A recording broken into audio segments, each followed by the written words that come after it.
Hello everybody, Sweet Strategy here, back with another video of out-of-box G40. That's right, no gimmicks, no house rules, no bid, just pure out-of-box as it was intended.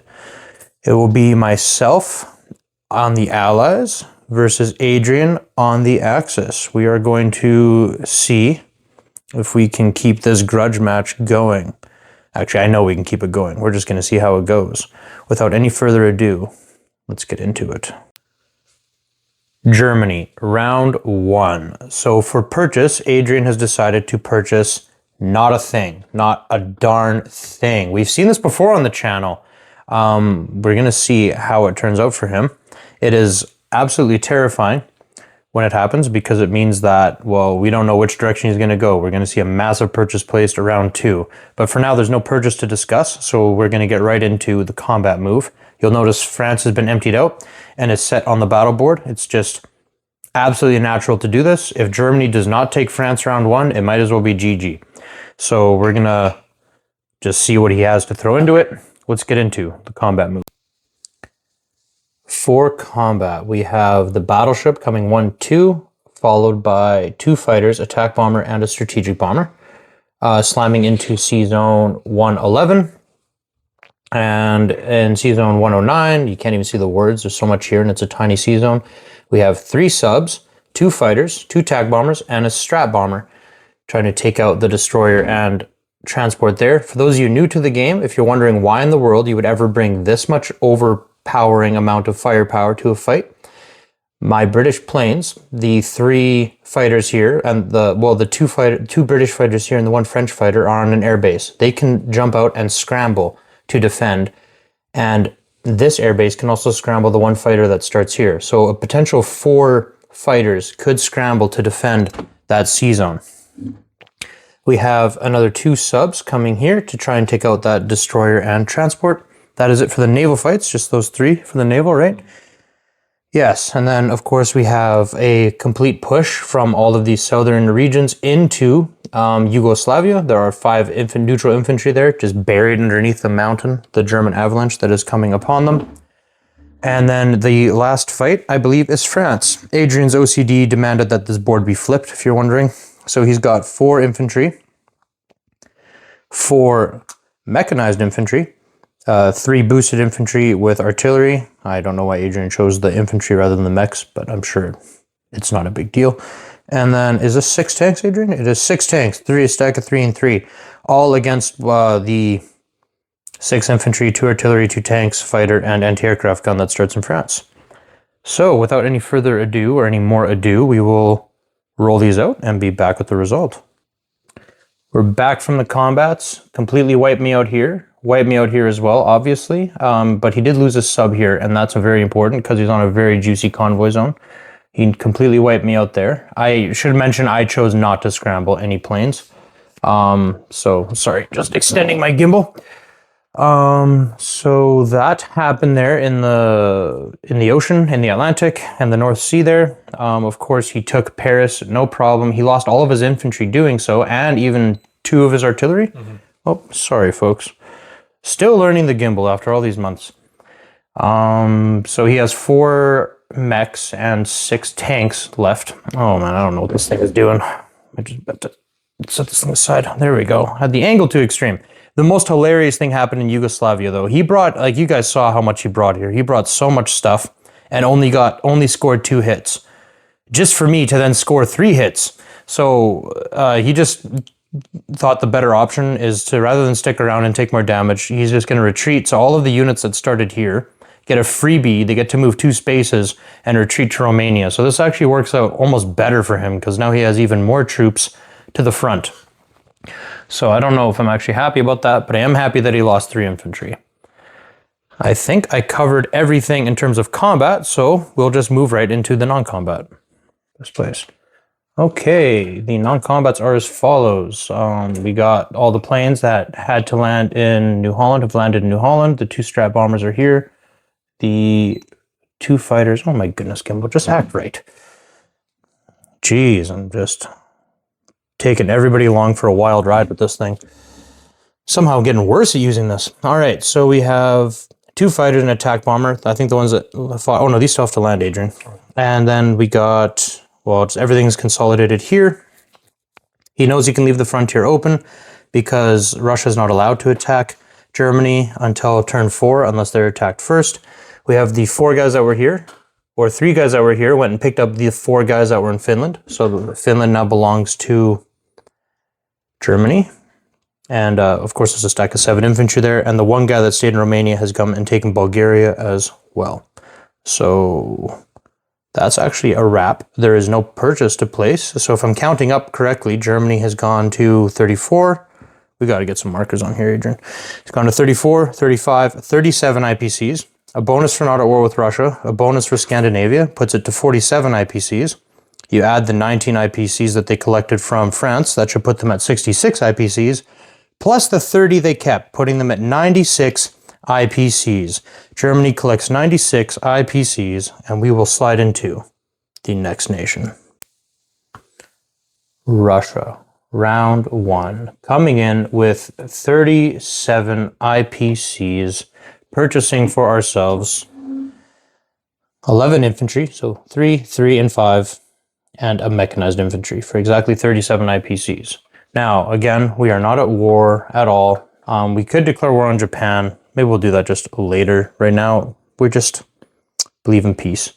So, yeah, I guess we skip right into the non-combat move. So for non-combat, we have built a big old wall. We have brought in all of our mobile units. So it's our 2 tanks and our 2 mechs. And they are hanging out here in Ukraine. We brought the 2 guys up from the Caucasus. The infantry, artillery, and 2 anti-aircraft artillery have come from Russia into Bryansk. We've stacked 8 infantry from all around into Western Ukraine, plus the artillery. We have brought, between Baltic states, Leningrad, and Archangel, 11 infantry into Belarus, and 5 infantry from Krylia and Vyborg into Leningrad. We've left the artillery there, and we've landed all of our planes. Our cruiser has gone 1-2, and is sitting inside the same sea zone because we're neutral with Germany. Now, if you're wondering why in the world I would do this, there is a rule that states that if you are at war, or if you have to declare war at the start of your turn. And then what that means is that would make the sea zone now hostile for for Germany. And if that sea zone is hostile, he's not allowed to utilize that transport. And so that's why I like to do this. That's just my little gimmick or my little reasoning for doing that. So if he does declare war, and if he does do a G2, because he's kind of poised to be able to do one, he won't be able to utilize that transport to do any sort of amphibious assault. That's what I'm looking for. Okay, and over here on the far east, we have just done a steady march west as we normally do, and that is it. So I'll place my purchase and collect income. Okay, when all said and done, we placed another 3 guys there. So it's now 8 infantry in Leningrad. We placed 3 guys here with our mobile corps, and we placed 5 guys in our capital and the mech infantry down there in Volgograd. So that concludes Russia's first turn. Pretty simple one. Start with 37 IPCs. They just collect another 37 IPCs. No bonuses or anything like that because we're not at war. We move into the next nation. Japan, round 1, coming in with 26 IPCs. Adrian is opting to purchase a carrier and a transport. 23 IPCs of value here, so keeping 3 in the bank. So this is how it looks for Japan. Get a quick look. Those that are not familiar with G40, this is the setup in the Pacific. And we will move into the combat. Actually, I guess first we have to move into politics. Adrian, are there any wars you want to declare? At the start of this game, Japan is only at war with China, but inevitably will end up at war with America, Britain, and Anzac. But right now, just against China. So in this political phase of the game, he has the option to declare war on more nations. Which I don't. He will not. For the first time in the channel, ladies and gentlemen, Adrian is not doing the J1. I was not prepared for him to not do the J1. So I don't know what I'm going to do now. But he's not doing it. So that means we will just get right into the combat move. Of Of course, the beauty of not doing the J1 is that you have a very, very easy combat move. So all he has is a push into Chahar, Anhui. Oh man, I can't even remember what's under here. What's this territory called? Hunai. Oh my gosh, Gimbal. Act right. And of course, Yunnan. And because he's not doing the J1, his strat bombers are ready and available and able to attack Yunnan rather than always attacking my battleship. This means I have a battleship in the Pacific, guys. So exciting, so exciting. But let's move on to what is at hand. I am so sorry. Yeah, this fight, these are walk-ins. We're going to roll these two out and be back with the result. He completely stomped Yunnan. He lost 1 infantry here in... Oh man, I already forgot what it's called. Hunan, not Hunai. Hunan. Okay, so that is it. Combat is done. He's only lost 1 infantry. Really good for him. Let's move into the non-combat move. So for non-combat, Adrian has moved a good chunk of his fleet right here. He's got his carrier, his destroyer, battleship, sub, cruiser, transport. Transport came and brought 2 infantry here. All the planes from this whole area had to land here, except for that fighter. I don't know where that fighter came from.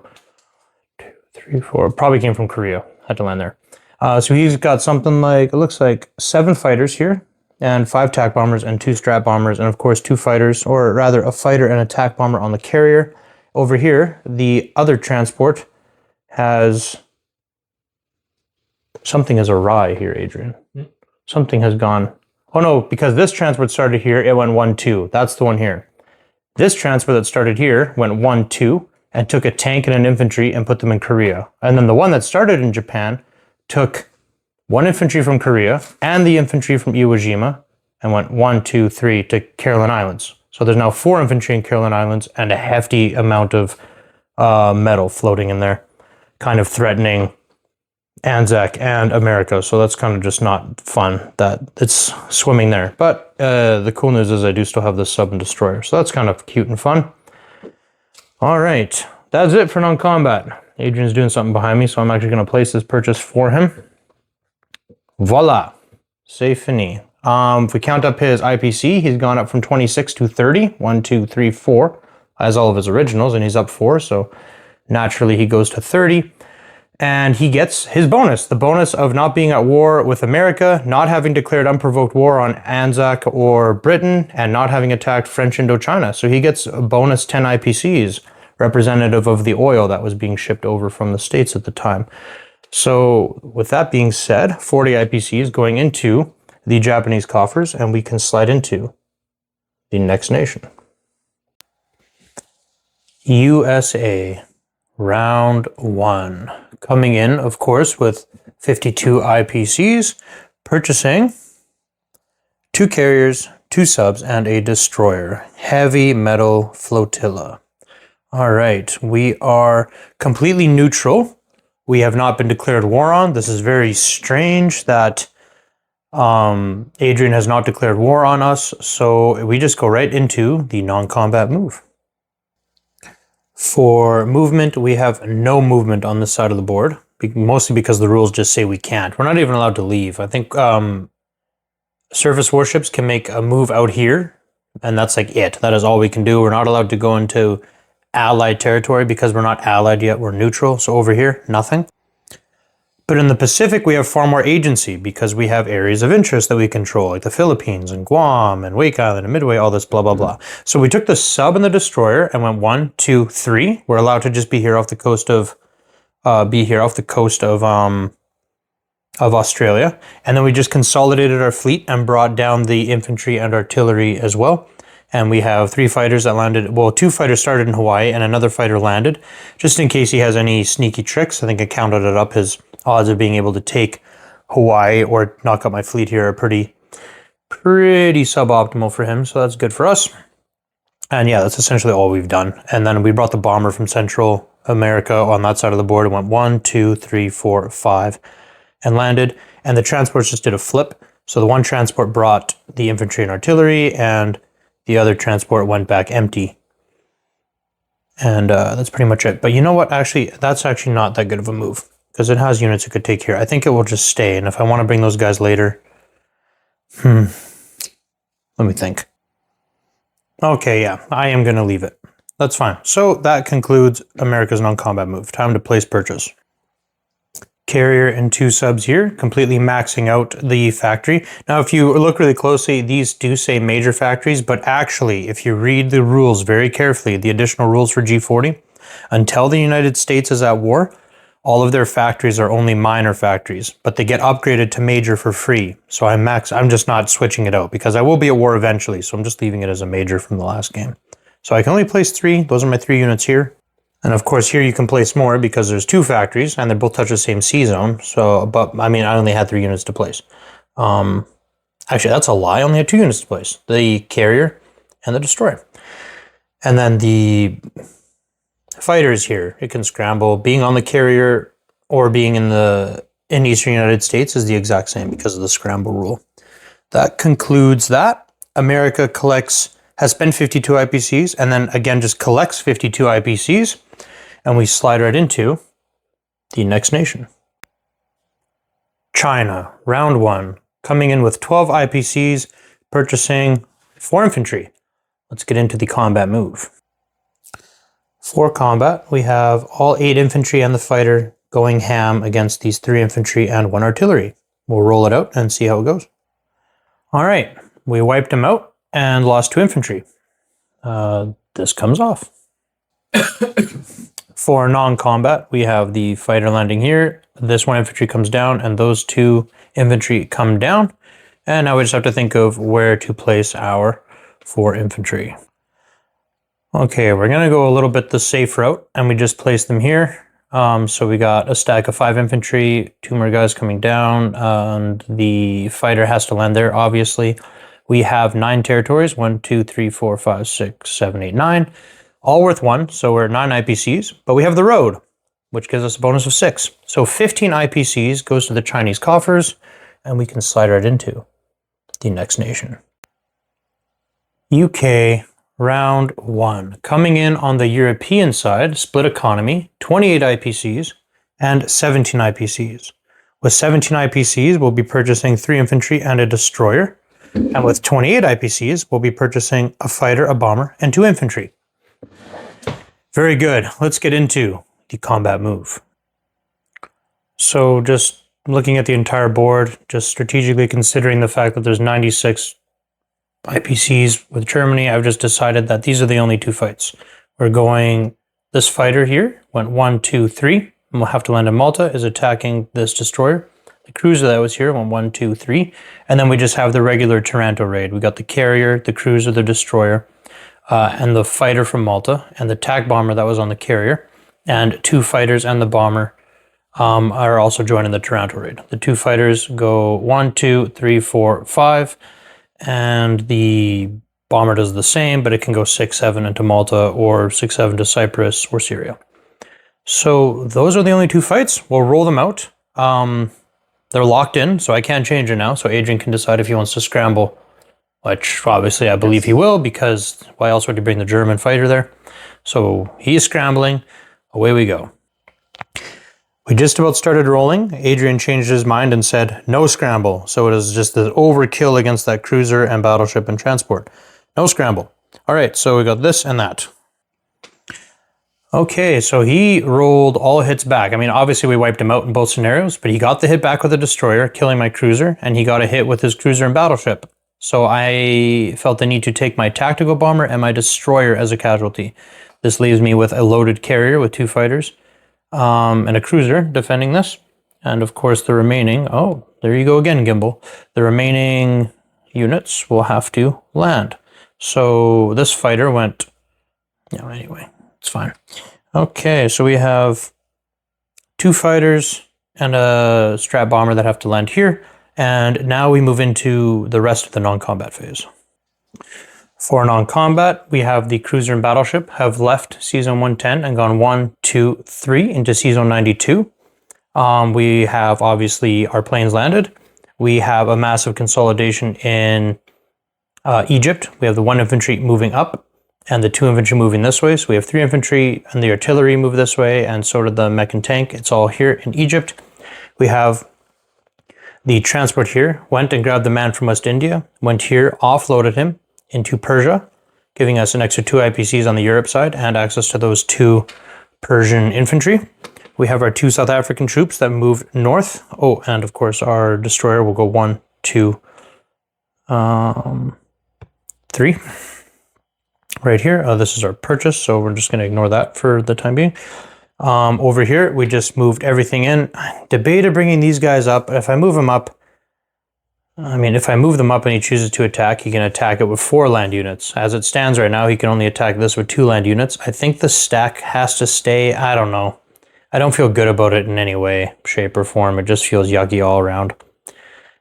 So anyway, that's where it's at right now. Those 3 guys are there with the Anzakian troop. I think they can all just stay there. 4 guys in Malaysia. I think it's okay for them to just live there for now. I brought the 2 infantry and anti-aircraft gun down into the UK from Scotland, as well as the fighter. So Scotland is emptied out, and we just consolidated all the troops in Quebec in Canada. That's really all there is to discuss for movement. So with that being said, I guess we can just place the purchases. It'll all get chipped up properly. So yeah, another destroyer placed here, 3 infantry placed here. And of course, we will place 2 more infantry and a fighter and a bomber in the UK. We'll chip all that properly off camera for right now. We have some juicy convoys for Adrian to commit on me. Just absolute atrocities on the civilian fleet about to happen here. So we'll see 4 dice rolled to take away a potential 3 IPCs. He's got to roll 3s or lower. He gets it. He gets it. So I'm down 3 IPCs already. I would have had 37. So right now I'm at 34 IPCs. And here he can roll away a potential, what is it? A potential 8. Potential 8 IPCs here. Rolling 4 dice. Oof, another 5. So I was already down at 34. Minus 5, 29 IPCs. Britain collects 29 IPCs and we can slide into the next nation. Italy, round 1, coming in with 10 IPCs, purchasing a fighter. Adrian has decided to go for the classic purchase. This is the state of the board. Got the units in North Africa, their fleet, well, what's left of their fleet. I mean, all they have left is a sub, destroyer, cruiser protecting and transport. And of course, they have some troops here on the... Is this the Horn of Africa? When people say the Horn of Africa, they're referring to Eastern Africa? Okay, that's right. And then, of course, they have their 3 infantry and 1 artillery in the Horn of Africa here. Okay, let's get into the combat move. Okay, for combat, Adrian caught my blunder immediately. So I'm so used to the scramble happening on the British turn here, and most of this fleet being completely sunk, that when I brought my transport, I went 1-2, because I always go here. And, without thinking, I could have put him here and done the same thing. Dummy. So I was going to ask for the mulligan, but I said, you know what? This spreads him out if he wants to sink this. I'm sitting on a very juicy convoy zone. He's opted to not sink this, so I'm going to get massive convoy on him. But he gets my transport for free, and he comes and offloads in Cyprus, which sucks because the island is worth 5 IPCs. It's worth nothing, but for Britain to get its bonus, it needs to not be losing stuff like this. So he put this infantry here, he put 1 infantry here in Kenya, and he blitzed in and out with his tank. So that's all good and well. And then against my cruiser and battleship, he has opted to bring a sub, destroyer, cruiser, bomber to sink him. And he is taking 2 infantry and 2 artillery against the 1 infantry and 1 artillery in South France. And the remaining 3 Yugoslavians, he's bringing 2 tanks, 2 infantry, and a fighter to try and wipe them off the face of the earth. Very, very good. Okay, well, good for him anyways. So there's quite a few combats to roll out here. Or when I say quite a few, I think it's only 3. 1, 2, 3. Walk in, walk in, walk in. So, and easy sink. So, of course, just these 3 have to be rolled out. We'll be back with the result. All right, pretty lucky rolling here. He completely wiped out the French and took no damage. He completely wiped out the Yugoslavians and took no hits back. He took Cyprus, no problem. And he took Kenya, no problem. I town Somaliland, no problem. So that makes him go up 6 IPCs. I more than made up for it here, though. He brought everything in here. He brought his sub, his destroyer, his cruiser, and his bomber, and with all that, he only managed to get one hit in all of the rounds we fought, and he pressed and pressed, but I wiped him out completely, even down to the bomber. It was just complete luck. So, I mean, I used up all my luck here. It was our first fight, so I wasn't able to defend anything here. But the fact that I still have an operational battleship at the start of the game is very, very nice. I'm quite happy about that. Can't complain too much. That concludes all the combat for Italy. Of course, they also took Cyprus and deleted the transport. We should also mention that when he originally moved, I noticed that there was only 4 guys here in Rome at the start. There should have been 6. So he only took 1 guy off the stack of 6. So there's 5 remaining, not 3 remaining. Okay, into the non-combat. All right, for the non-combats, he moved up the 5 infantry, and he brought the 2 anti-aircraft guns here, and he landed his fighter here from Yugoslavia, and of course placed, the one that fought here, and of course he's going to place his 3rd fighter. So he's looking pretty strong now as Italy, actually. This is not a bad look for Italy to have 3 fighters at the end of their first turn, and of course collecting 16 IPCs. They've gone up 1 here, they still have all their originals, and they've gone up 2 and 3, so that equals up 6, 16 IPCs, no bonuses. They're unable to get any of their bonuses. They have to have no enemy surface warships. That failed miserably. And they have to have all of North Africa. They haven't really scratched the surface of that yet. Not all of North Africa. It's from Alexandria to Morocco, so they're missing these 3 for that bonus. And they also need 3 out of the 4 corners of the Mediterranean. They would need Egypt, Greece, South Africa, and Gibraltar. You need 3 out of those 4 to get another bonus of 5. So those are the major bonuses Italy has. Of course, there's some extra bonuses for taking these territories, but they have none of those. So just a straight up 16 IPCs going to the Italian coffers, and we can slide into the next nation. Anzac, round 1. Coming in to this round with 10 IPCs. I'm going to do something. I'm going to take a little play out of the German book and do keep my money. I'm going to keep all 10 IPCs, and we're not declaring war on Japan. We are at war with Italy and Germany over there, but there's nothing we can do. The only thing we have is 2 infantry in Egypt, and the most we could do is like step into Alexandria. I don't think we're going to do that either right now at this time, so we're just going to get right into the non-combat. And I think I can just do it right here, right in front of your faces.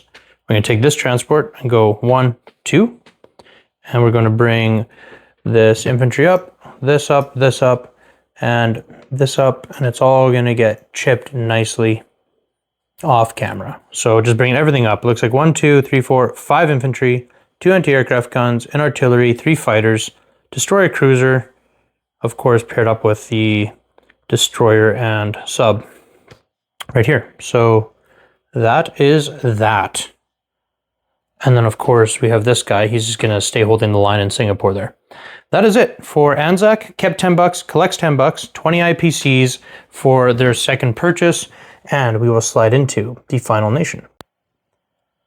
France, round 1, coming in with 0 IPCs, 0 purchase, just what is on the board right here and now. This destroyer, these infantry in Africa, this destroyer cruiser, this cruiser, the fighter, and the 2 infantry. So looking around, I think I only really have 1 serious fight. I know I'll do this one for sure. So we have a cruiser and a fighter coming at that damaged battleship. And I'll just take a quick peek around the board and see if there's anything else that I want to do. Yeah, after a bit of consideration, that is the only fight. We'll roll that out real quick and be back with the result. Okay, predictably, we got the hit. We have a statistical chance of getting the 1 hit, and we did. And then, of course, he has the chance, a pretty good chance of hitting, and he did. So I lost my cruiser, but I think that's worth it. That's a really good trade. Making sure Germany doesn't have a battleship for the rest of the game is really good, because he totally could have retreated that right away here, 1-2, to safety. All right, that brings us into the non-combat move. Yes, of course. Adrian just reminded me we forgot the convoy. So when planes are involved in a convoy, it's kind of rare, but in this case, we have it. Round 1, a convoy with planes. Just like subs, attack bombers and fighters get 2 each. So this is 1, 2, 3, 4, and 5 for the cruiser. Carriers get no convoy dice. The only way that carriers can aid in convoying is by having planes on them in the convoy zone, according to the rules. So I'm going to roll 5 dice here. This is only 4. All right, 5 dice. Moving down the hatch. Amazingly. Oh, what do we got? Turn for me. There we go. 6, 8. 8. A convoy of 8. That is massive. So Italy does not gain... Italy does not have 16 IPCs, but rather only 8 for their second purchase. That feels so much better. And I also forgot another one right here, I just realized. So I get to roll 1 for this. Can possibly bring it down to 7. Kenya is only worth 1. Wait, we have first, before we just take away 8 from Adrian, we have to make sure the territories add up to 8. Oh yeah, they totally do. This is 3 and that's 7, and this is already 8 here with Albania. Never mind the fact that Yugoslavia is worth 2. So of course, 8 is no problem. There's worth like 10. All these territories together are worth like 10, so there's no problem taking 8 away there. But we're going to roll 1 more dice here for this convoy zone. Potentially, bringing his total down to 7, which would be hilarious. We can't do it. No, 8 is fine. That's only fair. We took half his money. We shouldn't complain. Okay. For non-combat, we are moving this ship 1, 2. That direction. We moved this guy down. We moved this guy over into here and this guy this way. We moved this guy this way. We moved the ships here. As bad as I want to bring them here, this fleet probably won't be here right away here in the German turn, although I'm still considering it. He can bring these 2 strat bombers, 1, 2, 3, 4, 5, 6, and completely, or 5, 6, 7 even, and completely flatten my battleship. I'm not really looking forward to that. But over here, he can bring the entire Luftwaffe. All of these planes could go 1, 2, 3. Oh, it's so tough to decide which way these French ships should go. Maybe I could split them up and put 1 each, but if he wants this to die, it'll just die. If he wants to sink this, he can sink it. Handedly. But if I put my French planes there, then... Hope you guys don't mind me speculating on camera, but here's my dilemma. The dilemma is he can take these 2 strat bombers, 1, 2, 3, 4, and sink my damaged battleship and cruiser pretty easily with 2 strat bombers. His chances are high of doing that.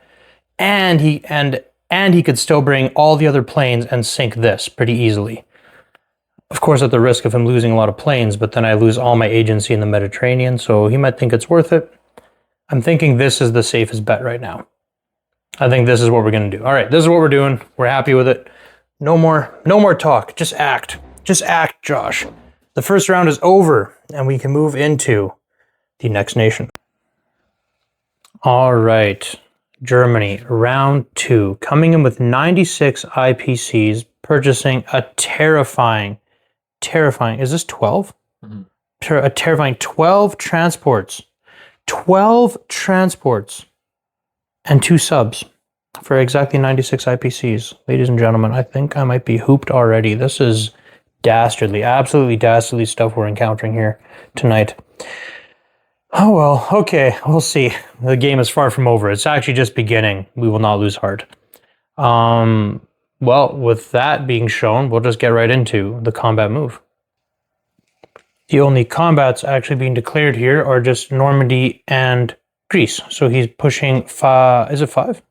Yes. Yep. Yeah, because there were 4 guys that got spawned on top of the 1. So 5 guys, a tank, a fighter, and 2 strat bombers attacking the 6 infantry in Greece. And then, of course, we have 4 mechs, 2 fighters, and 2 how does it work there? Yeah, 2 fighters and 2 tac bombers. You can see them in pairs here, attacking the infantry artillery in Normandy. We'll roll those 2 out and be back with the results. And unsurprisingly, Norway completely stomped, and the Greeks, wiped out, but as in other games, fighting just so tenaciously. We knocked out 4 of the infantry out of the 5 infantry. So there's only 2 land units left to capture Greece. So again, the Greeks are just fighting tooth and nail for their place in life. With all that said and done, we will move into the non-combat move now. Okay, for non-combat, Adrian has taken 1, 2. One sub has gone 1, 2. Another sub has gone 1, 2. And then this sub has gone 1, 2. Oh man, every time I put my finger there. Okay, there we go. Maybe this won't blur the camera anymore, the refocus. And then he has set up the Luftwaffe in just beautiful, gorgeous lines. So we got 1, 2, 3, 4, 5 Messerschmitt fighters. We got 1, 2, 3, 4, 5 Stuka attack bombers, and 1, 2 Heinkel Strat bombers set up. He's got his 12 transports. Is it 12? 12 transports? It's 13 now. 13 transports. My goodness. I mean, he has his 12 infantry lined up.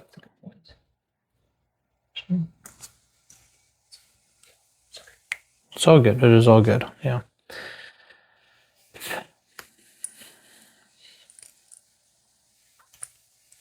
Okay. All right, ladies and gentlemen, I'm going to have to find a way to stop 26 land units from landing in London, plus all these planes. Might have to resort to devious tactics, but I don't know if it'll be enough. I've never seen this before in a game of G40. I don't know where, in what dark secret lab Adrian concocted this play, but here it is. It's here now. It's. Oh my gosh! All right, we'll do our best to find a way. Of course, this Russian cruiser is still sitting in there. The kind of interesting thing about this Russian cruiser is it completely stops him from being able to declare war on Russia in the third round. If he declares war on Russia, then this will be a hostile zone and he can't load anything in the combat move in that sea zone. He'll have to just leave. So we know that already, that he can't declare war on Russia. Also, Russia can't declare war on him. Britain is just on their own in this deep, deep struggle. He placed the 12 transports. And then, of course, there's another one right here. So it's 13, and he places 2 subs over there. So this is how the board looks, and he brought back men from Finland to Norway to be able to be loaded. He brought guys up from Slovakia to be able to be loaded. So there are 12 infantry here, plus another 2 for 14. He's got 1, 2, 3, 4, 5, 11, 12 secondary units, whether they're tanks or artillery, all ready to be loaded onto the transports and brought into battle there. So that's just what we're facing right now. Yeah, great fun. Great fun. So with that all being said and done, we finish Germany's turn. Everything's been placed. I counted it all up. They are sitting at, I guess I have to recount it here just to make sure. So they're up 6 here. That puts them at 36, 38, 39, 41. Yeah, okay, I counted right. 41. They have their bonus for Scandinavia, bonus for not being at war with Russia, 51 IPCs to the German coffers, and we'll move into the next nation. Russia, round 2. And ladies and gentlemen, it's shaping up to be maybe one of the most interesting games of Axis and Allies I've ever played. I went into this game thinking it would just be a normal run-of-the-mill G40. It is not a normal run-of-the-mill G40, not even a little bit. Adrian and I don't discuss our plans. The only thing that I was doing was chirping him. I was just saying, Adrian, you're going to lose this time. And I have to make good on my promises. I don't know what I'm doing. I've never played into a Germany that does this before. Not in any serious capacity. I mean, I've lost London before, but I shouldn't get ahead of myself. I'm not saying we're going to lose it. But it could happen. Anything can happen here. So what we're looking at is we're still not at war, so it's all non-combat, but I have to be very careful how I do my non-combat. We're going to do our non-combat as though we lost London, because the moment he takes London, Russia goes next, we're allowed to declare war. Them's the rules. So keeping that in mind, here's my purchase. It is a purchase of a mech, a tank, 3 infantry, and 3 more tanks. This should all come to 37. Let me just double check my math here. This is 24, plus 9 is 33, plus 4 is 37. There it is. There you have it. So let's get into the non-combat move. For the non-combat, we've moved yet another step west in our second turn. We have moved the 2 guys from Caucasus up. The mech has come up. We have moved the 5 infantry out of Moscow from our last purchase. The anti-aircraft gun has gone this way. 3 infantry have moved up, and the artillery has come in, and the one guy that was here has also come in, paired with that. Artillery, we've had the 2 tanks and 2 mechs that started here go 1, 2, and we've consolidated the 2 stacks that were here, making a stack of 19 infantry with the 2 anti-aircraft guns that started in Leningrad here in eastern Poland. And then we have the, what are they? It is 6, 7, 8 infantry and 1 artillery have moved up into Karelia from Novgorod. So that is all of the non-combats. We're just going right to the frontier, something I don't think I've ever done before in a serious game of G40. Maybe back when I was learning how to play, but this feels like the only appropriate move right this moment. It just... yeah, it's wild. This is a wild game. I'm so excited to see how this plays out. This is a very exciting, totally off-script game. So, with non-combats being done, we will place our purchases.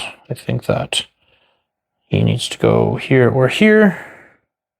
3 infantry go into Ukraine.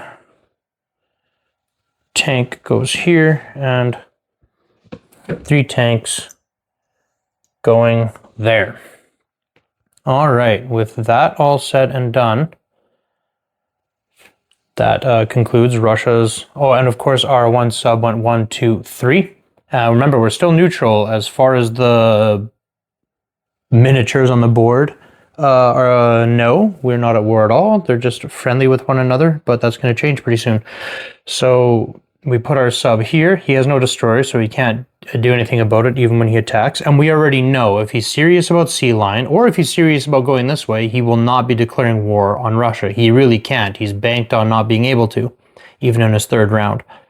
And what's really gross is he just gets rewarded for that, actually. He just keeps getting a $5 bonus for it. It's quite upsetting. Oh well. Oh well, not for long. Not for long. We'll see what we can do here. Okay, I think we're just done, ready to move on to Japan's 2nd turn. So let's get into the next nation. Of course, collecting 37 IPCs and next nation.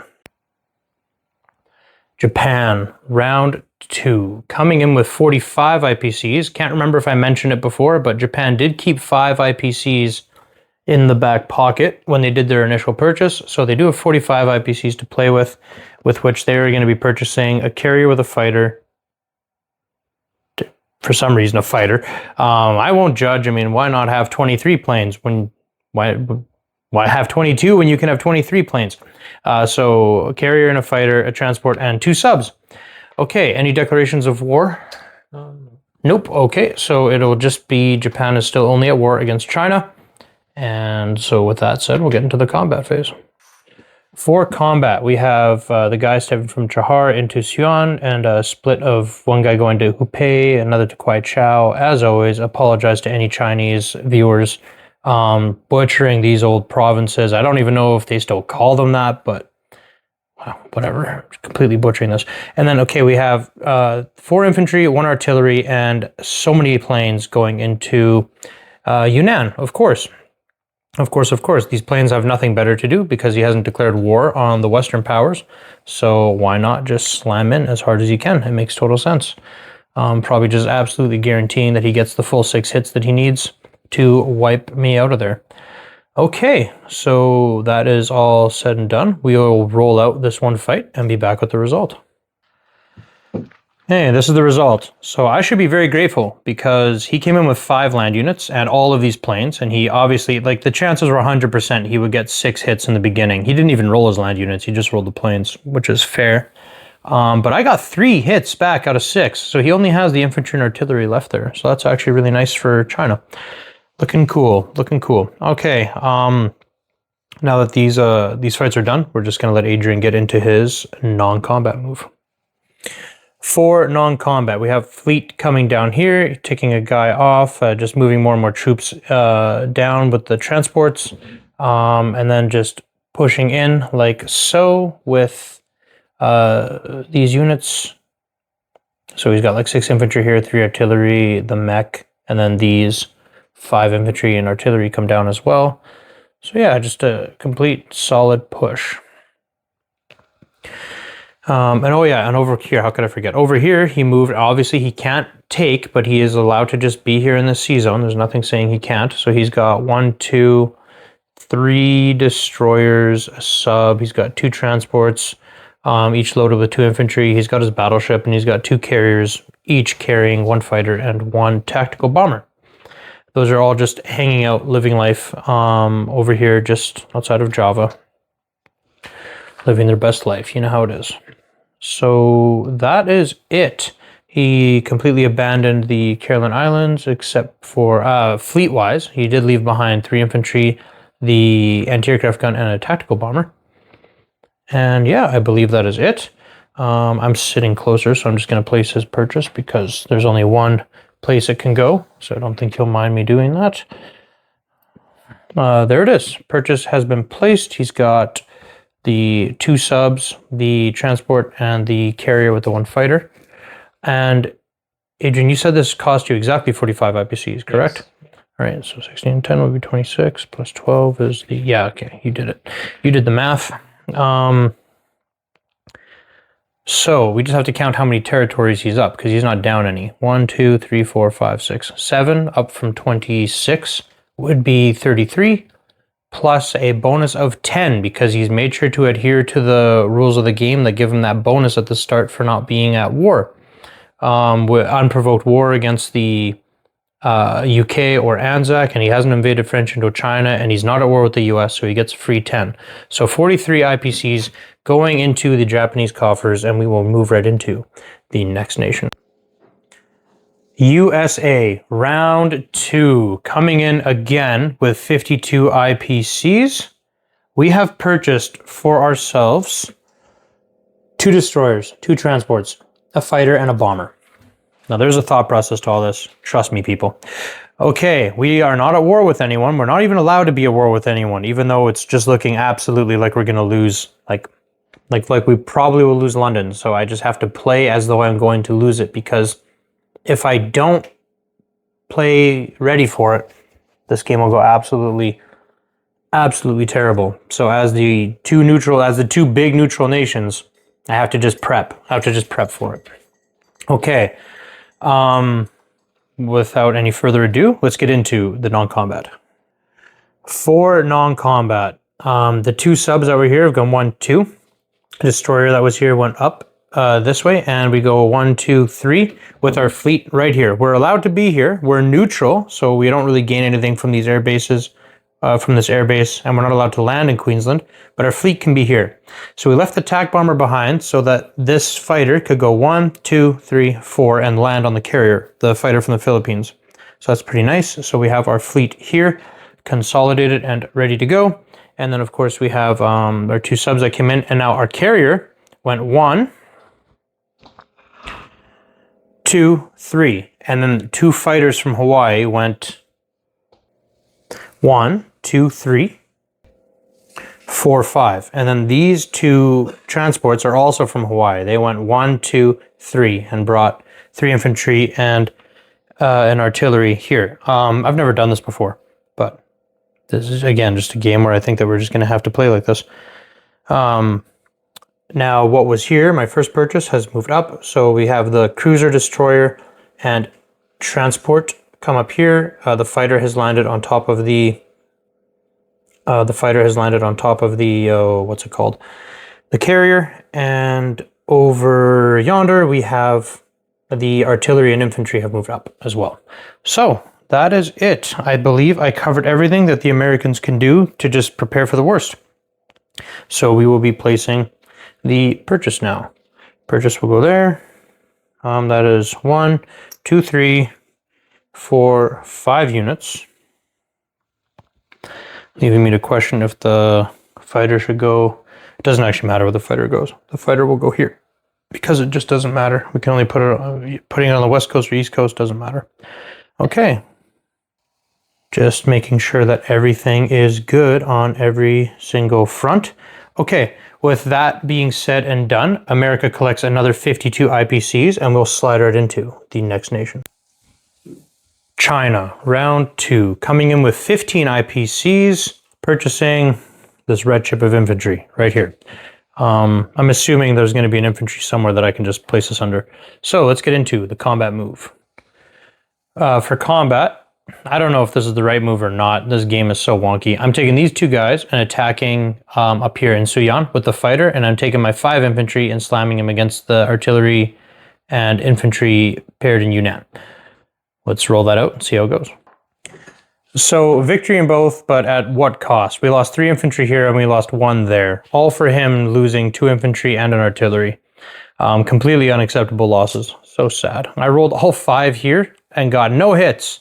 And then he rolled both of his guys and got 2 hits. So it was 3v2, but I pushed on and got 2 hits immediately. So that was nice. But then he still got another hit. So it's just sadness. But it's okay. We're still here, holding on. Now I just got to pick where these 5 go and where that plane is going to land. Someplace safe, hopefully.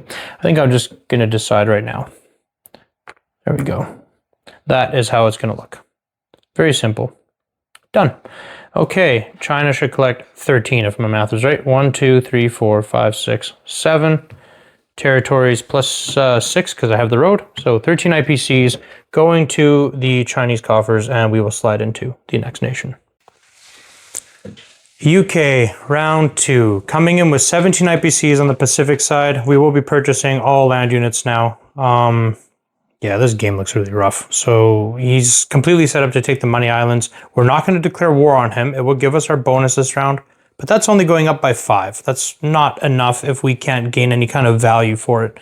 So I'm not going to declare war. I'm going to let him do that, because the other caveat is if I declare war just to get my 5 bonus, he can hammer everything at UK and or Anzac and still collect the $10 bonus for not being at war with America, because it would be considered unprovoked war.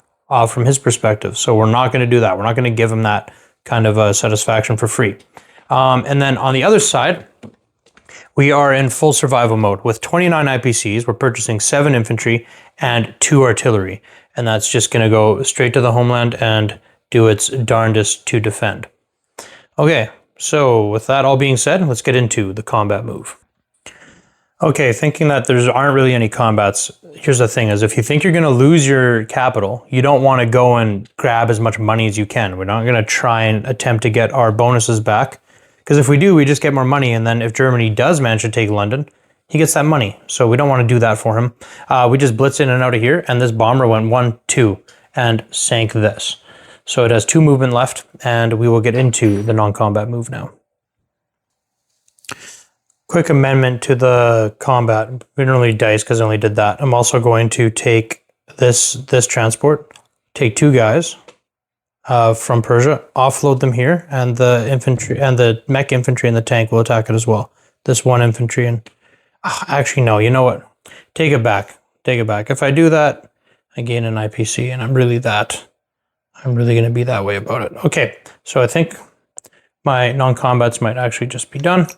So starting here, we have the 2 guys that were in Rhodesia have come up, back up a little bit. The 2 guys that were here in Rhodesia have come up to the Tanganyika territory. The transport that was here took 2 guys off the stack in Persia, went 1, 2, dropped them off in Persia, as we can see right here. The carrier went 1, 2 with the cruiser escort. The 2 fighters that were here and the 2 fighters that were here have gone 1, 2, 3, 4. The bomber went 1, 2 to sink the transport. 3, 4, 5, 6. So I have 4 fighters and a bomber, all in Gibraltar. So that's all good and well. Over here, we just brought these 3 infantry from Malaysia up into Shan State. We brought the destroyer 1, 2, and we're kind of just turtling in with a decent sized fleet. The 2 guys in Hong Kong obviously have to stay there. The 1 remaining infantry in Persia went east and took eastern Persia. It's pro-allied, so you just get it for free. There's no monetary value to that. So that's all good and well. And then of course our cruiser and battleship have gone 1, 2, 3. And are going right into the money sea zone of 110. That's the sea zone where it's all going to go down. It's all going to be happening there. So, with all of that said, and done. And obviously the Canadians just sit still. With all of that said and done, Britain's turn is over and we can place our purchases. Over here, we just purchased the 3 infantry and the 2 artillery. We had 17, we collect 17. I'm sure Adrian will be marking that down someplace.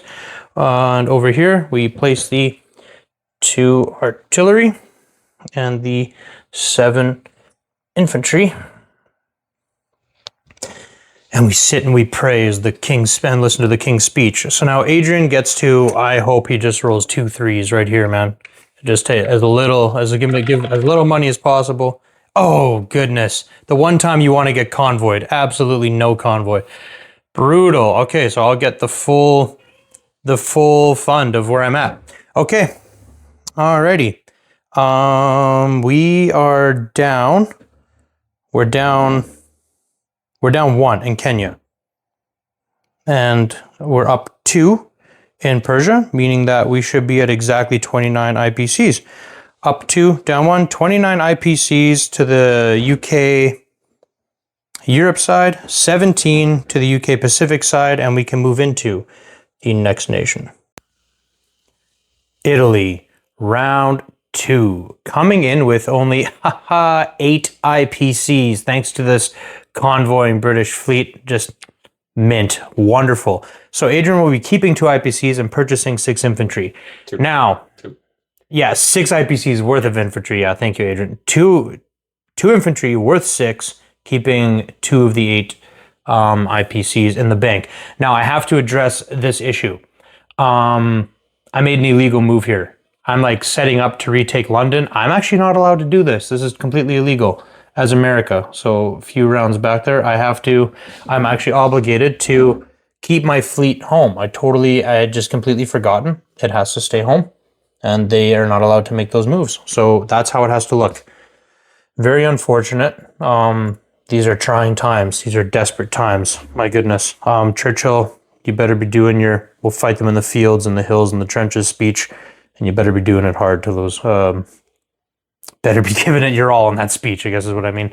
Okay, so now that that's cleared up, I'm just going to come over here, make sure we didn't do anything illegal on this side. I think this is all pretty kosher. I'm allowed to be here, according to the rules. Well, the rules just don't say anything against being here, so I know I'm good to be there.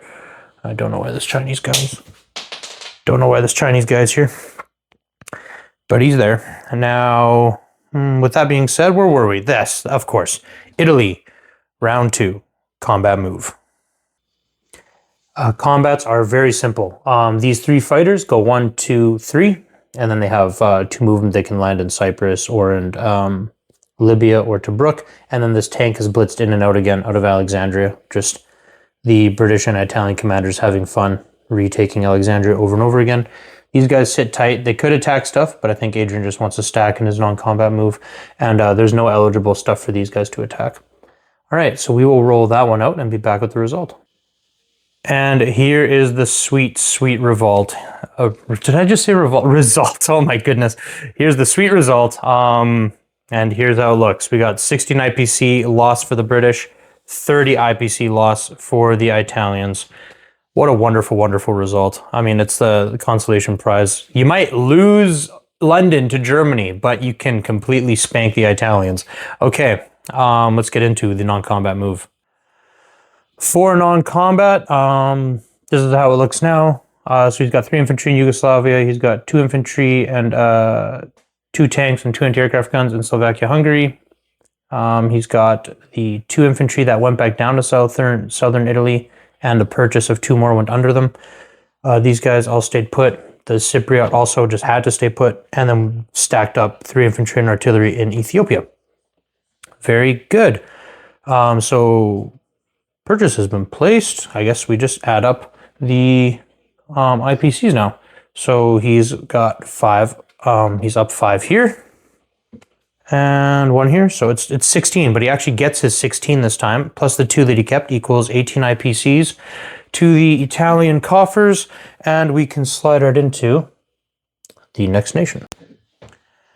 Anzac, round 2, coming in with 20 IPCs because they kept their purchase earlier, their first turn purchase. So with the 20, we'll purchase 2 subs and a destroyer. And for declarations of war, yeah, I don't think we're going to declare war on Japan. So, I mean, you could counter with, well, if you declare war on Japan, you could get your bonus and you could grab this and have another bonus. But then, and yeah, I would get a 10 bonus for that. But then I can't really stop him from getting these islands. And not only would he get these islands, he would just get them. And all he would have to do is not invade French Indochina and not declare war on America. And he would get the island and still the $10 bonus for not being at war with the US. So we're not going to give him that kind of satisfaction of being able to get both. If he wants the islands, then he can't have the America bonus. That's just the way we're going to play it. So we're not declaring war. We're going to force him to be the aggressor and see if we can make that work to our advantage in the long run. And in order for the Allies to win, make no mistake, this will have to be a long game. Okay. So that would mean that there is no combats in the Pacific, and there's going to be none here either. So we'll just go right into the non-combat move. Okay, I just chipped all these guys. That's all I really did over here. So the only actual non-combat move that happened is that we abandoned Singapore. The one remaining Anzac infantry went up to Shan State. Those guys will stay put in Egypt with the British troops protecting the Cairo, and these guys just are sitting tight as well. Just like I said, just chip them up, made them look nice, placed our purchase. We collect 10 IPCs. We want to hold here. With that done, we can slide it into the next nation. France, round 2. Coming in with 0 IPCs and nothing but a hope and a prayer. So we will get right into the combat move. Okay, 2 combats. These 2 guys, actually, you know what? There's just going to be one guy is going to take this, and then I'll just non-combat him on top of the chip so I don't forget. One guy takes Libya, and then the destroyer is going to go it's attached to this naval base, so it gets 3 movement. 1, 2, 3, with the fighter, branch out, and take out that sub. Now, if you're wondering why in the world I would do this, there's a thought process behind it. We'll see if it pays off or makes any sort of difference at all. But we'll roll that fight out and see how this goes. The lucky duckling got the hit back, but we did take out the sub. So this slides back in here. Those guys have already moved. This guy moves this way. This guy sits tight. Oh yeah, of course, the cruiser is going to come 1, 2, 3 and join the fleet in C Zone 110. And then this destroyer. I don't know what I want this destroyer to do. You know, it's just going to sit here. We're not going to waste 8 IPC value for nothing. We're going to build up a kind of slow but steady fleet there. Okay, well, that's round 2 done. So that means that we can move into the next round and the next nation. Probably going to be a big one. Germany, round 3. A massive round, a massive potential round coming in here with 51 IPCs. Adrian is purchasing 9 infantry, a destroyer, and a carrier. Okay, ladies and gentlemen, let's see the combat move. Okay, this is the only combat move happening. It is the 13 transports have come and offloaded into the UK. I left these 3 fighters off the battle board. This is how the battle board looks. All of my infantry, this is just a straight 10 infantry that he has at 1. And then he's got 6 at 2, and then he's got 8 at 3. He actually has more than that though, because these planes are also going to be going onto the battle board. These 3 fighters and this TAC bomber are here to ensure that the amphibious assault can go off without a hitch. So now I have to take a moment and consider if scrambling is worth it. If I can throw my 3 fighters out here and fend off the amphibious assault, then the land attack obviously can't take place. So I'm going to sit here and meditate. Meditation is over. We are going to not scramble. I think I'm just choosing what I believe is the lesser of 2 evils. Again, we're not allowing ourselves to use battle calcs.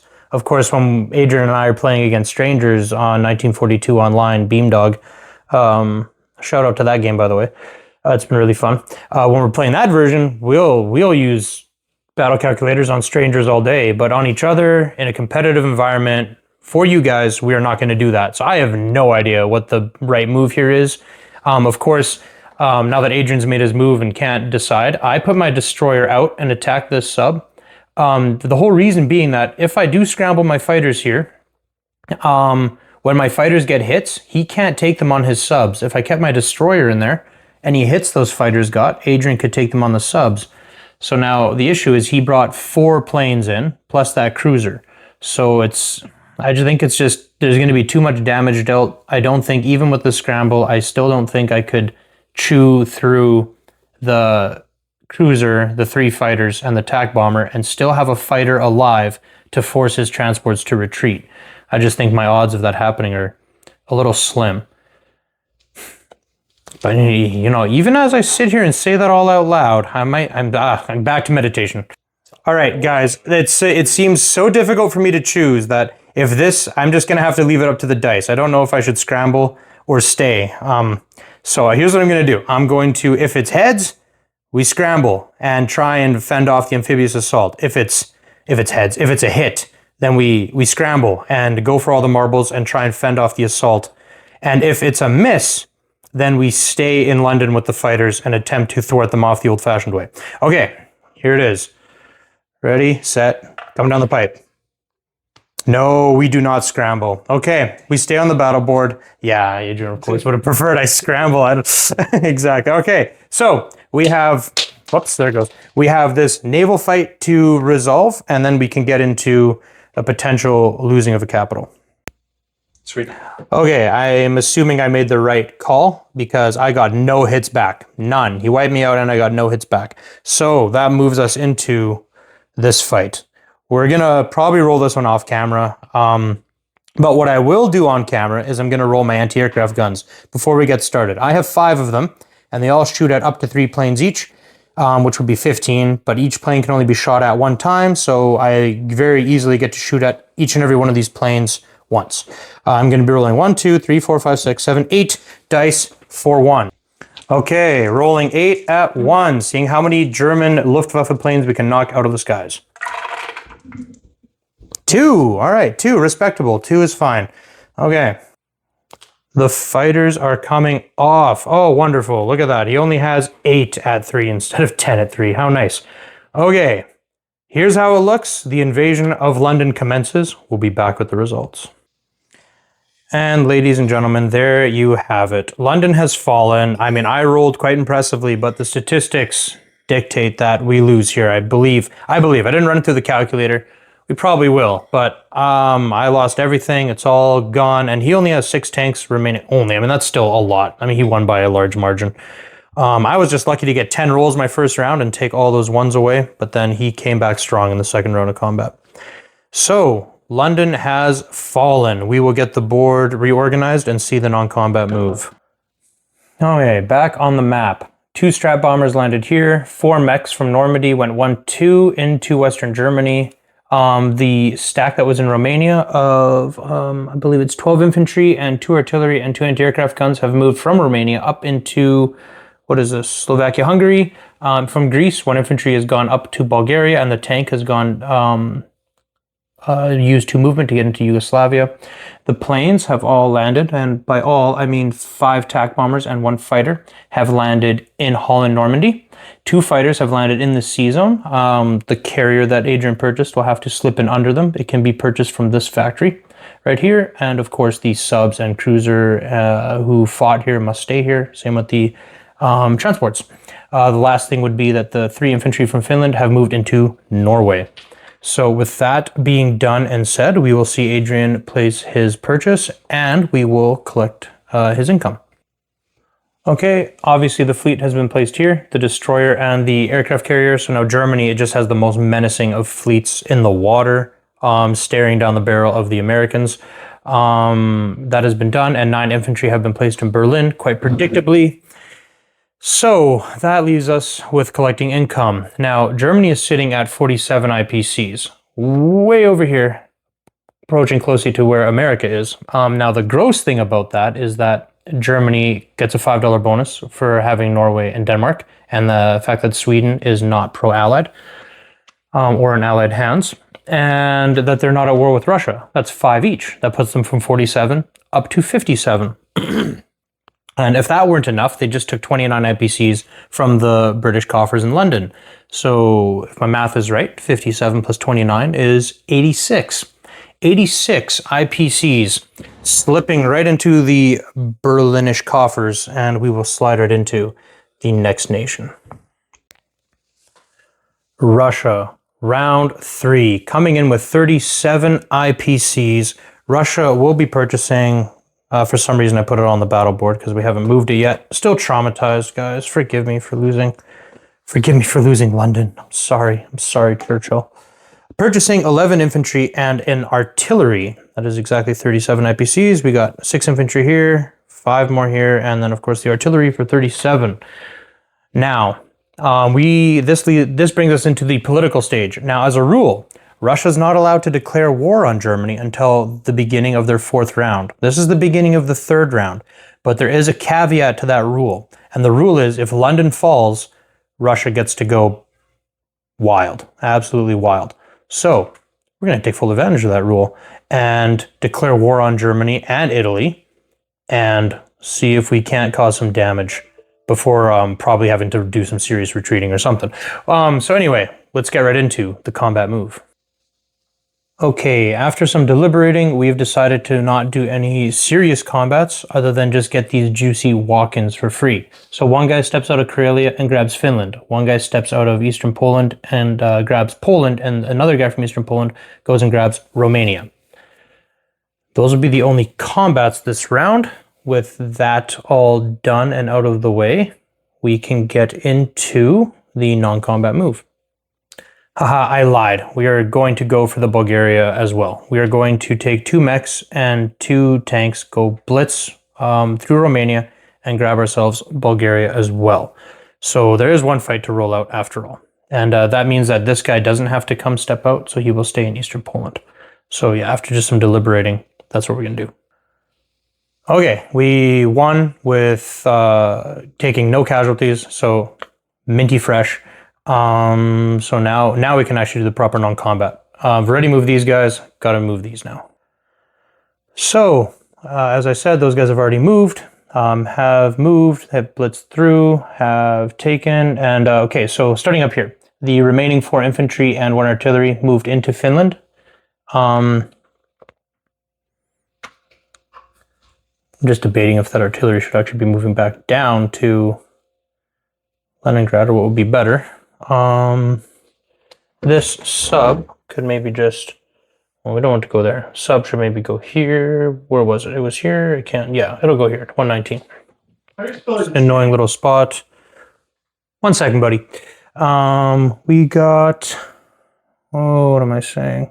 Okay, so we have consolidated everything that can move to Eastern Poland has.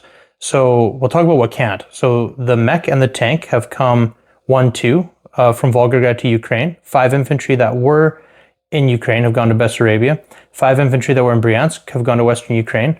5, it was like, I can't remember how it went. Oh yeah, there was 1 guy that stayed because he didn't go into Romania after all. Plus 4 guys here have made this stack as big as it is. So that is now 21 infantry, if I'm counting that right. No, 22 infantry in Eastern Poland, plus 4 anti-aircraft guns, 2 artillery, 3 tanks, a mech, 2 fighters, and a tactical bomber. That is what's in Eastern Poland.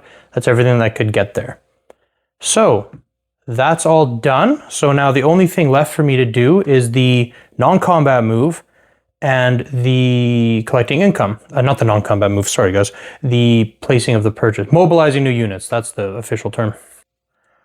Okay, so purchase has been placed. We have 2 infantry and an artillery going to Leningrad, 3 infantry going to Ukraine, and 6 infantry going into Russia. Now, I counted it all up, and Russia collects 62 IPCs. I will break that down for everyone. With these territories captured, I'm sitting at 45. So Russia starts with 37, and we're not down anything, so we're up to 38, 41, 43, 45. But each and every one of these territories is a bonus of 3 for Russia each. So every original German, original Italian, and original pro-Axis territory, such as Bulgaria and Finland, give Russia a bonus of 3 IPCs. So I get 3, 6, 9, 12 bonus IPCs, plus that 5 IPC bonus for 125 being clear. There's no other allied troops. And I own Archangel, and there's no other allied troops in original Soviet-controlled territories, bringing my total bonus to 17. So we have 45 IPCs on the board, plus 17, brings us to 62 IPCs collected for Russia, and we can move into the next nation. Japan, round 3, coming in with 43 IPCs and purchasing a carrier, a destroyer, 2 transports, and an artillery. Now that all comes to 42 IPCs, so Adrian gets to bank 1 IPC. All right, that brings us into the political phase. Adrian, are we declaring war? Yeah. Oh, Japan declares war eternal. It is here. Oh, the classic Adrian J3, everyone. Okay, here it is. All right, so war declared on France, Anzac, USA, and UK. All right, incoming. Brace yourselves. Okay, for combat, we have a sub and a fighter moving 1-2 into Sea Zone 25 to attack the American destroyer. We have the transport coming down with our infantry and an artillery, and we have 3 fighters and a tactical bomber as well, supporting them in that role. Just take a seat here. We have an infantry and an artillery, supported by a fighter and 3 tactical bombers and a strat bomber into Hong Kong, or I believe the territory is actually called Kwangtung.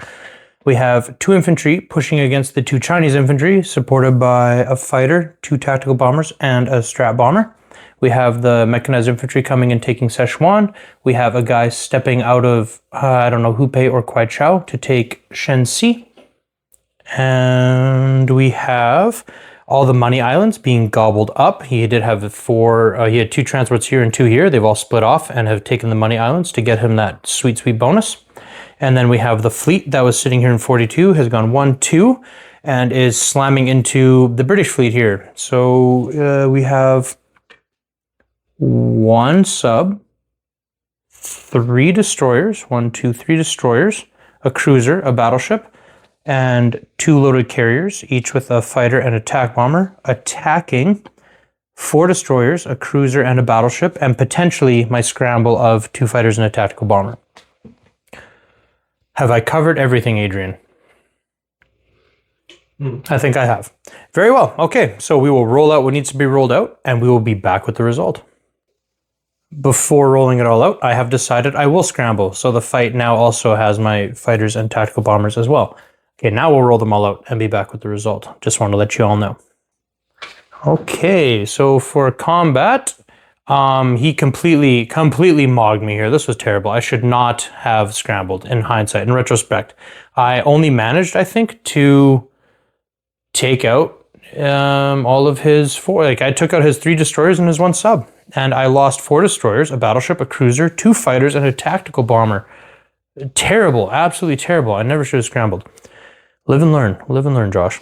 But in other news, we got super lucky here. We got the 2 hits back here. He opted not to lose any planes. We got 2 hits here. He opted not to lose any planes. So he fails to take Hong Kong. He fails to take Yunnan. And we still got a hit in the Philippines. So obviously he just took the 1 infantry as the hit. And the artillery takes the Philippines. These have all taken. So yeah, this is how it looks now after his combat. Let's get into the non-combat move. And we forgot to roll this. So we're going to roll it now. Might as well roll it on camera. No hits. Wonderful. All right. All right. Oh, let's get the gimbal all fixed up. Here we go. All right. I get to roll back. A 2. Hit. Wonderful. Oh, wonderful. What does Adrian do? Retreats? He just walked away from the dice tower. I'm assuming he retreats. All right. There we go. All right. Some sweet victories after all in life. All right. Keep working that non-combat move. For the non-combat, we have 5 infantry and 3 artillery moving into Shenxi. We have 4 infantry, an artillery, anti-aircraft gun, 3 fighters, and 5 tactical bombers sitting in Kwaichao. 3 guys came from Joel down to Anhui. I think they started in Korea. 1, 2, 3. We have this guy that stepped off here from somewhere and is ready to take Hong Kong next turn. 2 strat bombers have landed here. This fleet who fought here have to stay here. The transports who all took these islands also must stay there. And we have 3 loaded carriers, a cruiser, a sub, and a battleship with a transport. The transport that took Philippines, they're all living life here. We have a fighter that started in this sea zone on one of the carriers, has gone 1, 2, 3, 4, and is helping protect this sea zone with the scramble potential. And the 3 infantry and the anti-aircraft gun there.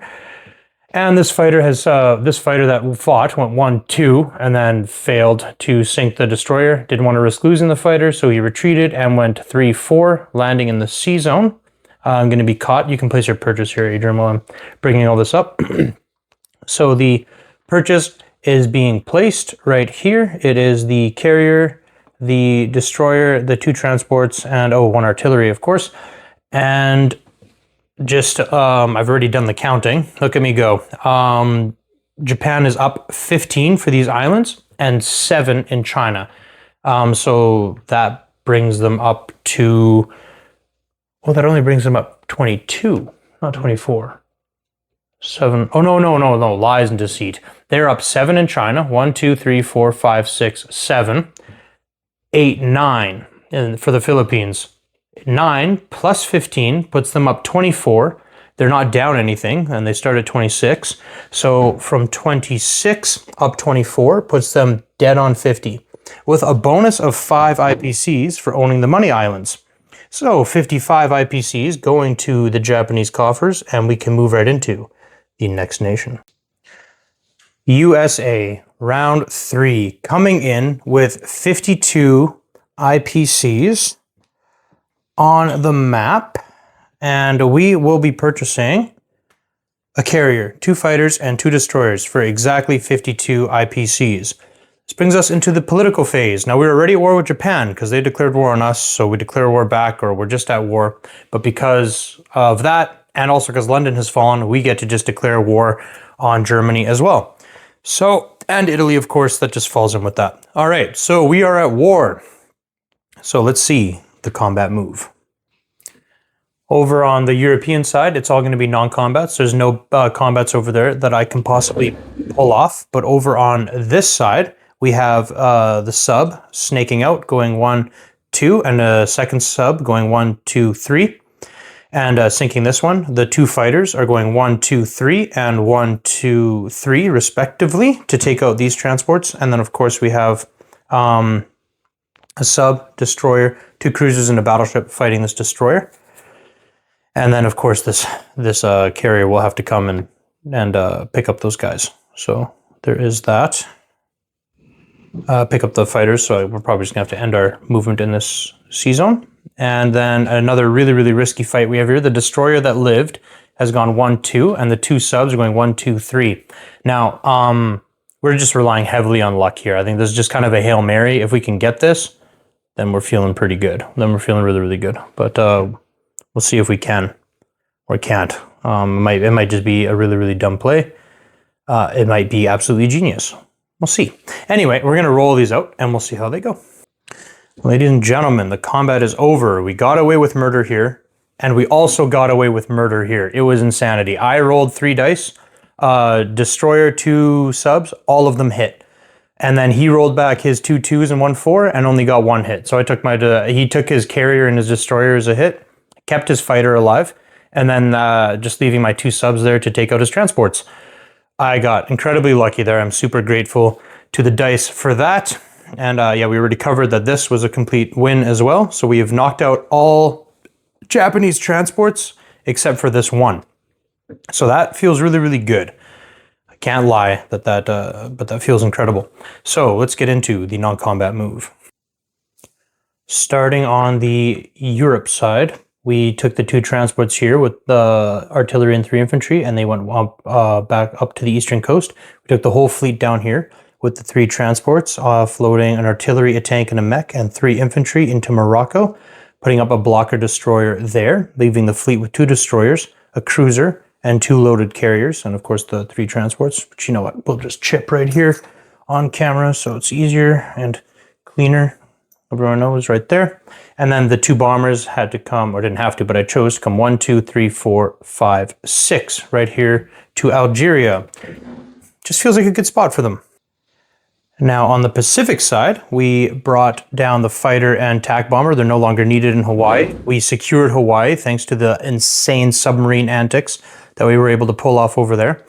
So the fighter and TAC bomber go 1, 2, 3, 4, 5 into Queensland because of that airbase.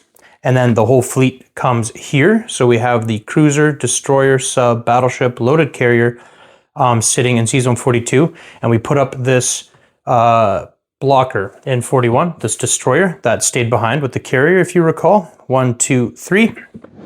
Now, if you're wondering, Josh, why do, this fleet can just come 1, 2, 3 and kill you. No, it can't.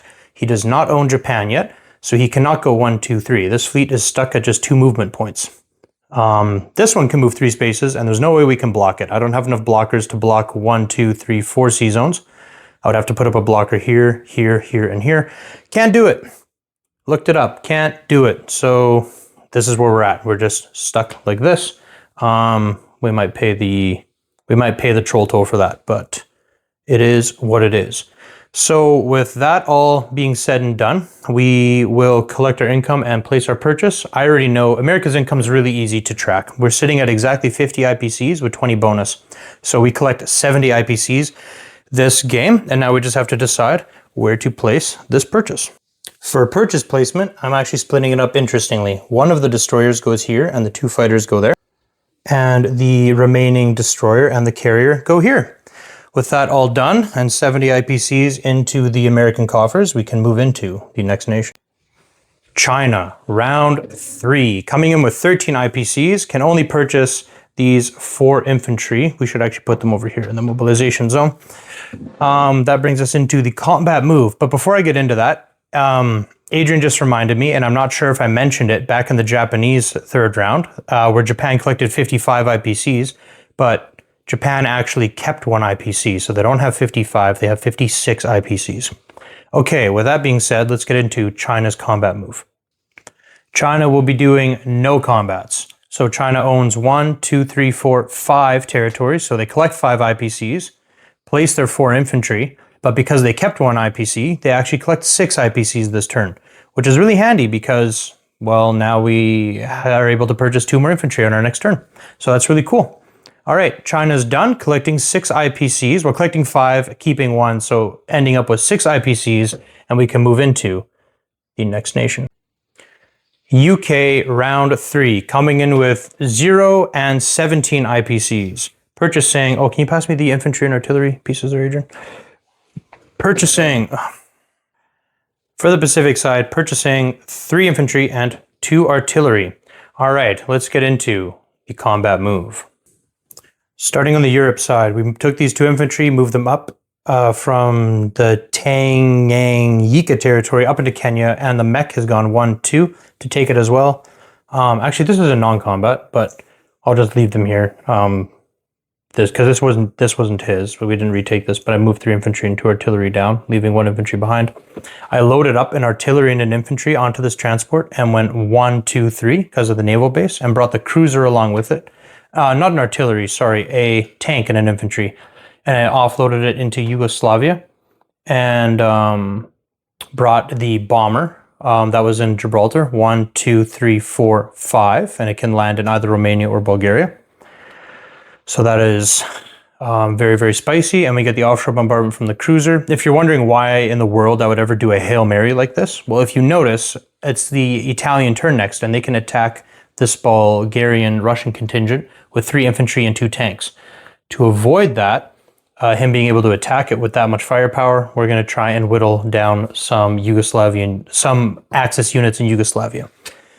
So that is it on the Europe side, and over here we just have one guy stepping out of Shan State into Siam and taking it for the Pacific British coffers. Whoop-de-doo. Let's get on with the rolling. We only have that fight to roll out. We'll be back with the result. And here's the result. We wiped him out completely, but we did lose our tank and our infantry in the process. That's a loss of 9 for Britain, who can't replace new units. Reproduce sounds funny.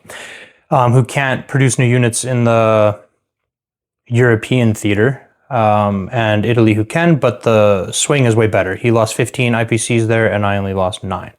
So we will land this bomber here and do the rest of the non-combat move now. For non-combat, the Canadians in Quebec have come down to the eastern United States. 3 fighters have gone 1, 2, 3, 4 into Malta, and the other one has come here to help protect the bombers from a potential snipe from the 2 strat bombers from Germany. They can make it here in 4 moves. 1, 2, 3, 4, 5, 6, 7. So we want 1 fighter here to protect that. And then on the French turn, I'll just slip these guys in there and that should do it. We have these guys that have already moved here, stayed behind. The strat bomber, of course, had to land in Bulgaria.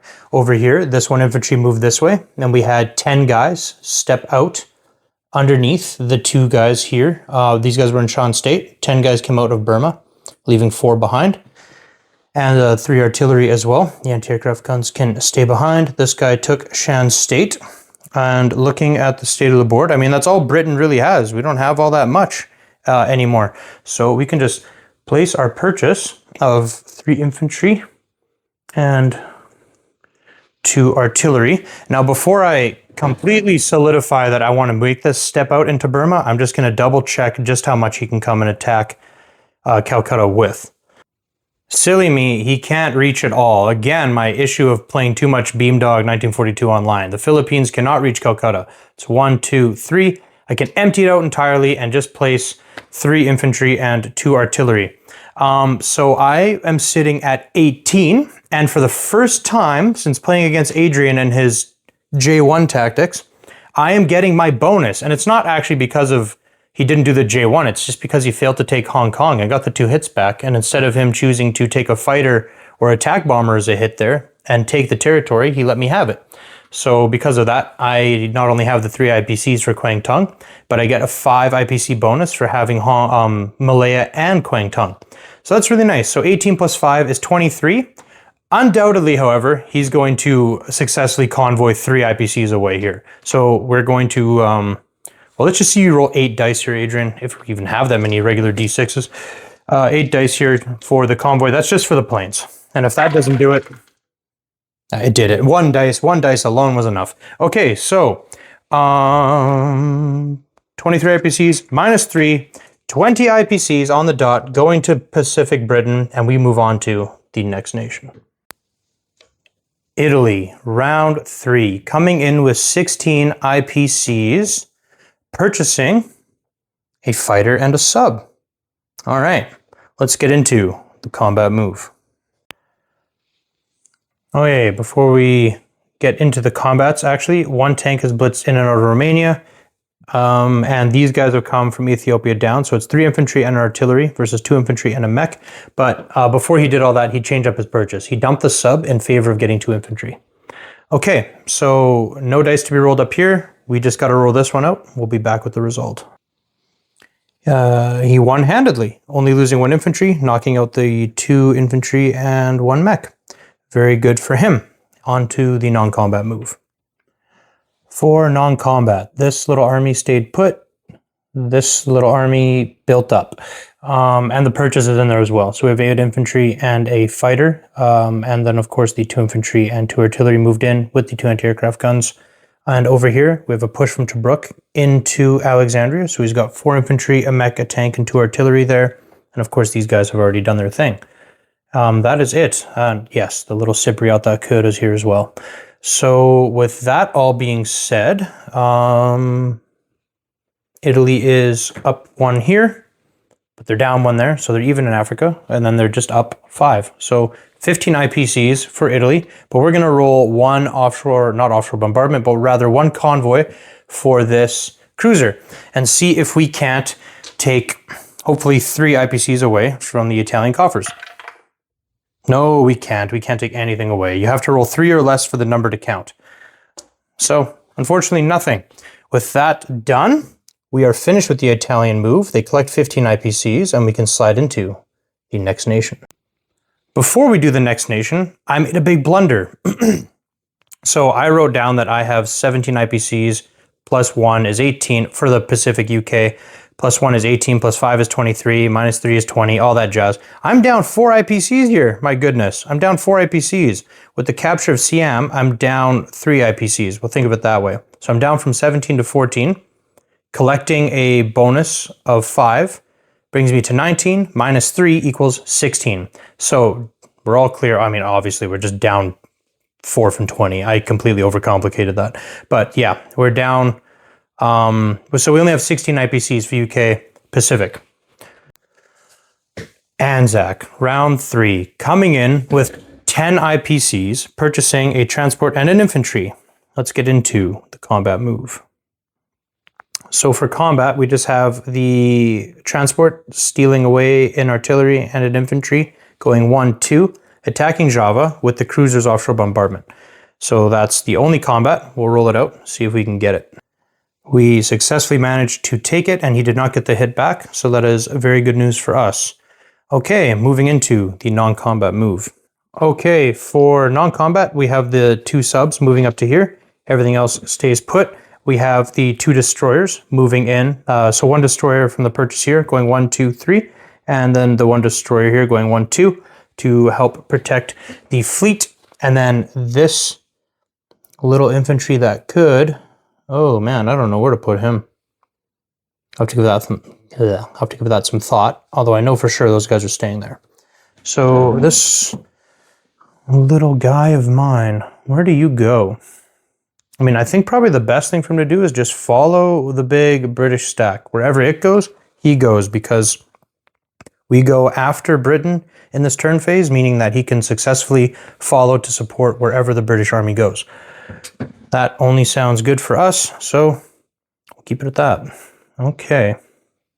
With that being said and done, we can collect our income. That's what I'm missing. So we have a bonus for having all of our original territories and Malaya. That brings us to 15, plus 4 brings us to 19 IPCs. And we obviously don't have this bonus because we only had 1 transport. We can only get 1 of them.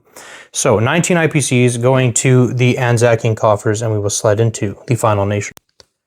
France, round 3, and not even having a single piece of iron floating in the water, no fighter in the UK, no nothing, literally just 5 infantry on the map. There's nothing for us to do, nothing that even remotely can be done. So we're just going to try and backstab the Italians here. So that's our only combat. Well, it's just a walk-in. And this guy will move here. This guy will move here. And these guys will move here to protect those planes. And that is it. We are all said and done. France's round is over. The 3rd round is over. So we can get into not only the next nation, not only the next round, but the next nation. Of course, forgot to mention the placing of the Anzacian purchase. Of course, we have the transport and... Oh, this guy has no... Oh, look at that. He's just got foot pads. That's hilarious. We're going to implement him as soon as we can. That is so funny. He's like wearing snowshoes, which is really funny for an Australian. Okay. On we go. Germany, round 4. Coming in with 86 IPCs. Purchasing 22 infantry, 2 tanks, and 2 artillery. A monster purchase. An extremely powerful continental army coming in hot. Alrighty, let's get into the combat move. Starting in the Atlantic Ocean, he moved a sub out with a fighter, and a strat bomber has gone 1, 2, 3. So that is a sub fighter strat bomber in season 104 versus the American destroyer. Similar situation up here in season 119. We got a destroyer, a fighter, and a strat bomber against the Russian sub. That is it for naval. Nope, just kidding. We have 3 subs coming 1, 2 into season 113 against the... Yeah, exactly. Might as well throw all the planes against it, right? Just can't leave it up to Lady Luck. Going up against the 1 Russian cruiser, that's what I'm looking for. And then we have 2 infantry stepping out of... Did they step out of Berlin or out of... Yeah. They stepped out of one of these with a fighter and attack bomber combo coming 1, 2, 3 into Poland to take out that Russian infantry. I believe that's it, right? We got 1, 2, 3, 4 fights to roll out. We'll be back with the results. Also, of course, worthy mention here, one tank has blitzed in and out from the UK into Scotland, so and just captured that territory, of course. All right, he completely wiped the board with me in the naval realm. I got no hits back, and he got the sneak attacks here, so the cruiser couldn't even get a chance to fire back, but the Russian soldier held his ground as best he could and took 1 German soldier with him. So we traded evenly. 3 IPCs for 3 there, lost 12 here, lost 6 there, and lost 8 there. So an overall successful round for Germany. Let's see that non-combat move now. For the non-combat, we have 2 fighters landing here, 2 strat bombers landing here in France. We have the carrier loaded with 2 tactical bombers going here, supporting those 3 subs, thank you, and the 13 transports. 1 sub has moved up here to cancel the Russian bonus, as well as if Russia takes this, there'll be an availability to convoy there. And the 3 infantry that were in Norway have been transported down and out into Germany. 1 guy has stepped out of the stack into Poland, 1 out of the stack into Romania. The 4 mechs have moved into the big stack, and the big stack is being protected by a fighter and 2 tactical bombers, as well as I think the 3 anti-aircraft guns were already there. But that is it. Bit of a mouthful, a lot of decisions to be made. So with that all said and done, we will see Adrian place his purchase.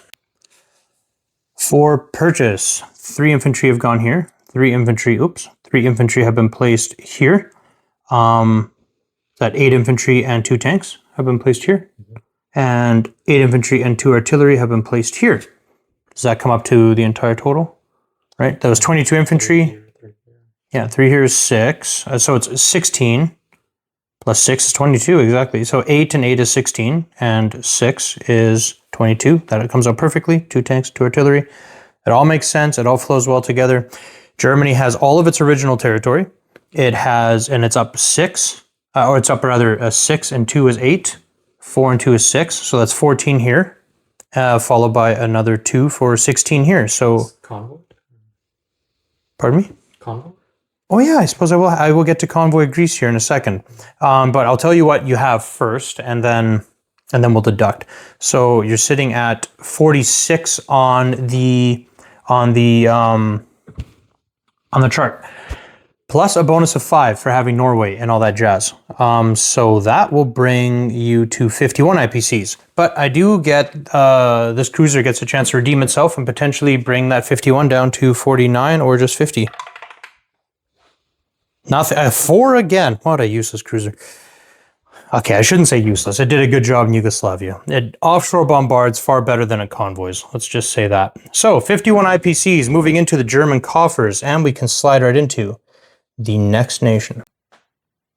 Russia, round 4, coming in with 62 IPCs. This might be the most money I've ever seen Russia have in one of my games of Axis and Allies G40, with 62 IPCs, purchasing 11 infantry, a destroyer, a transport, a fighter, and a mechanized infantry. I don't know if this is going to be, if this is smart. It just feels like the right move. Just looking at everything, it feels like I'm onto something here. So don't judge me until you get to the end of the video, because then we'll figure out then we'll see how this happens, myself included. I'm very interested. I feel like in order for me to win, it's going to be a long road to victory. But anyway, this is how we're doing it. So 11 infantry, mech, fighter, destroyer, transport. Let's get into the combat move. So for combat, we have 2 infantry stepping out of Bessarabia into Romania and a fighter and attack bomber coming out. 3 infantry stepping out of eastern Poland into Poland with a fighter coming out. We have 1 guy stepping out of Finland into Norway. And down here in Greece, we have gone hog wild. This has been really, really fun. This tank has blitzed in and out of Bulgaria, and this mech has stayed put. The other mech went and snatched up Greece, and the other tank went 1, 2. I just noticed this opening. I just noticed it at the last second. So we have taken northern Italy away from the Italians and turned the major factory there into a minor factory. And we're snatching up bonuses left and right. Hopefully we can win these 2 fights handedly, and then we can move ourselves into the non-combat round. But first we just have to roll these 2 little fights and see how they go. Okay, we took them both, but we lost an infantry in both of them. Some lucky shots for Adrian there. So trading completely evenly at 6 IPCs. But we just took so much territory. Very excited to get into the non-combat move and count up these IPCs. But first we got to figure out where exactly these troops will be best positioned. Starting on the east end, I moved 6 infantry into Kansu and my non-combat to help defend the Chinese. The Japanese view any other allied nation moving into Chinese territory as unprovoked war. So this means that Russia and Japan are now at war with one another. The Mongolia rule is still in effect because I did not attack a Japanese-controlled territory bordering Mongolia or Korea. And then the other 12 and the 2 anti-aircraft guns just moved into where those 6 were. Over here, we have the 6 infantry from Russia moved up. The 3 infantry from Ukraine moved here. The quick movers moved this way. 5 infantry moved out of Belarus. And 2 infantry and... No, not 2 infantry. 1 infantry moved up to Leningrad. And 1 infantry moved down here. So it's actually 6 infantry moved out of eastern Poland into Belarus. And everything else that was in Bessarabia and western Ukraine pushed into eastern Poland. So I have a stack of 15, 18, 19, 20, 21 infantry, 2 artillery, 4 tanks, 2 fighters, attack bomber, and oh, there's actually a 3rd artillery there, and the 4 anti-aircraft guns, of course. The stack that was in Finland moved back to Karelia. It doesn't want any of this transport smoke. We completely have to respect the fact he has 13 transports that can be completely loaded and can go so many different directions. We don't want any of that smoke. We just want to get our IPCs and get out. So speaking of IPCs, that's what's next. We get to collect our income and place our purchase. Okay, units purchased. 8 infantry go here, plus the fighter. A mech goes here. 3 infantry go here. Destroyer and transport go up there. Collecting income. I have a butt ton of income. I'm going to walk you through it before I reveal the final amount. So, with all of these territories that I have captured, you know, like if you've ever seen Oversimplified, essentially what I've done is communist, communist, communist, communist, communist, communist, communist, communist, communist. If that's not free and fair, I don't know what is. What it is it's made me go up to 57 IPCs on the board as Russia. Now, if that weren't enough, I have got, for the 3 bonus IPCs for every original German, original Italian, and pro-Axis territory, we get a bonus 3 IPCs. So that is 1, 2, 3, 4, 5, 6, 7. 7 times 3 is 21. We are at 57 plus 21 IPCs, putting us at 78 IPCs for Russia's coffers, and we can move into the next nation.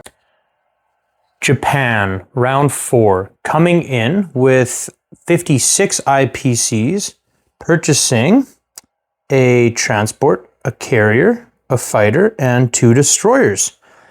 Let's see that combat move.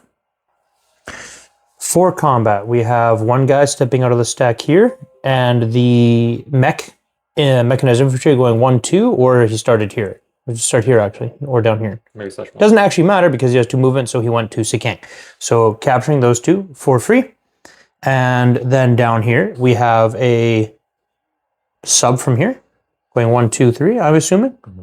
And then, of course, the cruiser from here, going like this, attacking this blocking destroyer. And then all the planes from here, and the whole fleet from here has all collapsed down here. So I'll try and list it off properly here. It looks like over here we have, let me get the camera in focus. We have a sub, a cruiser, a battleship, 3 loaded carriers, 2 fighters, attack bomber, and 2 strat bombers, all in the C zone, attacking the C zone. And then we have the transport that went and picked up. Was there a guy in the Philippines originally? He picked up a guy in the. But he started here. Oh yes, that's right. There were 2 guys here in the Celebes. So he picked up 1, picked up the tank, offloaded, and then 1 tac bomber, which will be boosted to 4 because of the tank. So Adrian's got some big thinking going on there. That's very good. So that's all against this. He of course has no destroyer. So I can choose, I have 1 American sub in here. I can choose to leave him in there and he gets a sneak attack at them, or I can choose to just submerge and leave him there for the counterattack. So that's the choice I have to make. But while I'm deciding that choice, there's something that we forgot. I'm quickly going to circle back to. We, of course, just finished Russia's turn, and we forgot to convoy Norway with this German sub. So we're going to see Adrian push these 2 dice into the tower now. No, so that's still a full 78 IPCs for Russia. Very good, very good. Okay, so we'll make some decisions here. We'll roll this out, and we'll be back with the results. Okay, so we have obviously the walk-in and the walk-in, and here, taking out the American destroyer, no problem, which got the hit back and took care of the sub. Over here, wiped out my fleet entirely, completely, easily, handedly. We submerged the sub. All we did was hurt the battleship and the carriers and kill his 1 sub. That's as far as this defending fleet got. So just went out with an absolute whimper. So sad. And then of course he took the island also with no casualties. So all these fights went very well for him, losing a sub and a destroyer. And I just lost a metric ton of stuff. So sad, but that's how it is now. So let's get into the non-combat move. For non-combat, we have a retreat out of Shenxi, leaving 5 infantry and 3 artillery here, moving 6 infantry in artillery and an AA gun into Hunan, landing a bunch of planes here. We have the damaged battleship and 2 carriers coming here and picking up 4 fighters that fought in the sea zone. The remaining planes had to use their 2 movement points to land, and so they chose for the strat bombers here in Sumatra and a fighter and attack bomber, and 3 fighters and attack bomber here in the Celebes, leaving all this damaged hardware right here in Sea Zone 42. Is there anything I forgot to cover? Of course, I don't know if I mentioned it in the combat move, but this infantry went down here and captured a victory city, and just a very, very vital place to have. It's very important, taking a bonus away from Britain, giving 3 IPCs to Japan, and also adding another victory city to their Pacific tally. It's all just very, very good. And of course, we have the fighter coming out into the sea zone right here. One thing that maybe some of you Japanese fans are just screaming about, that last fight that I did on the American turn, is that yes, the destroyer that came here with these 2 subs and did that got unholy lucky here.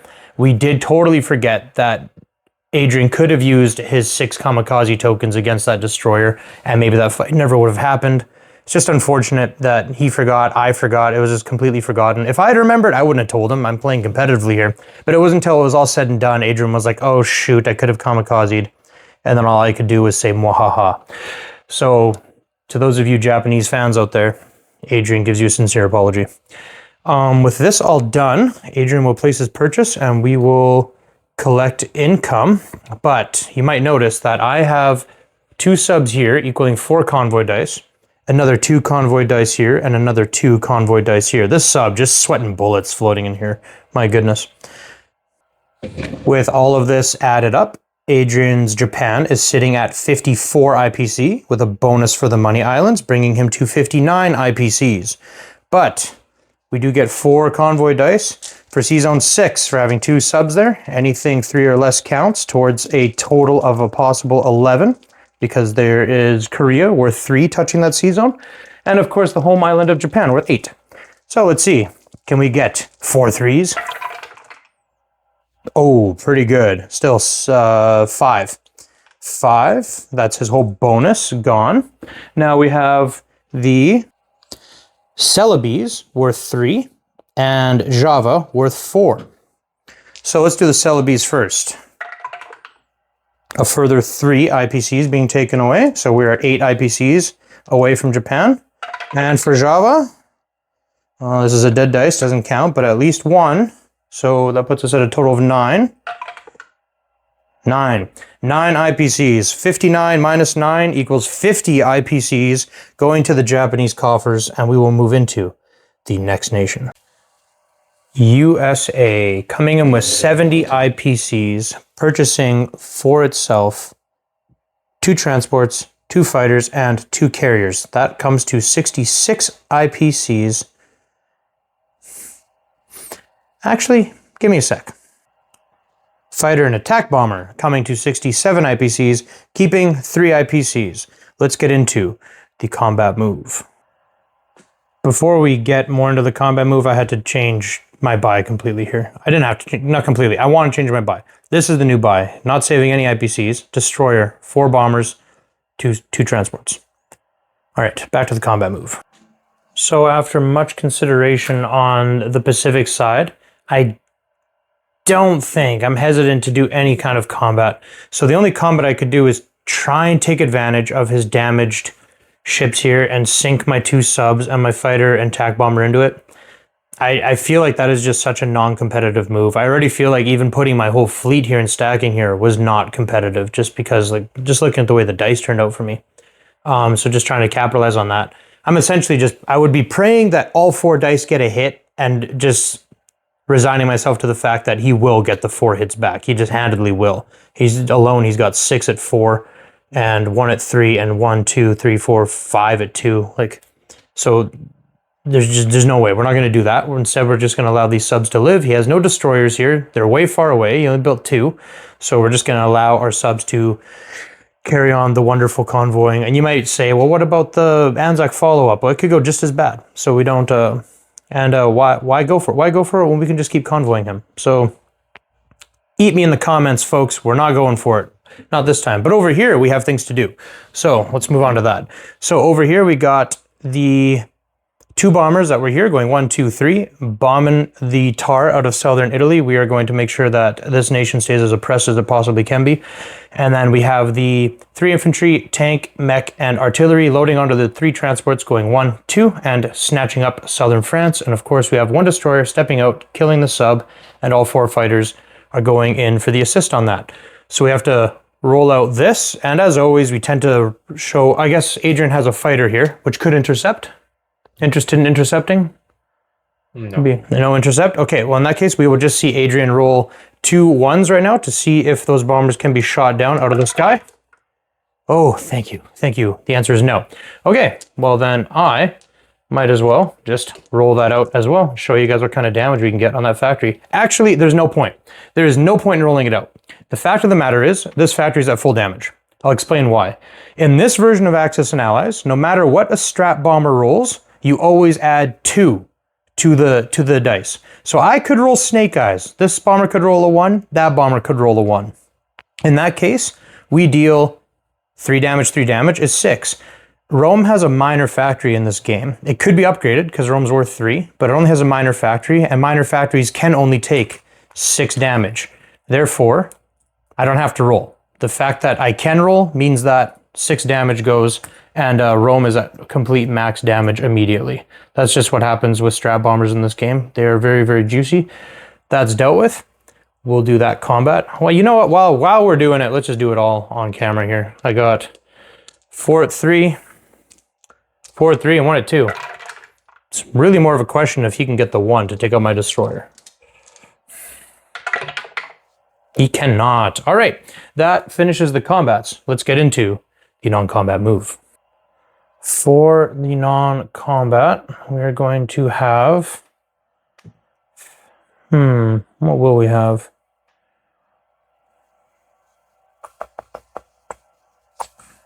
Well, this is the only thing I don't know what to do with. My 2 bombers that got away with murder over here. We have our purchase placed already. We have moved the 2 transports with the 3 infantry and 1 artillery into Gibraltar, as well as 2 fighters. We have a carrier that stayed here. We have 2 transports and a cruiser that are staying here and protecting these transports because he can come with these 2 strat bombers and these 2 fighters. They are eligible to join in that. And in the fight on this, we have to protect these transports handedly. The only thing that can reach this sea zone, funny enough, is, well, this 1 fighter, which is not going to happen. And then these 2 strat bombers is the only thing that can reach. His fighters in the UK can't reach. The attack bombers on the carrier can reach, and these attack bombers and fighter cannot reach. So we just really have a carrier here, and on the British turn I can slide that cruiser in to really, really defend it. So that leaves me wondering where to put these. Safest place is back in Algeria, I think. And then over here we have 1 sub coming down to here and another one going way up there. It's wishful thinking that he's going to come over here and successfully convoy. He's just going to come down in this direction he actually wants to keep moving. So I think it's actually better to do something like that. To just have to force those destroyers to go in really annoying places, and he's just going to be annoyed by the knowledge that if he doesn't deal with it, there's 2 descending attackers that can come down on him. And for him to go up there with his destroyers will be really annoying. So that's what we want. I think that is best. These 2 subs stay put, and my fighter and attack bomber move 1, 2, 3, 4 into the sea zone to get picked up by the carrier that moves down. And of course, this destroyer serves as a blocker. We have our purchase of 4 bombers going there, and destroyer and 2 transports coming here. That ends America's turn. The only thing that changed is we went up from 50 to 53 for capturing southern France. We should go ahead and put a marker on that. And that is it. We're not being convoyed anywhere that we own. We can just collect 73 IPCs. We're at 53, bonus of 20, and move into the next nation. China, round 2, coming in with 6 IPCs. We purchase 2 infantry, and this actually goes super quick. We step out here, and then we move over here. We place our 2 guys on top of that. We collect 4 IPCs. We move into the next nation. UK, round 4. Coming in with 16 IPCs here and nothing here. Purchasing a fighter and 2 infantry for exactly 16. Let's get into the combat move.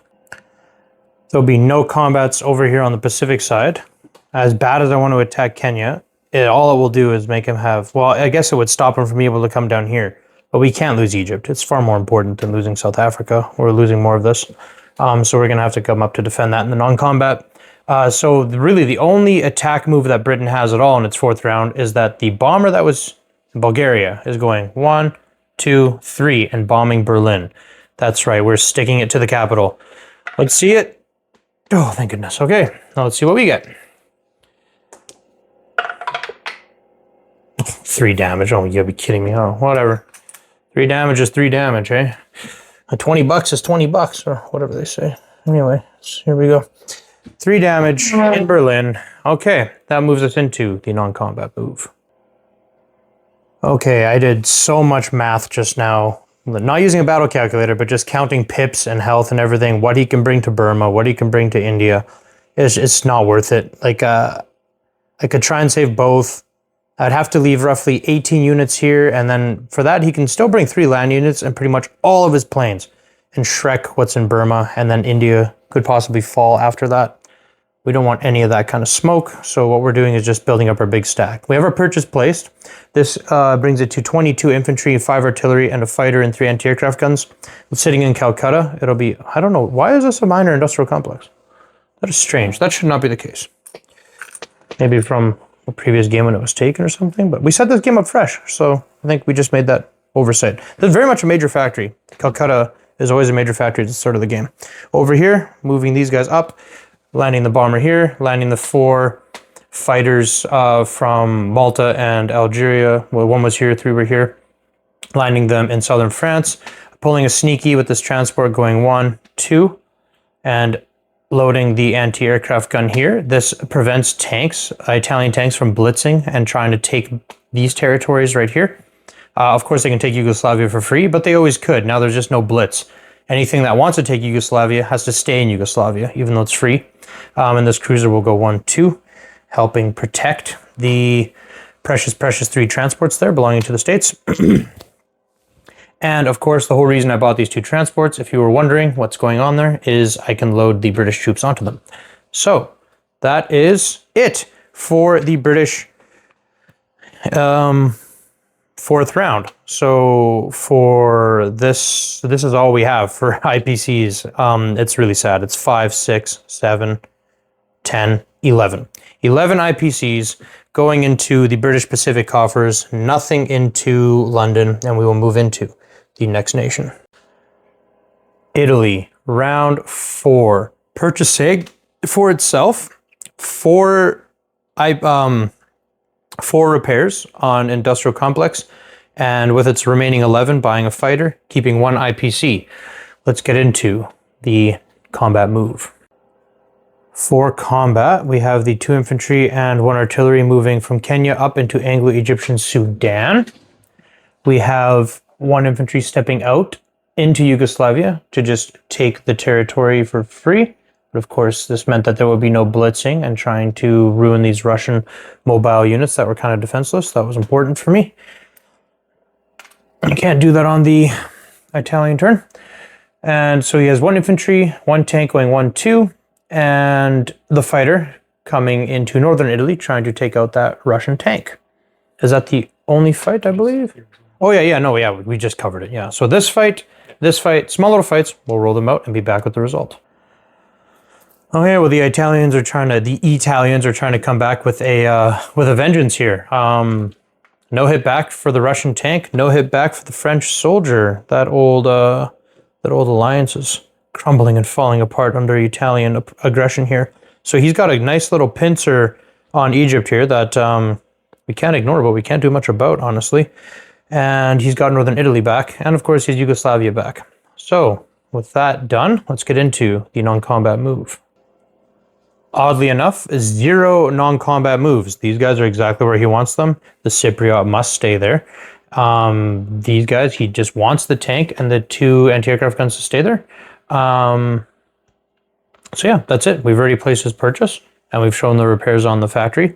I counted it all up. I'll just do it one more time on camera. He's up 1-2, but he's down 1-2. So that would be just a flat out 10 because they start with 10, but he's up 2. So that's 12 IPCs. Going into the Italian coffers, 0 bonuses for them. And we will move into the next nation. Anzac, round 4. Coming in with 19 IPCs. We're going to save 1 IPC and purchase 3 subs. All right. With that said, let's get into the combat move. No combats, 0 combats, just sliding that guy this way, putting this guy over here, and these will go 1, 2, 3. 1 sub there, and the other one goes 1, 2, 3. So now we have the quadrifecta, the whatever, trifecta +1 happening here on the Money Islands. Hopefully, and he cannot do anything about this. His 2 destroyers cannot reach these. His next Japanese turn, and Japan goes pretty soon here. He will be getting convoyed on all of these. And that is, that just warms my cockles, it does. Okay, so with that done, you will stay there. I guess, obviously, you should just go to Queensland because it's better for you. This guy with his weird flippers. And we can place our purchase. No, you know what, actually... Do we sacrifice the transport? Do we sacrifice our only Pacific transport? I mean, it's not like he can't kill it here. He can just go 1, 2, 3, 4. So yeah, I think in the non-combat, we will take this. We will take this. And if he doesn't want Anzac to have a bonus, he has to waste his 1 remaining transport in this area on getting that away from the Anzacians, when I doubt he'll do that, but maybe. But either way, what this does, because we still have Malaya, is it gives us a bonus of 10, and we have all these islands now. It gives us another bonus of 10. We did not spend all of our money. We kept $1, so we have 20 IPCs plus 1 is 21 IPCs going into the Anzac coffers, and we will move into the next nation. France, round 4. Coming in with nothing but 9 IPCs of value on the board. Just these guys. This guy's just going to take this. Just because we like the fact that we can place French roundels on the map. And that is it. That is all that they're going to do. Oh man, look at me go touching the zoom reel. I'm so sorry for everyone that is witnessing that. I need to get my crap together. Okay, let's put a French roundel there. Done. And with that said and done, we obviously want these 2 infantry to stay and protect these 2 bombers from the... Actually, now these bombers go 1, 2, 3, 4. 5, 6, 7. Yeah, okay. Yeah, so they got to stay here. With that being said and done, we have concluded the 4th round, and we can move into the next nation. Germany, round 5, coming in with 51 IPCs, purchasing for themselves 16 infantry and 3 factory repairs. Exactly 51 IPCs. Like, this is terrifying infantry stacks that he just keeps pumping out. That is, yeah. Well, I guess it's what I would do in his shoes, so it's only fair. Let's just get into that combat move. All right, folks, trying something revolutionary in filmography, holding the camera still. So we have a full press into South France. He's taken his 3 infantry, his 2 tanks, 3 fighters, 5 tac bombers, and 2 strat bombers against my 3 infantry, 1 artillery, 1 mech, 1 tank, and 4 fighters. Heavily outclassed here, but it means that planes are going against the west and not against the east. So I guess I'm happy with that. What I'm not happy with is that he snaked 4 mechs through Yugoslavia and is attacking my 1 mech and my bomber here. Not great odds for me. He is then taking 3 infantry and a artillery and attacking my 2 infantry in Poland. And he's taking 2 infantry and an artillery and attacking my 1 infantry in Romania. And then in Norway, do a little zoom there. In Norway, he is loading for, I think he had, what did you have, Adrian? Was it 8? You had 8 guys in Western Germany, and he's going kind of the conservative route, and he's going to take 4 guys away from Western Germany and just try their hand at 4 at 1 against the guy in Norway. Those are all of Germany's battles. Did I miss any, Adrian? No, that's it. Okay, we will roll these out and check the result. Oh man, terrible rolls for me. He wiped the board with me here, I got no hits back. Wiped the board with me in Norway, no hits back. Got 1 hit back in Poland, 1 hit back in Romania, and only 6 hits back here. Maybe 5, no, actually only 5 hits back in southern France. So rough. Like my first, he got 7 hits his first roll, and I only got 3. And then 2, so 5 hits. Yeah, so he had to lose 1 fighter in order to keep 1 tank to keep southern France. I feel like I was owed way more hits than just 3 in my first roll. I feel like my fighters alone should have got 3 hits, and then everything else should have amounted to, like, you know, bringing it to like 6 hits or something. But anyway, whatever. Maybe not. Maybe that's just wishful thinking. I did only have 10 dice. This is how it goes now. So this is it. Norway is recaptured. He chose not to go to Leningrad, even though I left it open. It's actually quite smart because he took all of his air force here. He cannot protect his fleet, which consists of a carrier and a cruiser, is all that's protecting it from the very angry Russian Air Force. So you got 2 fighters and an attack bomber here. And of course we have this fighter here in the far right of the screen that can all go 1, 2, 3, 4, 5. Like it's, yeah, it would be a little bit difficult for him to take it all. So kind of just playing the conservative move here is Germany. What else is there to discuss? Nothing really. Let's see that the non-combat move.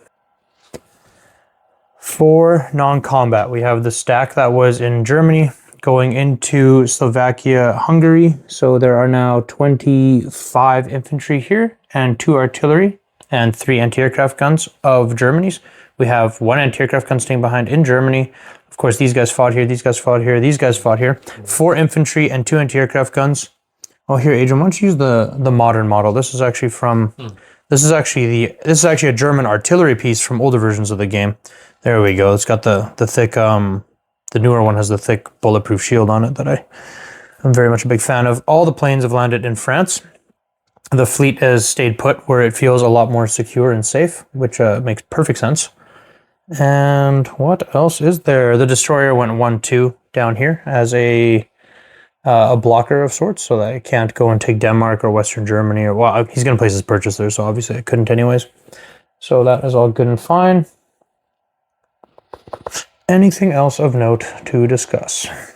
Don't think so. I think we can see him place his purchase, and we will count up how many incomes he gets. Yes.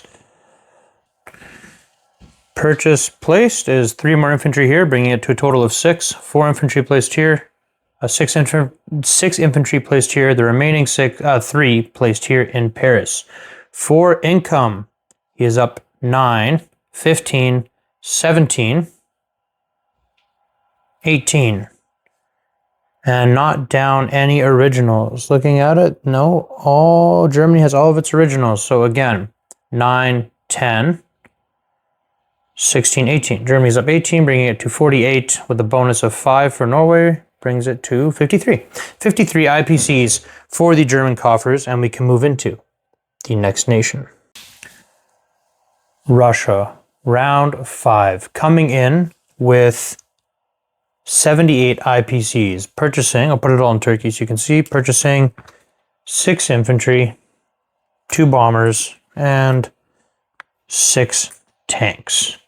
All right, now let's get into the combat move. Okay, for combat, we have the destroyer moving 1-2 and attacking this 1 sub that Adrian so kindly just left 1 all by itself. I think he's very concerned about losing all of his transports, so he just does not want to send that much away. Which makes sense. It makes sense. And he can always just send another sub, I guess. But we'll take that. I mean, we still might lose this, so let's not rejoice too quickly here. Into Poland, I'm stepping 3 infantry off and 2 artillery.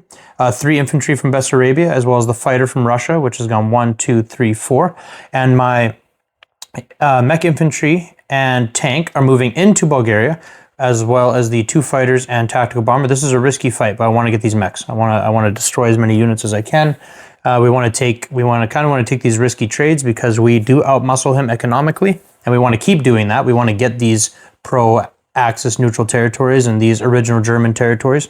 We want to snag as many bonuses as we can so that we can keep pumping out strong units. And over here, obviously, there's no fights. It's just going to be units trucking or west and east, respectively. Okay, we will roll these out and be back with the result. Okay, this actually went swimmingly. Only lost 1 infantry in Romania. He got no hits in Poland. I took out the sub, no problem. In Bulgaria, we killed all the mechs. We lost our tank and our mech. I chose not to sacrifice a fighter to take the territory. I would have taken the territory happily. The reason I didn't is because he can come with 1 tank, 1 infantry, and 2 fighters to knock out the tank that I would have left behind. I don't want that. Just for a territory that's worth 4. It's worth 1, but you gotta remember the Russian bonus makes it worth 4. So we'll leave it in German hands for now. We want to save these fighters. They all need to go here because we need to stack here. We cannot afford to lose Eastern Poland and allow him to not only have taken London, but also start pushing into Russia. We need to form a bulwark. So that's what we're gonna do. And this tank and mech never could have helped stack there, but these planes can. So we're not sacrificing any of them. They're going to Eastern Poland. Okay, with that done and said, we'll move into the non-combat move. For non-combat, we have the group of guys that was here with their artillery moved this way. The 6 infantry that were here moved up. And these guys are staying put with the transport. They're just staying put for now. I have my reasons. We have these guys have moved further, the 12 infantry and 2 anti-aircraft guns. And these 6 infantry have tucked in with the Chinese stack, of course. Kind of the I'll follow you wherever you go situation.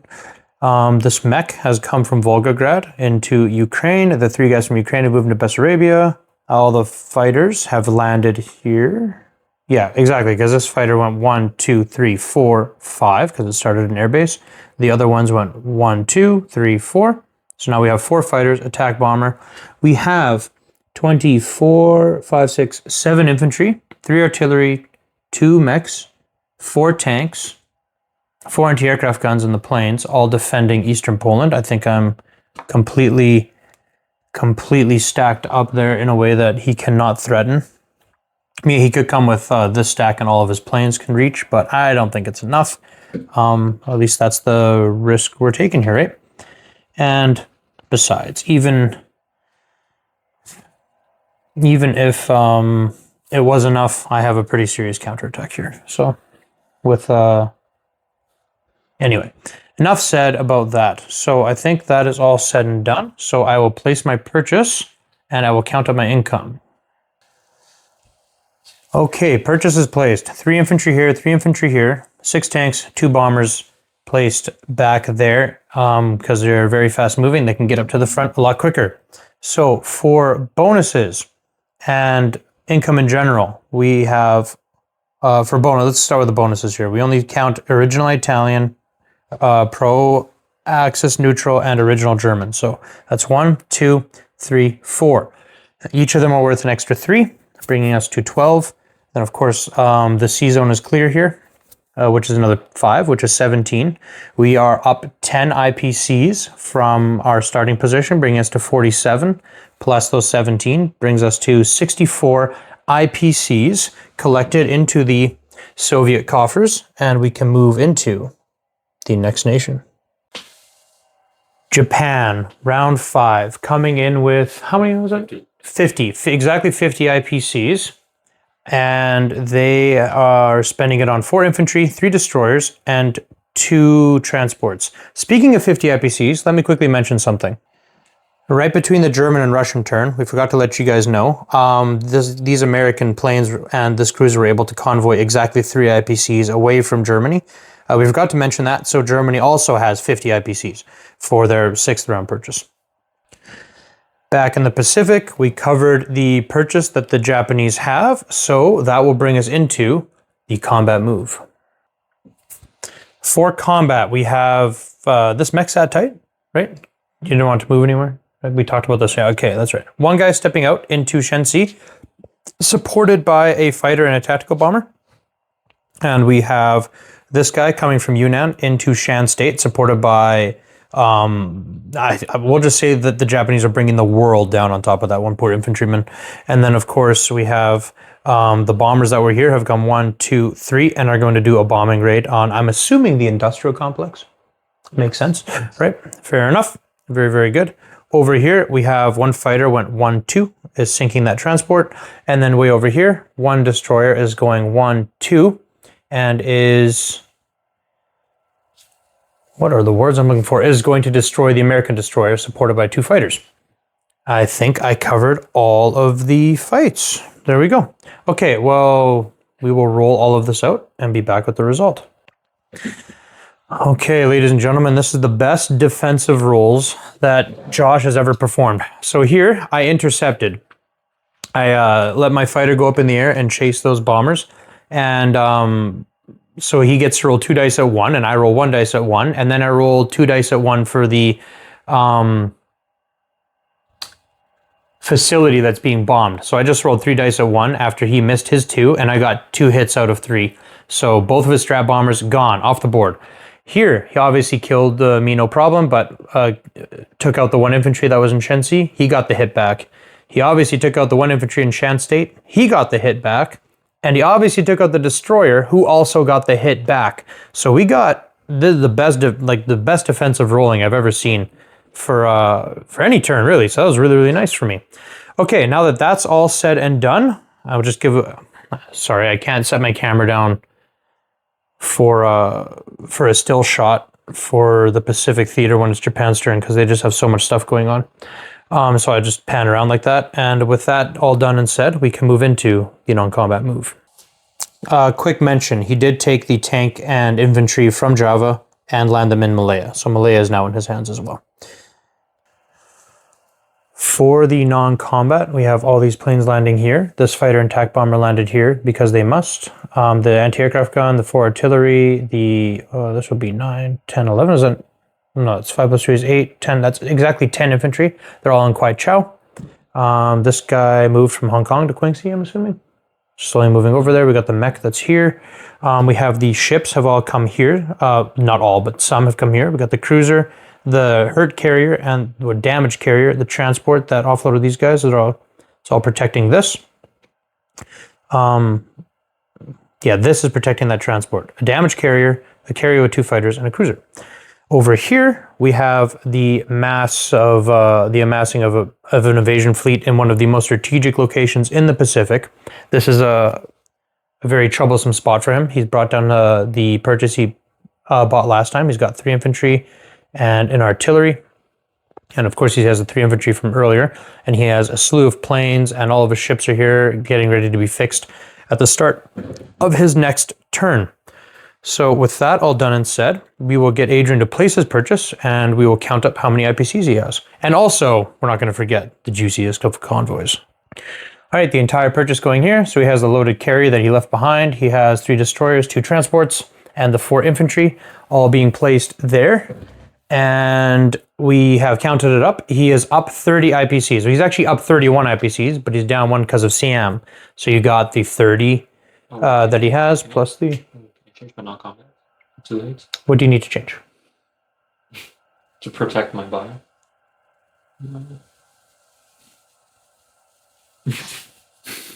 I'll allow it. Okay. I'll allow. All right. Adrian noticed what I had already seen, and that his buy will perish if he doesn't change his non-combat. And you know what? I'll allow it. I will completely allow it. But that doesn't change what he has here, so we're going to keep going over the money. He's got 1, 2, 3, 4, 5, 6, 7, 8, 9, 10, 11, plus 20. So that's 30, 31 actually. Minus that is 30. So 26 plus 30 is 56. Plus this 5 bonus is 61.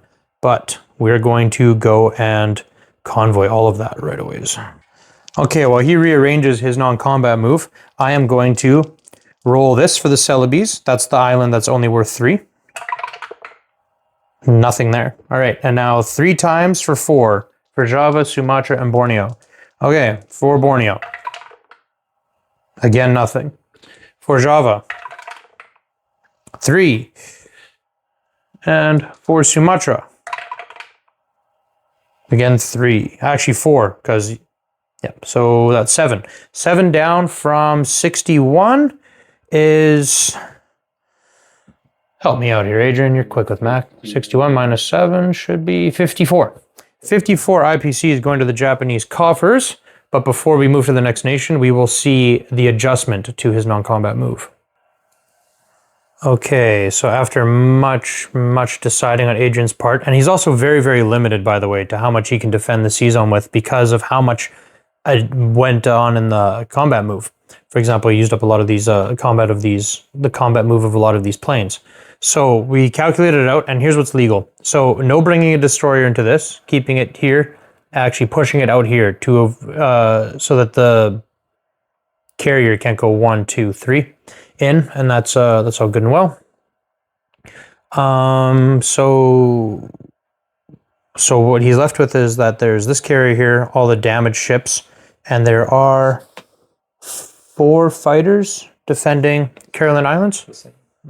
That's the same. That's just, yeah, nothing's changed because there was some shenanigans. So anyways, this is what it looks like. Take a good look at it. This is how it all looks now. He has 54 IPCs, and we move into the next nation. USA round 5. Coming in with 73 IPCs, purchasing 3 infantry, 3 transports, 2 fighters, attack bomber, and a regular bomber. Let's get right into that combat phase. So for combat, we do have the fighter and attack bomber going 1, 2, 3. And we do have the subs coming down and the 4 bombers going 1, 2, 3, 4, 5. And then they can go 6 and then land in any one of those 3 Russian territories for their 7th move. So there's that one. Down here, we have the 2 American subs slamming into this carrier, undamaged carrier, and cruiser. Of course, those fighters will not be protecting against these subs. We'll just be trying our luck and seeing if we can get... If we get 2 hits, something goes. If we only get 1 hit and he kills us, then that's it. Nothing back. But if we get 2 hits, then he's got to start losing stuff. And not only that, there's sneak attacks, so that'd be really rough for him. On the Europe side, the bombers go 1, 2, 3, and we'll bomb northern Italy. We don't want to bomb southern Italy. For 1, there's already 2 damage there. And for 2, he has fighters, so he would be rolling 4 dice back at us if he wanted to intercept. And then the only other fight is this destroyer that was here is going up to kill his destroyer, and the 2 fighters have stepped off going 1, 2 as well. So we will roll all of this out and be back with the result. This is the result of this fight. I'm left with 2 subs and 2 bombers, which landed in Amur. Over here, we only got the 1 hit, and he decided that because Anzac is potentially going to be coming in with 2 subs and 3 fighters, that he does not want to take damage on this carrier. He wants those fighters to be able to protect this transport. So he just lost the cruiser, but his carriers then managed to take out my 2 subs. Over here, we got full damage on that factory. He got no hits back, and we took out his destroyer. He got no hits back. Let's get into the non-combat move. For the non-combat, the 2 fighters on this carrier have gone 1, 2, 3, 4 to help protect Egypt. The bombers were here. They went 1, 2, 3 and bombed, and then 4, 5, 6 into eastern Poland. We are negating that Russian bonus this turn anyway, so we might as well tuck them safe and sound inside eastern Poland because everyone else is backing off here. The 3 transports with the carrier come here. These 2 fighters that are in Gibraltar will go like so. Actually, you know what? No, they won't. They will protect this sea zone with their lives. They will protect Gibraltar with their lives instead. Now we have that destroyer was there. We have the destroyer and 2 transports. We're loaded with the British troops here. We have the 3 empty transports that will go back next turn to grab more stuff. And over here, we just have that carrier backing up to catch the purchase. So we will place that now and count our income. Just had to count it up. It's exactly 10 units that we purchased there. And I actually know for a fact that we're back down to 70 because we don't have southern France. So we just collect, not 70, down to 50 because we don't have southern France. So we're at 50 on the tracker. With still a bonus of 20, so we will be exactly at 70 IPCs. This is all placed here, like so. The reason you don't put the planes on the carrier is because it doesn't matter. They have just as much movement as if they were on, and if they were to be attacked, they would just scramble. So that is all good and well. I guess the only thing that we want to consider is, are my bombers in any danger in that space? 4. No, they're not. Okay, so that is all good. Landed there, here. We're all done. We collect 70 IPCs and we slide right into the next nation. China, round 5, coming in with 4 IPCs, purchasing 1 guy. Again, let's use that revolutionary method of filming where you keep the camera still. So for combat, it's just going to be like this and like this. And then of course the fighter can't land there, so we just place our purchase.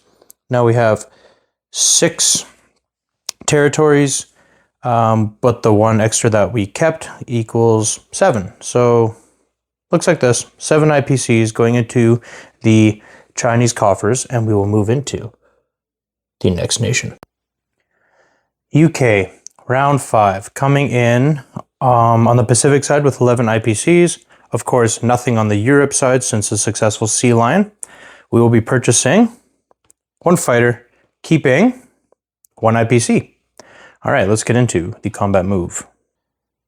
All right, over here doing no combats, and as well as here, no combats. Those guys are stuck there. It will be a non-combat to offload them. There's no real combats for this transport or cruiser to do.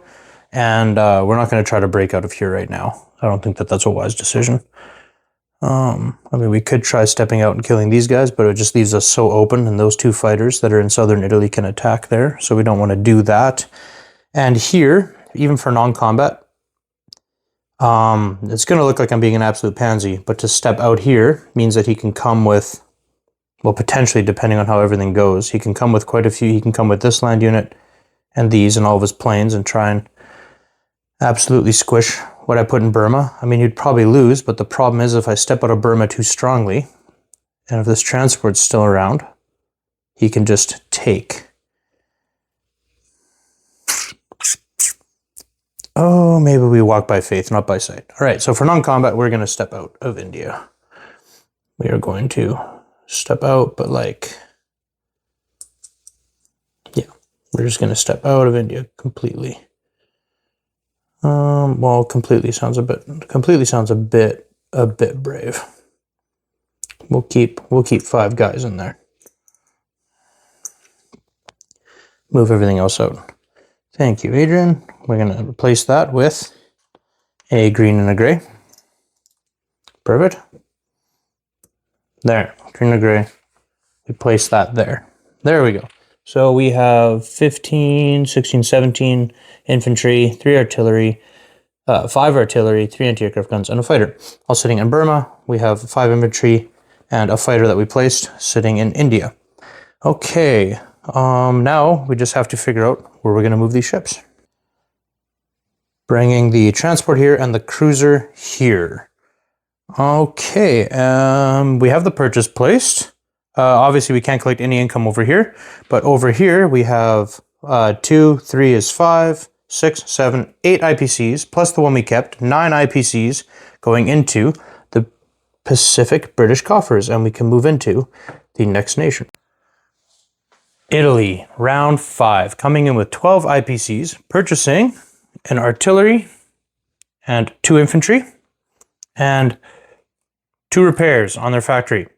I'm assuming it's the capital, right? Okay, so we can take that off. That is exactly 12 IPCs. So let's review what they have as potential. So they got some units here in southern/central Europe, a few units up here, and of course, some units threatening Egypt. So let's get into that combat move. So for combat, we have this tank that's going 1-2 and taking Albania back for the Italian cause, and we have the 2 infantry and artillery pushing up, and the 2 infantry, 1 tank, 1 mech, and 4 infantry pushing in to Egypt, as well as the 2 fighters coming out of southern Italy. They go 1, 2, 3, 4, and then 5. They can go 5 into Alexandria or Anglo-Egyptian Sudan, and they are facing down 1, 2, 3, 4, 5, 6, 7 infantry, 2 artillery, and 2 fighters. So we're probably going to throw that one on the battle board and see how it goes.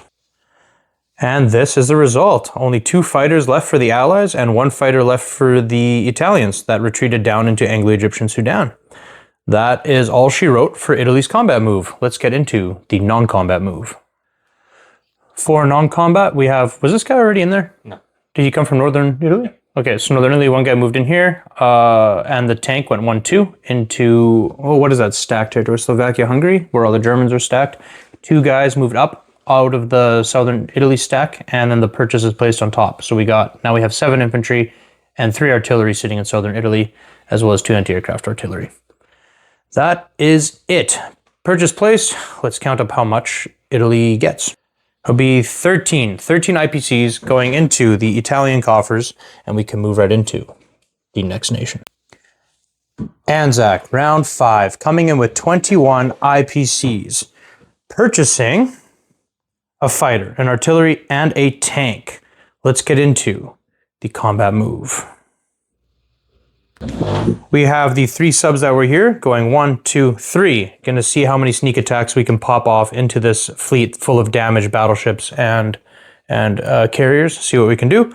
And then we have the 2 subs pinching in here, as well as the 3 fighters. They're going 1, 2, 3, 4. And they start out in airbase, so they can land in either Shan State or Siam. Wonderful, wonderful. So with that being said, we were gonna roll these out, and we are gonna see just what happens. This fight went just as expected. Unfortunately, I was just really hoping that the dice would allow me to get more than 1 hit. If I got more than 1 hit, then he flips this carrier and loses other stuff. But I rolled the 3 dice, only got the 1 hit, so this carrier flips, its planes land here, and then he obviously got to roll 1, 2, 3 at 2, 1 at 3, and 2 at 4, and had no problem getting 3 hits back. So those 3 subs were a complete write-off. Over here, far more victorious. We lost all of our fighters because his fighters rolled back very, very effectively, but his aircraft carriers got 0 hits back, so we ended up losing no subs because obviously his fighters can't hit our subs, and my subs can't hit his fighters. So that ends up looking like this. His carriers are gone, and 1 fighter is gone, and I lost 3 fighters for my trouble. But he lost the transport. So in hindsight, I wish I had just pushed 5 more guys out. I just didn't know if this would go the way I hoped it would go. Okay, that is it for Anzac's combat, and they have a really quick non-combat move. It's just retreating down to Sydney because it's exposed now. And then this one Anzacian can move back out into Burma. And of course, the other 2 guys that were in Egypt have vanquished just the previous turn. So that is it. That's all she wrote for Anzac. It has all of its original territories, but does not have Malaya, so we're out of bonus there. But we do have these islands, so it's just a straight 15 IPCs, keeping 1 IPC from our purchase. So 16 IPCs going into Anzac's coffers, and we will move into the final nation. France, round 1. Doing this and this. Getting rid of that. And yeah, that's it, man. I mean, we got 2 infantry there, 1 infantry here. They've moved. We're done.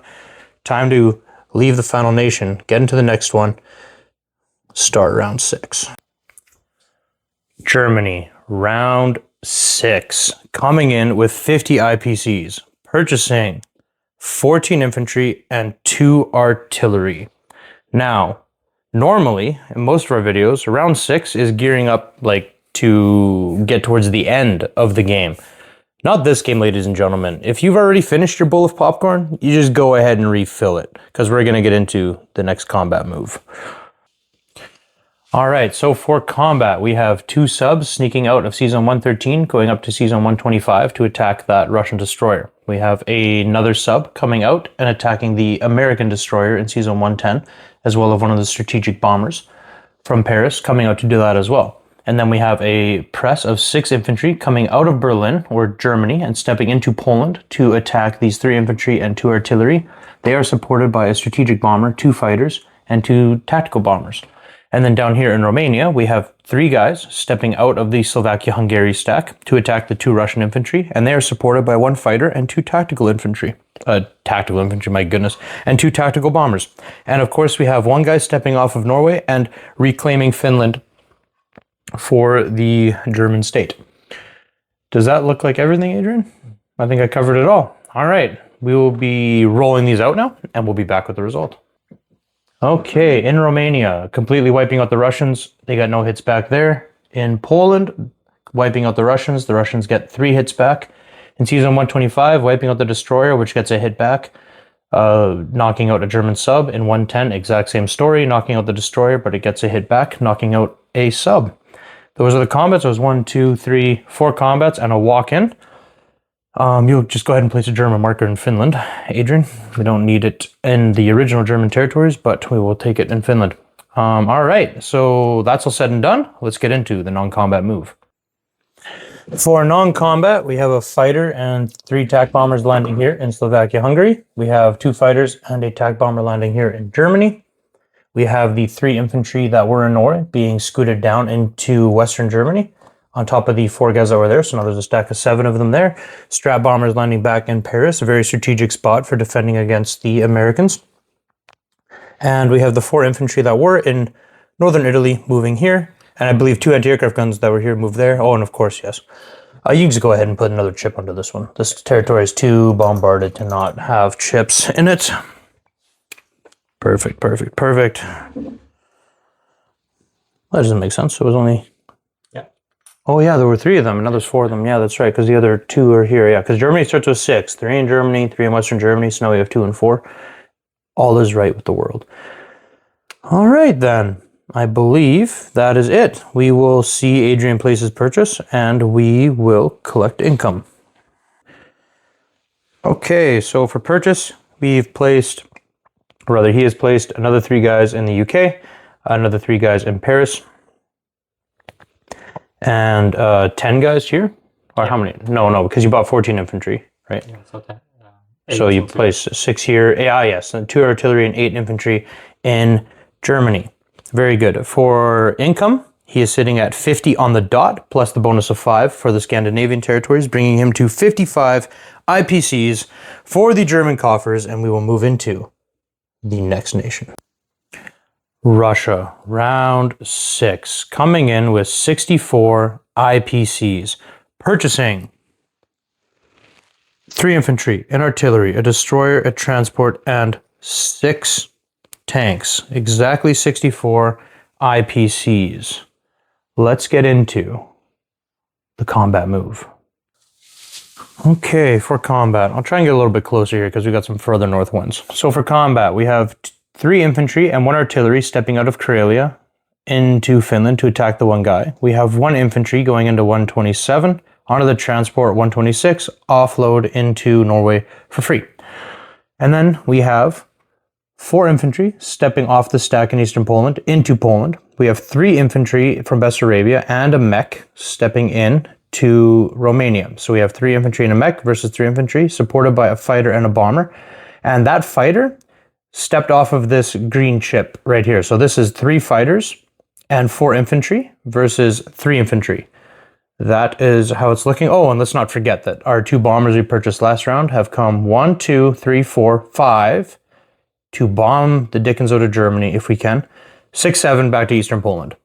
All right, that is the game plan. If we can make all of these go off without a hitch, we should still be staying in decent shape.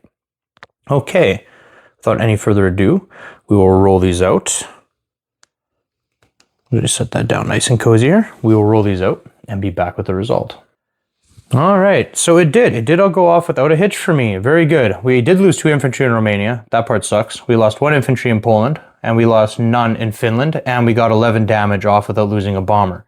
That all feels really good. So we went up quite a bit. We went up 10.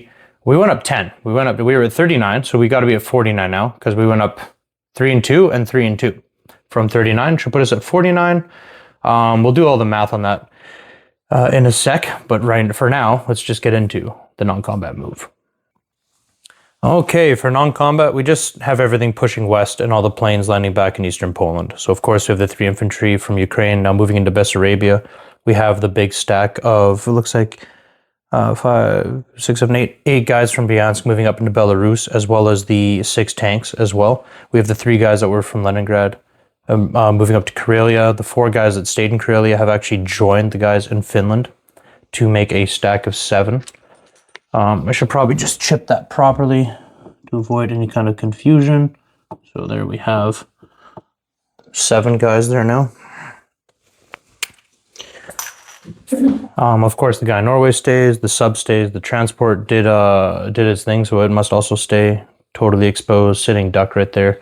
These 3 guys fought here, so they have to stay. These 2 fought here, so they have to stay. And over here, we did... so I have these 12 infantry that are coming from the Far East, and normally they can get here just in time to defend Moscow. But in this particular game, like, they were here and it's round 6, so round 6 here. If they kept moving west, it would be like round 6, round 7, round 8, round 9, round 10. Like if this game ever got to round 11, then they would finally be there. Now watch me 5 rounds later eat my words on that. But in the meantime, they went from Novosibirsk down to Qinghai to just we really want Japan to feel the pressure here, because I feel like, I don't want to get ahead of myself, but I feel like in this game, if Adrian's going to win it all, it's going to be on this side. So we want to offer as much resistance on this side as we can. That's my thinking. If anyone's like, why in the world would you go to China with those guys? That's why. That is my thinking. 4 of the 6 guys stepped out of Suyan into Chahar, and 2 guys stay behind just to protect any sort of shenanigans on that fighter. He has a fighter attack bomber here that could go 1-2 and knock out that one precious Chinese fighter. We don't want to lose it, so that is why we leave these 2 guys behind, kind of just to escort it on its merry way. So with that all being done and said, what I'm going to do now is place the purchase and collect income. All right. I think the one thing I did forget to mention is the 6 that were in Belarus have moved here. So now we have a very healthy stack of 28 infantry sitting in Eastern Poland. For purchase, we placed 1 infantry here, 1 destroyer, and 1 transport there. We placed 6 tanks here, and we placed 2 infantry and an artillery here in Ukraine. We are sitting at 49 IPCs on the board with a bonus of 12. 3 here, 3 here, 3 here, and 3 here, bringing us to 61 IPCs. 61 IPCs for the Russian coffers, and we will move into the next nation.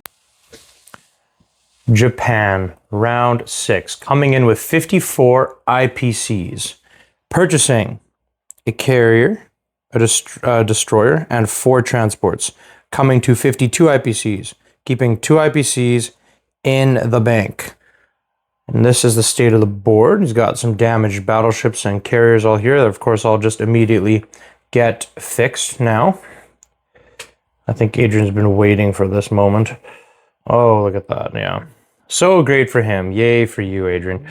And of course, he doesn't have anything here. He's got all this going on right here. So without any further ado, let's get into the combat move. Starting from west to east, we have one guy stepping out of Kwai Chao into Hopei, and then all the planes following as well. So it's looks like to be 3 fighters and 5 tactical bombers. The stack sits still. Down here from Malaya, a tank comes blitzing into Shan State and then east into Siam.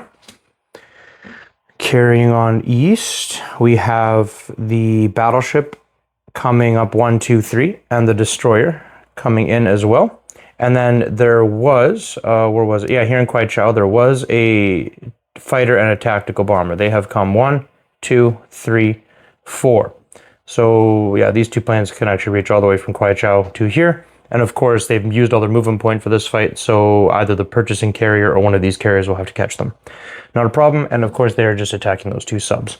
And then the most dastardly of all, we have a transport coming 1, 2, 3, offloading 2 infantry into Hawaii. Most vexing, most vexing.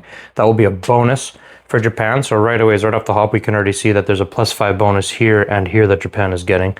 Very juicy for them. Okay, we're going to roll these few combats out and be back with the result now. So the only 2 combats actually that needed to be rolled was the fight in Hupei. He obviously completely wiped the guy out, but we got the hit back, so he does not take Hupei, obviously opting to lose the infantryman for a territorial worth 1 rather than losing a plane to take it.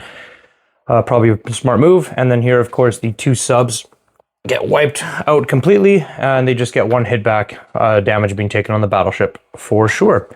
Okay, the combat is over. Let's see that non-combat move. For non-combat, we have, well, this guy stays put. Tank move. Okay, these planes started here. They started here. They went 1, 2, 3, 4.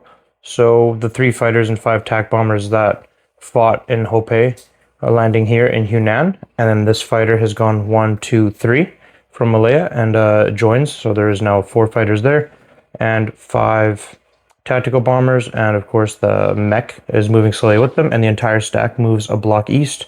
So we have the 9 infantry and 4 artillery and 1 anti-aircraft gun sitting in Anhui. Over here, we have that all staying put, ready for the purchase to be put, and then everything else, so the battleship, cruiser, and 3 carriers come here, and the other transport brings another 2 infantry and an artillery with as well. So now there's a massive, very powerful stack staring down the barrel of San Francisco, and that's going to have to be addressed immediately, unfortunately. And not only this, the astute observer will notice that this was a very important victory city and bonus for Japan, also taking a bonus away from America. And not only that, it brings him to 5 out of the 6 victory cities he needs to win on this side of the map. So, as good as we're doing on this side, or well, I wouldn't even say that we're doing that great. We have Germany pinned down, but I mean, he successfully committed a sea line, so it's not like everything's all hunky-dory over there. We're just strong as Russia. But over here, we have to really start thinking very, very clearly about what we're going to do. All right, Adrian, we will see you place that purchase, and we will count up your income. All right, the purchase has been placed. It is the destroyer, aircraft carrier, and 4 transports. And if I counted all this up right, which I like to think I usually do, Adrian is up 34 IPCs. Starting from 26, that puts him to 60 IPCs with a bonus of 5 and a bonus of 5 for 70 IPCs. But, oh, and he saved too. So yuck, 72 IPCs. He's making more money than America, which is absurd. That's actually terrible for me. But we have these 2 subs right here that can convoy a potential 5 IPCs away with the 311. So let's roll that out and see if we can get 5 IPCs off of his hands. Rolling 4 D6s, 2 per sub. Not 5, but 4. 4 IPCs down from 72 equals 68 IPCs to the Japanese coffers, and we will move into the next nation, I guess. USA, round 6, coming in with 70 IPCs, purchasing... Oops, sorry, mess with the zoom. Purchasing... I'm messing with the zoom again. A bomber, a destroyer, and 8 subs. That comes to 68 IPCs, keeping 2. Let's get into the combat move. So for combat, we have the 2 bombers going 1, 2, 3 into Japan, doing a bombing raid from Amur. And then we have another 2 bombers going 1, 2 from Eastern Poland to see if we can completely level the factory in Berlin. And that'll actually be our only combats, I think. Okay, let's roll those out and see. And traditionally, we do the, we show anti-aircraft guns. So let's just have Adrian roll them out right away. All right, 2 anti-aircraft guns coming against the Berlin. No hits. All right, let's see the damage right now. What do the 2 bombers do in Berlin? Oof, that flattens the factory completely. It's 20 damage easily. This is 8, this is 7. That would be 15 damage on top of the 11 that's there, but it maxes out at 20. So that is just a straight 20 damage on Berlin. All right, let's roll another 2 for Tokyo.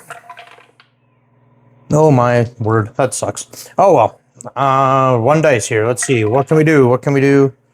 It's a 3, plus 2 is 5. 5 damage on Tokyo.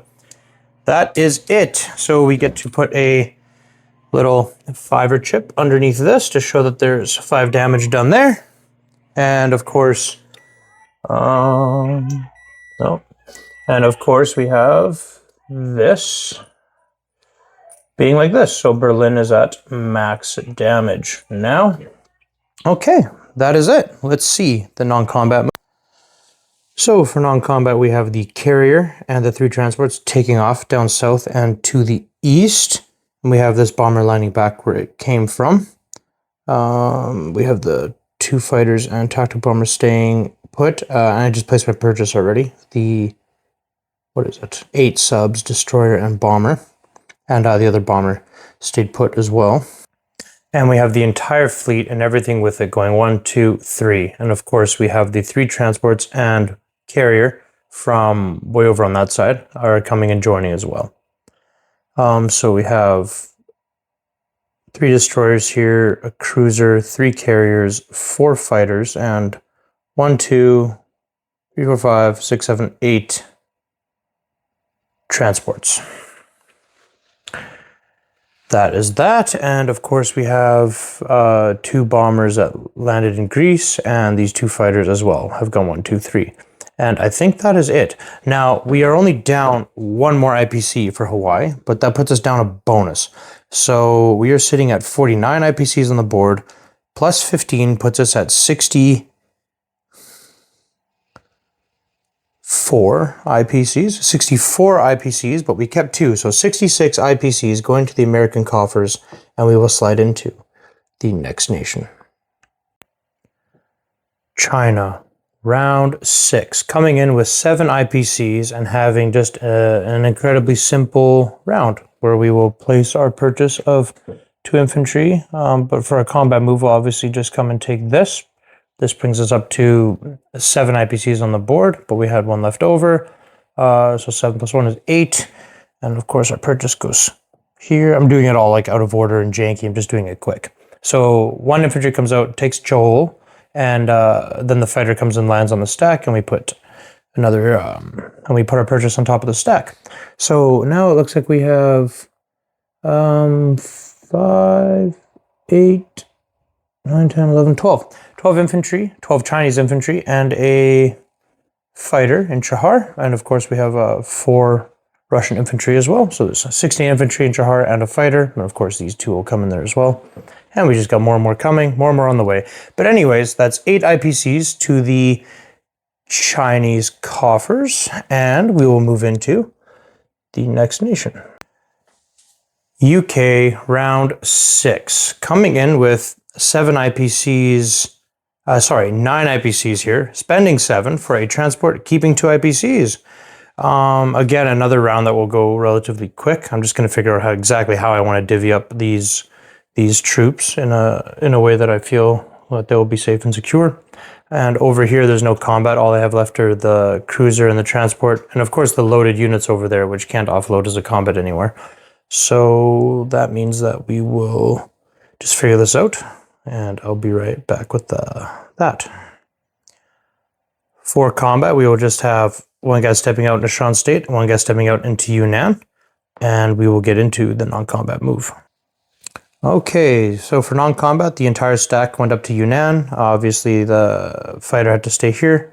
And the other fighter and the 5 infantry came up here. This guy stays here. And then this transport has come 1, 2, 3. It is in safe range from that fighter, and it's just coming here to just be a bit more useful. And then we place our purchase right here. We have 5, 6, 7 IPCs plus the 2 we kept equals 9 IPCs going to the Pacific British coffers, and we can slide into the next nation. Italy, round 6, coming in with 13 IPCs, purchasing an infantry and a fighter. Let's get into the combat move.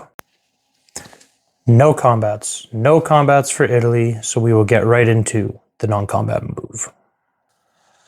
So for the non-combat, we have, now that there's absolutely 0 threats on southern Italy because the American fleet took off, he can just move his entire stack up. So he's opted to do that. He took the 2 infantry that were in northern Italy.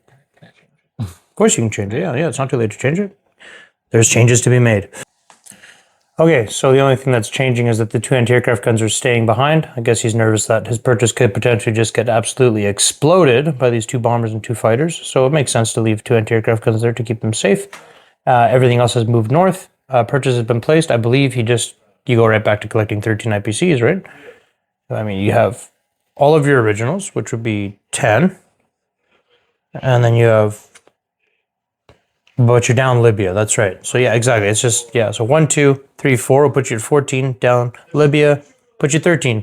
13 IPCs going to the Italian coffers, and we move into the next nation. Anzac, round 6, coming in. Oh, I have to scooch my chair back for this nation. So close to the table edge. Coming in with 16 IPCs, purchasing a transport, a tank, and an infantry. All right, let's get into the combat. There is no combat move. Let's get into the non-combat move. Okay, so for non-combat, these units all move from New South Wales up to Queensland because it's safe to be there right now. Wait a second, that's a lie. I think that's a lie. He can come attack it right now. With 1, 2, 3. Only 4 land units and an offshore bombardment from 2. 1, 2, 3. 4, 7, 8, 9. I have 9 units. You get an offshore bombardment from the cruiser, an offshore bombardment from the battleship, and you have 2 at 1, 2 at 2. Yeah, I think I totally wipe him out if he tries any kind of funny business like that. So we are good to just sit here right now. And not only that, then I would just be able to come in as America. So I think we'll do this. We want to keep applying pressure. Apply pressure. 1 sub stays here, and 1 sub comes down here. So that finishes off this turn. I spent my money perfectly, so let's actually place our Anzac purchase on camera and count up what we have. Now, I have all of my original territories, but I don't have Malaya, so I'm missing that bonus, but I have all these islands, so that's 5. So 15 IPCs going to the Anzac coffers, and we will move into the final nation. France, round 6, coming in with nothing but 9 IPCs of value on the board. So we just non-combat this way. Call it a day for that nation. And, let's get another D6 here somewhere. And we will move into the next nation and the next round. Germany, round 7, coming in with 55 IPCs, purchasing, you said 13? Yeah, 13 infantry, 2 artillery, and a destroyer. Let's see that combat move. Okay, for combat, let's start in the south. We have 2 bombers that went 1, 2, 3 from Paris down to the sea zone to knock out this cruiser. We have 1 infantry from Yugoslavia stepped out, and another 2. I'm assuming that another 2 from Slovakia stepped out here as well. Yes. To attack Romania. The follow-up is a fighter and 2 attack bombers. We have 4 infantry that stepped out of Germany into Poland, and they are being supported by a fighter and a tactical bomber. The transports went 1, 2, grabbed everybody out of the United Kingdom and brought them into Norway. Strong move for him.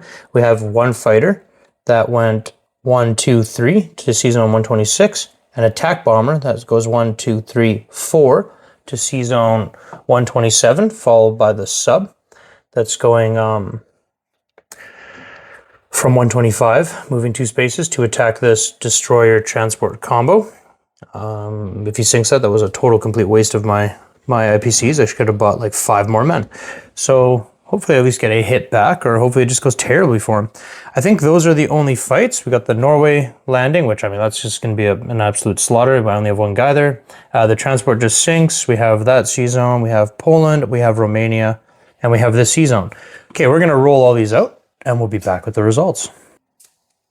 In Romania, getting 1 hit back, he takes, but I got a hit back. Poland, he takes, but I got a hit back. Norway, he takes, no hit back. Sea zone 127, he knocks it out, but we get the hit back. And the juiciest is that we did get our hit back here. Our cruiser managed to shoot down 1 of those bombers. So that always feels good, but that is it. That's our wrap for Germany's combat move. So let's see where they move from here in the non-combat.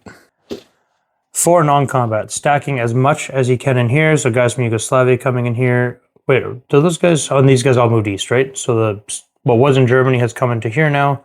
What was in Paris is, keep doing that with my here. But here's what we're going to set this up nice and steady right here. There we go. So the aircraft carrier has come up there and collected the tactical bomber and fighter. The cruiser has moved here into sea zone, I believe it's 112. And with all the transports, fighter and attack bomber have landed here. A big stack here consisting of 27 infantry and 4 artillery now. Tank, the Strat bomber landed here. There's 2 tactical bombers there as well. And what am I missing? I believe that's it. Everything's just, now that the Americans have totally left, they can just, Germany can apply all of its pressure east if it so wants to. So that's how it looks now.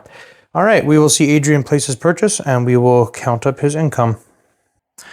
Okay, Germany sitting at 48 on the board, plus its bonus of 5 for having Scandinavia back in its control, brings it to 53 IPCs. Germany collecting 53 IPCs, and we can move right into the next nation. Russia, round 7, coming in with 61 IPCs, purchasing 3 infantry, 5 tanks, a fighter, and a minor industrial complex. Let's get into the combat move. Okay, combat is as follows. We have 3 infantry stepping out of Bessarabia here, and 4 infantry stepping off of eastern Poland into Poland. Now, I don't want to chip my fighters and everything. I'm just going to declare where they are. So I got 3 fighters going here, and the remaining fighter and attack bomber going here. And then the bombers are going 1, 2, 3, and going to bomb West Germany. And then the only other fight is, not even fight, just that this infantry right here stepped off into Sikane. So that will be it for the Russian fights. Just let me check that, double check that, make sure that we are happy as clams about it. All right, I think we are. So we'll roll these out and be back with the result. Okay, ladies and gentlemen, we got away with murder. Obviously, first with a walk-in, but took out the guys in Romania, no losses. Took out the guys in Poland, no losses, and got 12 damage off on West Germany, no losses. So with that all said and done, we will move into the non-combat move. For non-combat, the guys from Ukraine, which is 2 infantry and an artillery, moving into Bessarabia. We have a stack of infantry that was in Belarus, has moved into Eastern Poland, making the stack even larger. The planes had all gone 1, 2, 3, 4. So the 4 fighters and 1 attack bomber landing in, help me out here, landing in Leningrad. And the 3 infantry moving down from Karelia into Leningrad as well. And the 1 guy staying put in Leningrad, and the what is it now? 7 infantry and 1 artillery that were in Finland have pulled back to safety up in Karelia there. And the 6 tanks from Russia have moved 1, 2. And the bombers have landed back in the Eastern Poland stack. And then the stack of infantry that was in Singshai has moved into Shensi. And the 2 infantry that were in Xi'an have moved in under the 4 that were there. So now there's 6 there. All right, so we can collect our income and place our purchase. Okay, for purchase place. And I think at the start of this, I totally forgot to mention Germany's purchase being placed. Is that what I forgot to do? Can't remember. Either way, it's placed. Anyway, yeah, we're doing Russia's purchase anyways. Factory placed here. 3 infantry placed here. 3 tanks placed here. 2 more tanks and another fighter placed here. Looking at the entire board, everything in consideration, I end up with exactly 60 IPCs. 60 IPCs going into the Russian coffers, and we will slide into the next nation. Japan, round 7. Had to pull out a nice looking D20 because 2 D6s beside each other is just so messy looking. Now, as we stare at this American bomber, you astute Axis and Allies G40 players will realize what that means. That means that Russia does not actually collect 60 IPCs, but rather 55, because that whole Soviet rule with Season 125 and all that, and also having Archangel, but you also have to have no other allied units on Soviet original territory, so therefore we only have 55 IPCs as Russia, so quick amendment there. So anyways, Japan, round 7, purchasing for itself with a whopping 68 IPCs, 3 destroyers, 2 aircraft carriers, and a minor industrial a minor industrial complex. Let's get into the combat move. First thing, these 2 transports took the 2 infantry on one transport and an infantry and an artillery on the other transport and went 1, 2, 3 to New Guinea and 1, 2, or rather 1, 2, 3 to New Zealand, making Japan go up by 2 here in New Zealand. Nothing here, but it takes away a very valuable bonus from the Anzacians if this is gone. So looking to financially cripple Anzac. Over on this side, we have 1 infantry stepping from Siam into Shan State and a slew of airplanes. It would appear to be 2 fighters and 3 tactical bombers coming from Hunan, have gone 1, 2, and are going to be absolutely obliterating this 1 infantry in Shan State. And then similarly, we have 1 guy stepping out of, I believe this territory is called Anhui. 1 infantry stepping out into Jeho, or Chol, or however you say it. And then the rest of the planes from Hunan, I believe, were here as well, right? So yeah, all of these that were chipped have now split up, and it is 2 fighters and 2 tactical bombers going there against him. Are those the only fights, Adrian? I believe they are, right? And I guess first things first, this should have been done at the beginning. This battleship gets fixed from that previous battle, from the previous turn. So that is it. Just the only 2 dice, only 2 battles to roll out are this, as these were just free landings. Okay, we will roll these 2 out and be back with the result. All right, he knocked out both of them, no problem, and I got no hit back on either fight. So we can just move right into the non-combat move.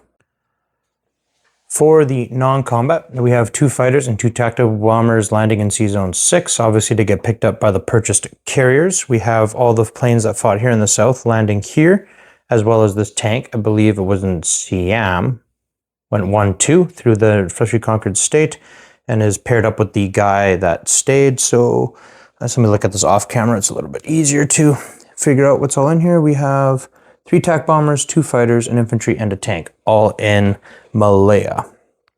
Hanging out in Singapore, just chilling. We have a destroyer and carrier has come down here to C-Zone 35. We have a destroyer and 4 transports and a battleship has moved here into C-Zone 33 off the Caroline Islands. Loaded carrier moved in here from Hawaii, went 1, 2, 3 to protect the transport, and the rest of the fleet from Hawaii also did the same. 1, 2,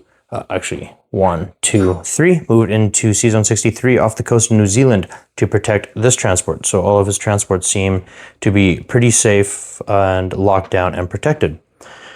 So the only thing left to do is to place the purchase. We're going to see where that factory goes. We're going to see his fleet go there. And then we get to roll out these juicy convoy zones. We have 1, 2, 3, 4, 5 C-Zone right here off of this Anzac sub, and then we have this Anzac sub convoying another potential 4 IPCs away. But we're going to count up his income first, have him do all that, and we'll do convoys last. So let's get to it. With all of the territories that Adrian owns as Japan here, he has exactly 59 IPCs. He's up 33 IPCs, and he has all of his original of 26. So he's got the 26 plus 33, gives him 59 IPCs. He has a bonus for these islands, and he has a bonus for that. They're 5 each, so he gets 69 IPCs. But first, we will get to do this sweet, sweet convoy. The fleet went there, obviously, because it had to, and then he put his new minor industrial complex down here. Spicy spot. All right, now I get to roll these convoys. Okay, so this is the one sub off the coast of Malaya, convoying a potential 5 IPCs away. Getting just 3, so he's right now down from 69 to 66 IPCs. And for the one, and another 1, so down to 65 IPCs going into the Japanese coffers. And we will move into, oh, these don't slide it like a D6. They will go into the next nation. USA, round 7. Coming in with 66 IPCs. Purchasing, set this chair out of my, purchasing for myself a tack bomber, a bomber, a strap bomber I should say, a submarine, a aircraft carrier, 3 artillery, and 3 infantry. Let's get into the combat move. So the only actual combats that I can think of here is to bomb Japan and make the riskiest attack of my Axis and Allies career. So we have 2 bombers going 1, 2, 3, 4. And then if you're wondering where they can land, they can still go 5, 6 into Finland. Now, if you're wondering why in the world I would do this, well, I made a big blunder when I was choosing my units to defend Leningrad with. In my mind, I was only defending against the troops that were in Norway. My brain totally blanked, and I didn't realize that obviously all of these troops in West Germany, or even Germany, could also be brought to Leningrad. So I'm going to try and do max damage on his fleet before it grows into something that cannot be contended with. I'm probably sending these bombers to their death, but who knows, maybe a miracle can happen, because he will be scrambling this fighter and tactical bomber. And on the Russian turn, I decided to bomb the major industrial complex instead of the airbase. If I'd bombed the airbase, this fighter and tech, which is scrambling. Yes. Yeah, this fighter and tech, which obviously Adrian will scramble, he would not be able to scramble. And it would have been my 2 bombers versus a destroyer and cruiser, but now it's probably a completely unwinnable fight. But who knows?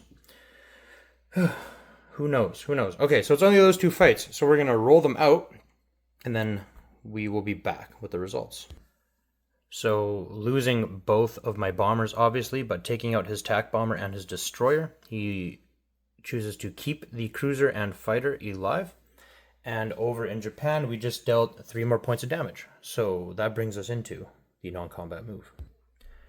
On the Europe side, there are no non-combats. The only eligible units to move, well, obviously there was, because these guys all left. But the only thing eligible to left on this side to move are these 2 fighters, and they're not going anywhere.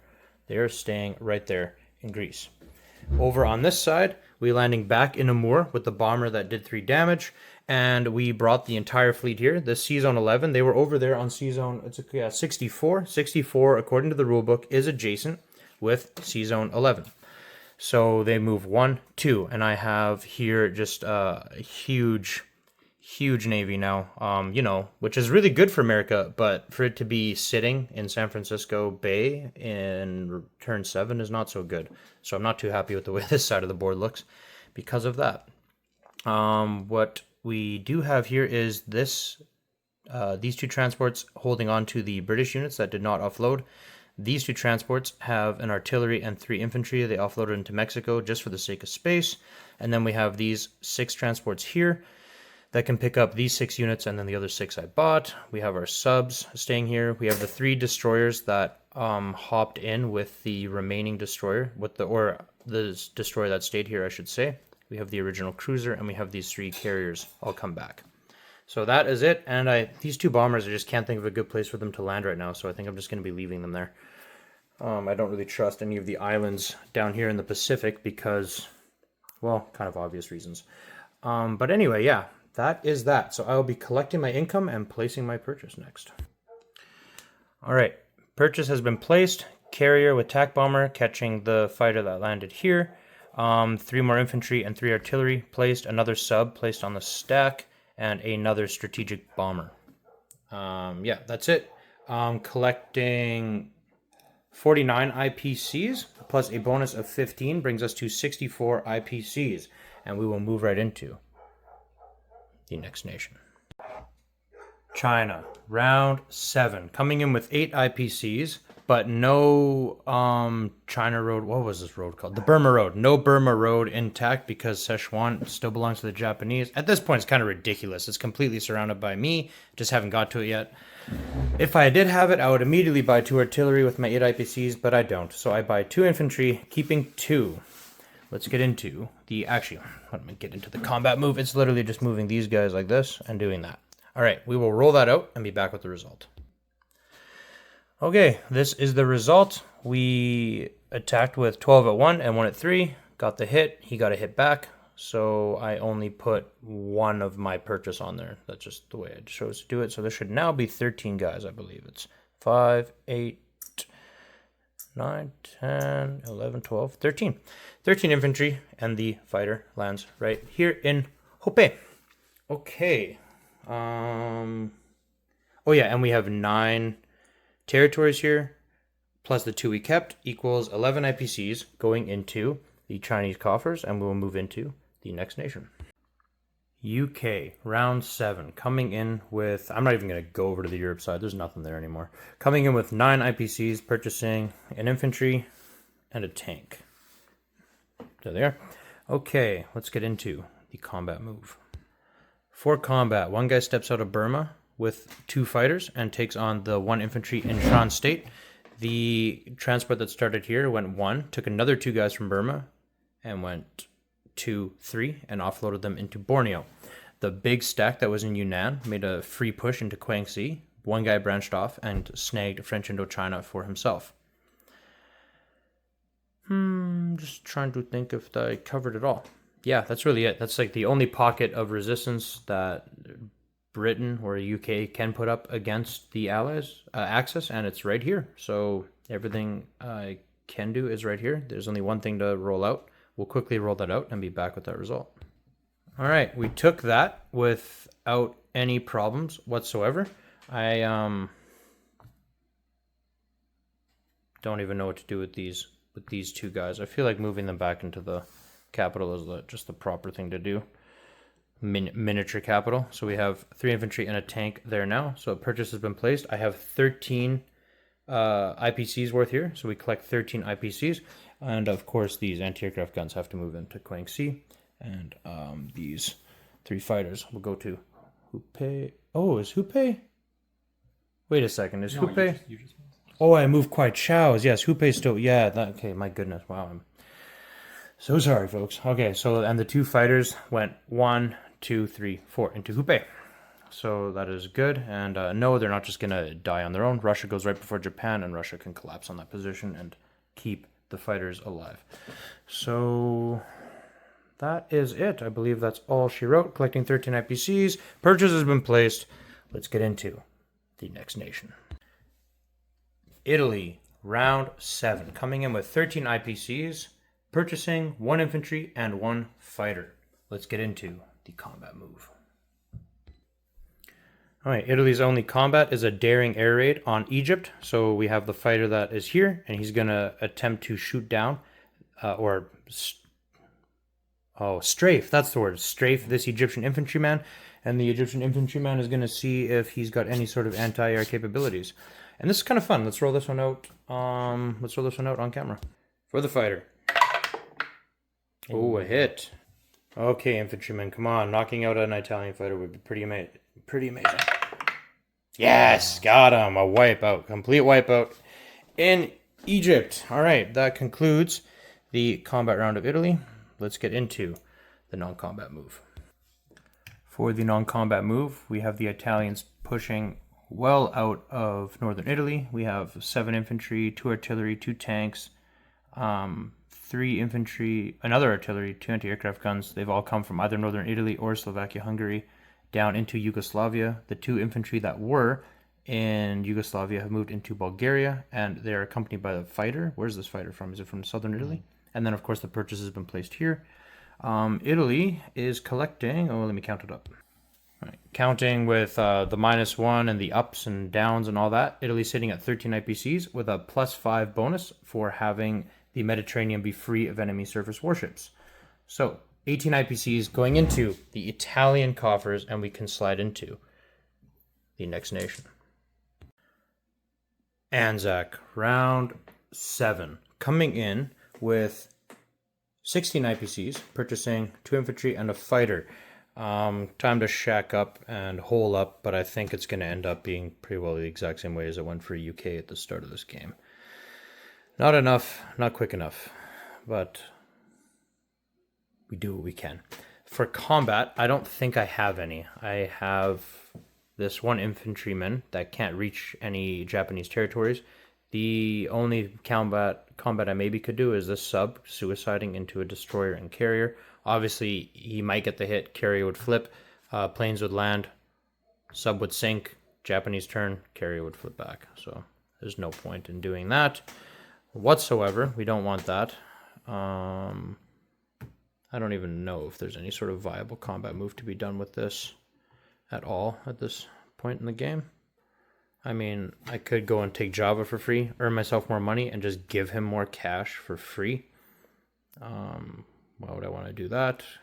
He would just probably be able to retake it for one with one transport and still take this. So I think we just want to hunker down and do the best we can with what we got. So that's what we're going to do. Okay, so without any further ado, we will get right into the non-combat move. Quick freebie mulligan has been granted to me by Adrian. On the UK turn, I forgot to move this transport from C-Zone 80 in. He's just allowing me to do that. Bless your heart, Adrian. Great guy. Okay, so for the non-combat of Anzac, it's just all of this is moving down into here. This transport is going to go like 1, 2, 3. So it's not just free value given away for free. And then, of course, the purchase goes in here. And I'll chip this all up nice off camera. But I believe I'm collecting just a straight up 8 IPCs. I think that's it. I'm down 2 from all my original territories. I don't have the island bonus. I don't have the original bonus. It'd just be 8 IPCs. 1, 2, 3, 4, 5, 6, 7, 8. 8 IPCs going into the Anzac coffers, and we'll move into the final nation. France, round 7, bloop. All right. With that being said, we can move into the next round and the next nation. Germany, round 8, coming in with 53 IPCs. Adrian is opting to spend 20 of those 53 IPCs on taking all 20 damage off of Berlin. With the remaining 33 IPCs, he buys 11 infantry. Let us get into the combat move. For combat, we have one guy stepping from Norway into Finland. We have the massive stack that was in Slovakia-Hungary is moving up into Poland, as well as reinforcing infantry from Germany, and they're all surrounding and attacking these 4 Russian infantry. And then from Slovakia-Hungary, we also have 4 infantry attacking the 3 Russian infantry. They are supported by 2 fighters and 2 tactical bombers. And then he had, I should say, a strategic bomber here. It has gone 1, 2, 3, and is attacking, or rather bombing, the facility in Ukraine. I believe that covers everything. If we turn it like this, that's actually a little bit better. Okay, so we are going to roll all of these out and be back with the result.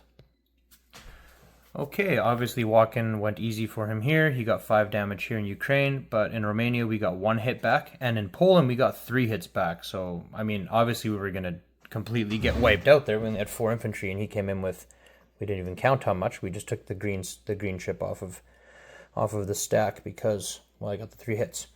But yeah, that's all done. And with that being said, we'll get into the non-combat move and re-chip everything and count it all up and make it nice, because there's such an abundance of units on this front. We want to make sure we're accurate and have it very clear and concise so everyone can see exactly what is up against what here. So into the non-combat move. Okay, for non-combat, we have the bomber landing here that bombed Ukraine. We have the planes that fought in Romania landing here. We have, that's 2 TAC bombers and 2 fighters. We have the aircraft carrier moving back down with its fighter and tactical bomber.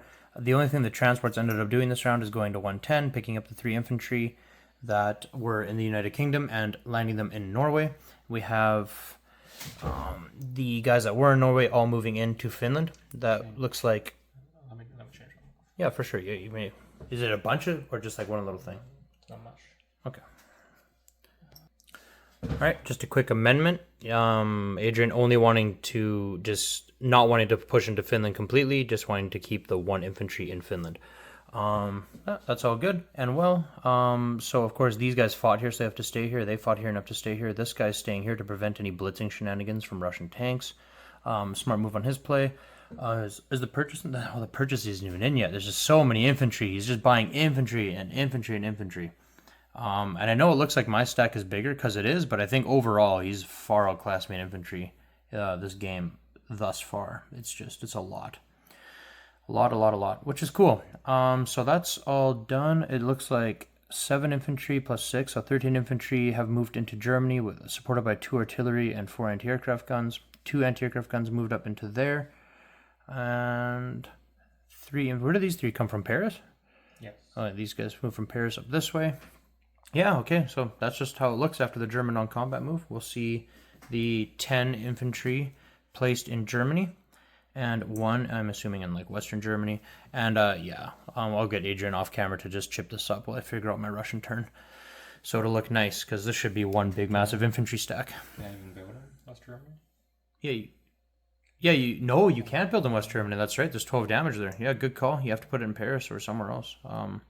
Paris or Normandy or South France or UK. You got a lot of factories to choose from. You might be king of the factories this game, at least for the Germans. Good call on that. That's nice. Thanks for being fair. So we will collect income and that'll be it.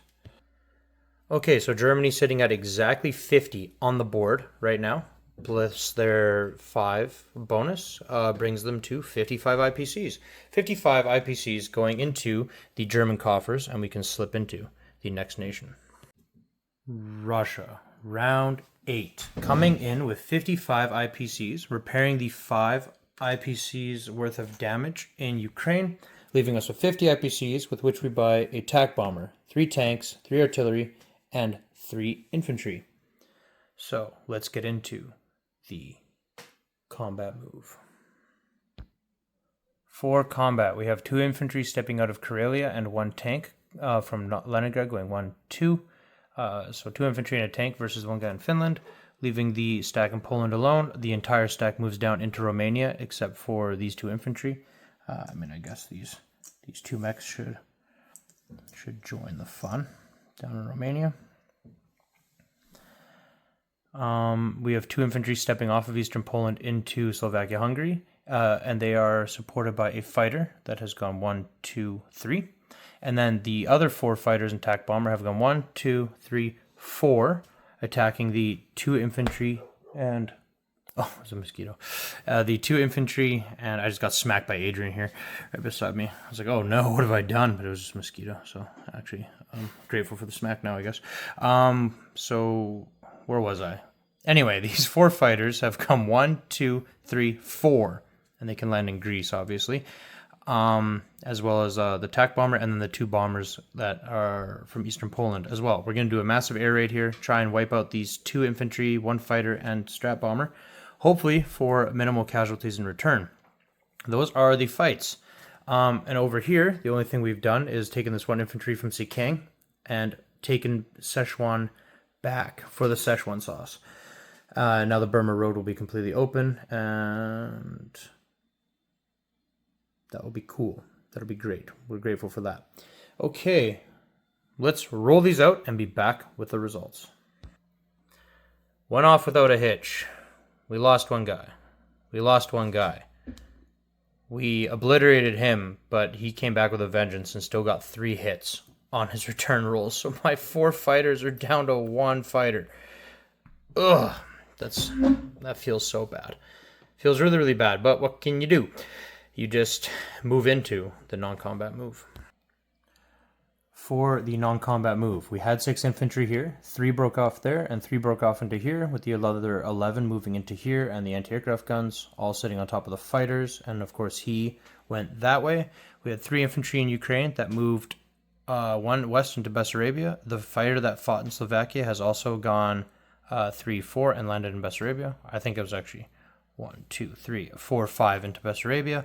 The 2 infantry that stayed, 1 is here, and the other 1 split up into the Baltic states, which is all good and well and dandy. The entire stack is here. We had 6 tanks in Belarus that went 1-2, that have now also paired up with our 4 tanks that were here. So this is you can only really see the gray chip from this angle, and I don't want to move it and adjust it, but that's a stack of 10 tanks sitting there now. The fighter, TAC bomber, and 2 bombers that fought in Bulgaria have now moved down into Greece. The 3 or 4, it's 3. The 3 tanks from Russia have come 1-2. Everything that was in Leningrad has moved up north into Karelia. I think that is it. That concludes our business for the non-combat move. So next I will place my purchase and I will collect my income. Okay, so as Russia, we have placed our purchase. 3 infantry have gone to Greece. 3 artillery have gone to Ukraine. 3 tanks and attack bomber have gone to Russia. Leningrad stays empty. I have all my original territories. That equals 37 IPCs. I am up 2, 4, 7, 10. So from 37 up to 10 is 47, plus a bonus of 9 for having 1, 2, 3 original German, Italian, or pro-Axis neutral territories. So we take the 47 plus 9, and we end up with 56 IPCs. 56 IPCs going into the Russian coffers, and we will slip into the next nation. Japan, round 8, coming in with 65 IPCs, purchasing for itself. I'm getting distracted by these units. These units are actually in C-Zone 63. Purchasing for itself 5 infantry, a strat bomber, an aircraft carrier, a destroyer, and a fighter. And if I didn't say it, these 4 factory repairs. 4 out of 8 factory repairs being fixed. So we will take which means that there's only 4 left. So we'll get rid of the 8 and just put the 4 under there. Okay, so this is the state of the board over on this side of the map. So without any further ado, let's get into the combat move. Okay, so I have to just figure out if I followed along while Adrian moved all of his stuff properly. Now, I believe 1 transport from here loaded 2 infantry and went 1, 2, 3. So there's the 2 infantry, leaving 5 behind in the Caroline Islands. And from here, a fighter and a tactical bomber went 1, 2, 3. And then they'll have 1 movement point, probably get picked up by that aircraft carrier. And a tactical bomber from here went 1, 2 to take out this transport. It's gone. It's sunk. We have from here 1 infantry coming up, supported by a fighter and a tactical bomber into Shan State. Now, the fighter and tactical bomber that were on this aircraft carrier have gone 1, 2, 3, and have attacked into here, as well as the 4 aircraft from C-Zone 6. They've come 1, 2, and are attacking the stack of 13 Chinese infantry and 3 Russian infantry. They're in Johor. Also, the landmass stack has moved up as well. I believe it's 8 infantry, 4 artillery, and 1 mech. That's all pushed in and is going to attempt to completely wipe out that combined nation, that multinational force in Johor.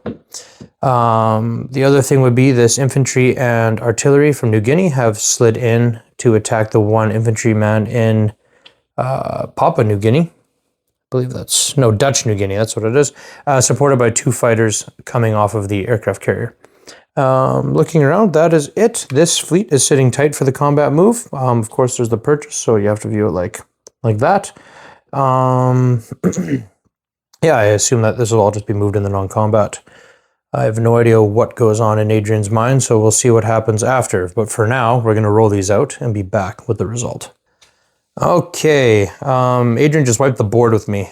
I got no hit back here. I got no hit back here. I got no hit back here. and he wiped out all 16 of my land units, and he still gets to keep the mech and the artillery.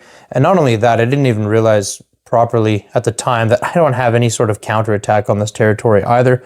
So yeah, whatever, it's fine. We've whittled down all of his infantry in the Chinese mainland. At least that we have that going for us. But yeah, he totally wiped us out. So with all of those combats done, we will move into the non-combat move.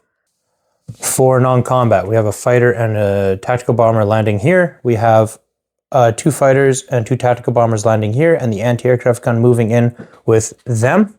We have aircraft carrier and 3 destroyers moving down here with a fighter and a tactical bomber. We have everything that was here in New Zealand going 1, 2, 3.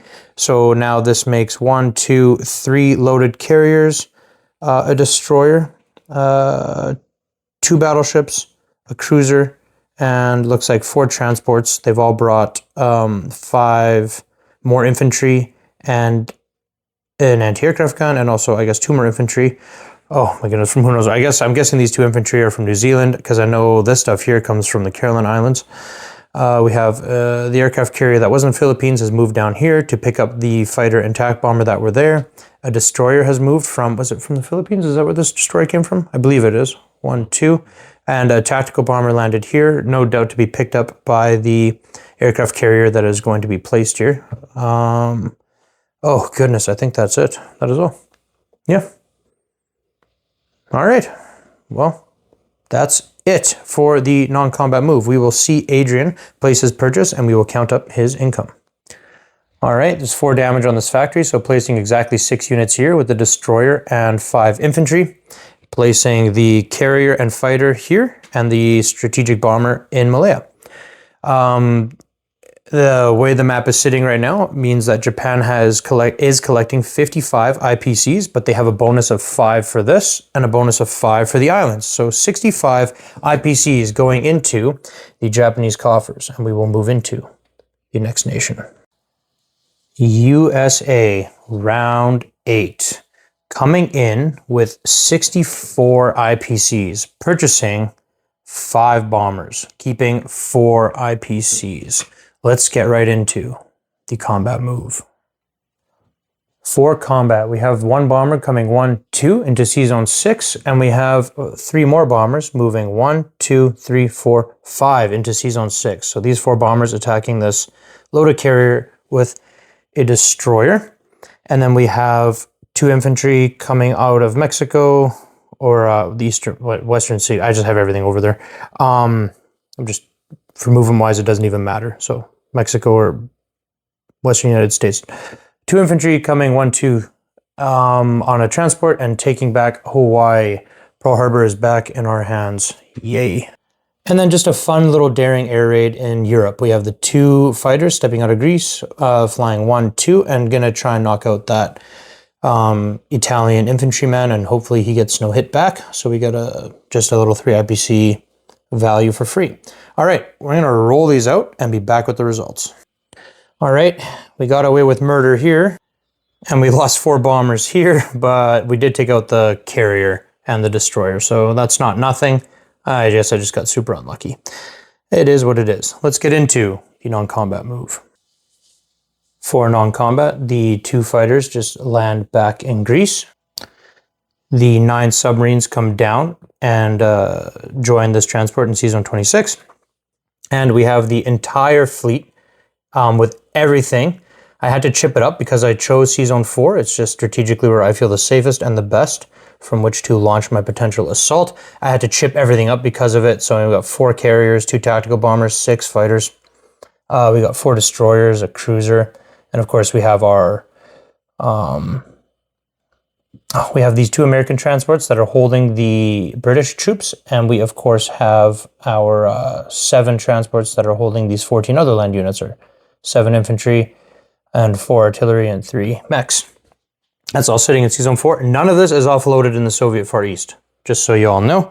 And then I guess I'm able to, I can just write off exactly what I have here for bonuses as well. Because of this, I'm back at 50, and a 20 bonus puts me at 70 IPCs even. We got 5 American bombers going there. And with the 4 IPCs that we kept, it's 74 IPCs going into the American coffers, and we will slip into the next nation. China, round 8, coming in with 11 IPCs. We'll be purchasing 2 artillery because we have the Burma Road, and 1 infantry. It's perfectly 11 IPCs. And then we just kind of non-combat our way with a Flying Tiger fighter. Place this here. We have 1, 2, 3, 4, 5, 6, 7, 8, 9 territories, plus the Burma Road is 15 IPCs going to the Chinese coffers, and we will move into the next nation. Well, our lineup is getting all messed up here. Bowing under the weight of the heavy round. It's like making like a downward bell curve or whatever. From the heavier, the bigger the number, the heavier it gets. All right, on to the next nation. UK round 8, coming in with 13 IPCs, purchasing 3 infantry and a mech. Let's get into the combat move. Okay, so now, as much as I would love to take Kwangtung back, statistically, it seems absolutely impossible to keep Calcutta, even with the 2 fighters. So all I'm going to do is take the guy from French Indochina, attack the guy at Siam, and the 2 fighters are coming 1, 2, 3. So that'll be my only combat, and then I'm going to figure out what my non-combat looks like. Okay, we knocked out the guy in Shan State, but he got the hit back, and that's actually in our favor. We want to make as little money as possible. So that actually could have gone it's 1 IPC, but whatever. It's we don't want him to have it. Okay, let's get into the non-combat move. Okay, we slid everything from Guangxi into Yunnan, landed the 2 planes there. We moved the 3 guys that were in India out and into Burma. We placed our purchase. I want a chip under this guy, make it look more professional. Adrian, if you kindly put a chip on this great chip, you'd be a gentleman and a scholar to do so much. Thank you. Toss the other guy out the window, and we have 3 infantry in Burma. Well, we have this Anzacian infantry there as well.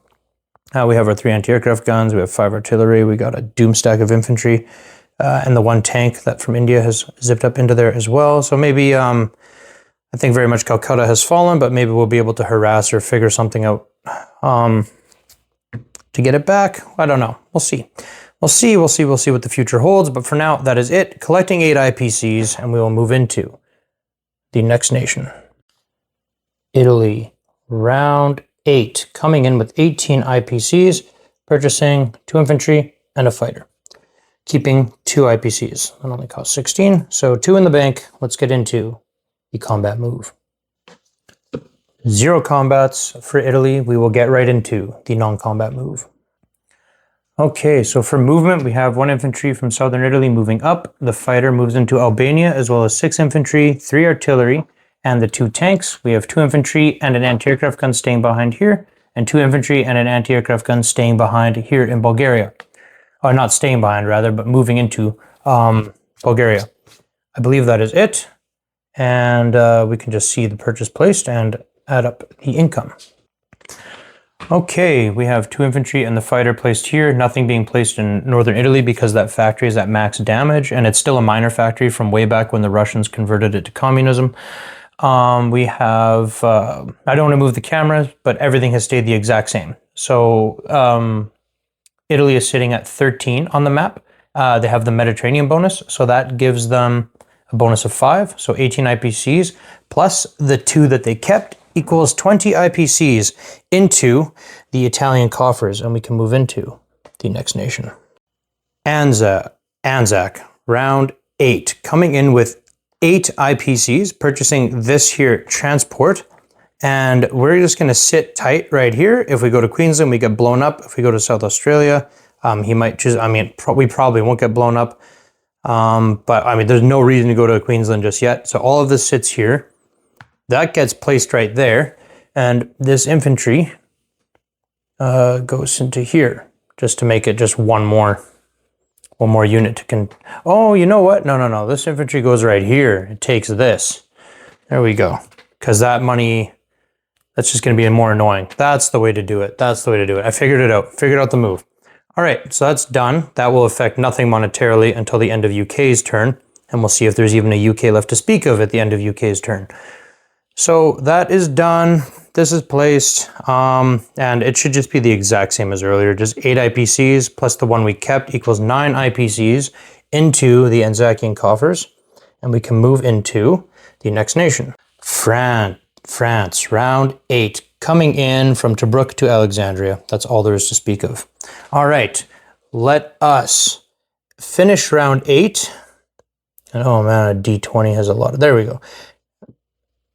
And move into the next round and the next nation. Germany, round 9. I cannot believe we have made it this far and the game is not decided. We are both still just kicking and screaming against each other. For purchase, Germany has purchased 1 infantry, 1 artillery, and what am I looking at, Adrian? 8 tanks? 8 tanks for exactly 55 IPCs. All right, well, let's get into those 8 tanks are kind of terrifying, but all right, let's get into the combat move. All right, for combat, we have 4 infantry stepping out of Poland, 2 to Baltic states and 2 to Eastern Poland. They're each supported by a fighter and attack bomber from West Germany going 1, 2, 3, and 1, 2, 3. We have the whole stack from Norway going in to Finland, as well as the fighter and attack bomber off of the carrier. And then we have the massive stack in Germany that consists of 23 infantry and 2 artillery going against the 1 infantry in Slovakia-Hungary. I believe it is just those 1, 2, 3, 4 fights. We will roll those out and be back with the results. Okay, wiping out the guys in Finland. I only get 1 hit back, and I get no hits back in these 3.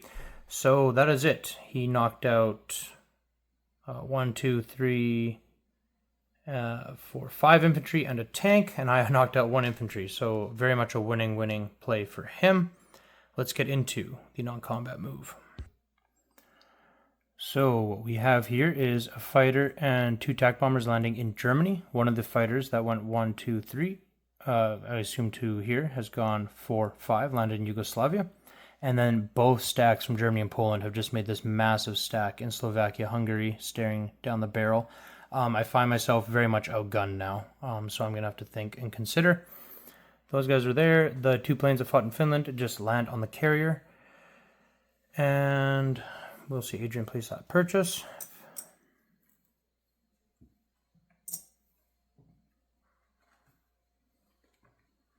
One infantry coming from Western Germany or from Paris. From Paris. You purchased their place there before, into Northern Italy. That is it. So we will just see. We've seen him place the purchase. We just got to figure out income. Germany collecting 49 IPCs plus their bonus of 5 brings them to 54. Replacing this fighter with a tank. So the fighter flies there and the tank goes here. We're just allowing that quick change and his non-combat move while he's placing and get everything set. All right, Germany round 9 is done. Let's move into, yes, I did mention 54 IPCs. Let's move into the next nation. Russia, round 9, coming in with 56 IPCs. Purchasing 2 infantry, 3 mechs, a tank, 2 fighters, and a bomber for exactly 56 IPCs. Let's get into the combat move. For combat, we push in my 9 infantry and 1 artillery and 7 tanks, and the attack bomber from Russia has come 1, 2, 3, 4 into Finland. And these 3 tanks have stayed put. We have 3 infantry and the fighter moving from Bessarabia into Eastern Poland. We have 25 infantry from Romania and 3 artillery moving in to attack the 2 infantry and 1 anti-aircraft gun in Bulgaria. We have 4 infantry and 1 artillery stepping out of Romania and 1 fighter and 1 attack bomber going 1, 2 to assist in Yugoslavia there. And I think that is it, although I definitely don't want to leave these 2 bombers doing nothing, so gotta figure that out now. The bombers will be bombing southern Italy, so let's get these fights rolled out and be back with the results. And before I forget, this infantry went to Kwaichow, and the 14 infantry in Hope went and took Anhui. So these are now taken and in Chinese hands. Okay, rolling these out. Okay, with it all said and done, we lost 1 infantry here, we lost 2 infantry here, we lost 2 infantry here, we lost everything here, and he's left with 4 tanks. We even lost our attack bomber. It's just brutal. Brutal stuff. I'm very not happy with that result, but it is what it is. What can I say? Okay, let's get into the non-combat move. Quick mention, we got max damage off on in southern Italy, so that at least feels good. Okay, so for non-combat, we have the fighter that fought in Bessarabia. It went 1, 2, 3, 4, lands in Greece, and all the other planes also land in Greece. We have all the mobile corps, the 2 mech and 10 tanks have gone 1, 2 into Greece as well. And the 4 anti-aircraft guns have come down into Bulgaria. These guys sit tight. We have these 3 tanks that sat tight, and then we have these 3 tanks from Russia have come and moved up to be with them, and the 3 artillery have moved west into Bessarabia, and we will get these 2 anti-aircraft guns to just move into Anhui, into that stack of, the healthy stack of 14 Russians there. And honestly, I'm so sad about this. I mean, if you guys are wondering how in the world this happened, my first round of combat, I got 4 hits, and then he returned with 10 hits. He had 16 units there. That's like over 2/3 hits. Because 18 units, 10 hits would be, oh, well, it's just gross. I mean, it was a lot. And then I was like, well, the dice balance themselves out. And I just went for it again. And, yeah, I mean, I whittled them down to 4 tanks out of the... Pitiful stuff. I was really hoping to have Finland in there. And because I don't, I'm sitting at 36 for original territories. I start with 37, down 1. But I'm up 3, puts me at 39, 40, 42, 44. 44 on the board, but I have a bonus of 6 for these, which puts me at 50. And then I have my original bonus, which would be 55. So I guess I miscounted. I thought it would be 56, but no, it's going to be 55 IPCs going into the Russian... Oh, hold up. Go place that purchase. All right, 2 infantry and a tank, 3 mechs, 2 fighters and a bomber. All done. I believe it's still just 55 IPCs going into the Russian coffers, and we can slide right into the next nation. Japan, round 9, coming in with exactly 65 IPCs and purchasing 4 infantry, 2 artillery, a naval base, and 3 fighters for exactly 65 IPCs. Okay, we got a bunch of stuff down here, and the capital up there, some more stuff happening here. Let's just get into the combat move. In the north, no combats. Just down here, we have a fighter going 1, 2, 3, and going to sink this. I can't even scramble because the Australian capital has no airbase, so these fighters can't go out to try and save it. And then we have another fighter going 1, 2 and sinking this Anzac transport. And then we have 2 destroyers. Well, where did they come out of? Was it in here? They were in here. They've gone 1, 2 and are attacking the submarines and the transport. And a bomber is aiding in that endeavor as well. And they are joined by 1, 2, 3, 4, 5 transports, offloading 9 infantry. But look at it, this should be 5 plus 4, I believe. I'm looking at this right. So it's 9 infantry. So 9 infantry going into 3 infantry and 1 mechanized infantry. A highly favored fight, of course. It's essentially just going to be a big wet noodle fight here, but it should be very favored for him, of course. Into the Calcutta capital there, looking to completely kick the British out of the game in terms of productivity. Am I missing anything? Wait. Oh, yeah. Something to change up? Yeah. All right, give us a sec. Okay, Adrian just had a few adjustments to make. He was rambling on about this island. I don't know how it...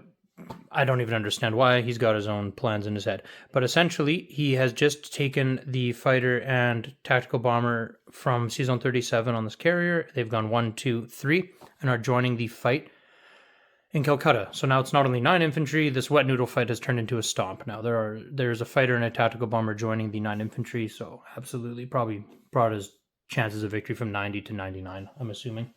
Okay, I think that's it for the fights, right? I'm not going crazy here. I expected a lot more from him this round, but this is all he's given me. So we got this and this, which is gone, and it's a capital fight, so maybe we'll show the rules on this fight. Quick mention. I knew I forgot something. This transport took the 2 guys from Borneo and went 1 and offloaded them to French Indochina. Should get a Japanese chip on that. Because of course, why wouldn't he? Why wouldn't he go up in IPC value? Okay, now we'll roll this out. Okay, we got 9 at 1 coming in for all the Japanese infantry. Getting exactly 2 hits. All the infantry missed, but the fighter and tactical bomber got their hits. Okay, got 3 infantry and 1 mech. Oh, getting 1 hit and a dead dice that took off on us. Yeah, so just 1 hit back. All right, Adrian will lose 1 of his 1s and roll all that again. Getting 2 more hits. He doesn't even have to re-roll the dead ones that fell out of there. I just got 2 dice left. An infantry and a mech. Getting no hits, only taking 1 out. That's terrible. Terrible rolling. All right, that concludes the fight for Calcutta. Blam. Calcutta is now in Japanese, in the clutches of the Japanese. Let's just let me fish around here and grab this. And without any further ado, let's get into the non-combat move. Oh my goodness, I wonder how many of you are yelling at the camera right now. We did not do the naval battle required to make that battle happen. So if Adrian wins this naval battle, we will let what happened in Calcutta stand. So right now we got to roll this out, which of course we're going to do in front of the camera. Imagine if my 2 subs win this. That would be hilarious. Let's fix this. There's 2 hits right there, so it doesn't even matter what I get. The most I can do is kill the destroyers. Getting nothing. All right, okay, so totally fine. Totally valid battle in Calcutta. Of course, I mean, chances were so high. I didn't even really view this as a battle that was going to take place. Maybe that's why I forgot to even mention it. Okay, that concludes the Japanese combat move.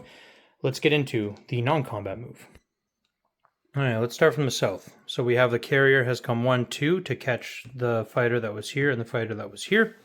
We have the vast majority of the fleet going here. We have every available aircraft. That would be the fighter and attack bomber that were here. The 2 and 2 that were here, I believe. And well, there was already 2 here. They've all moved into Japan to protect the homeland from a possible American invasion.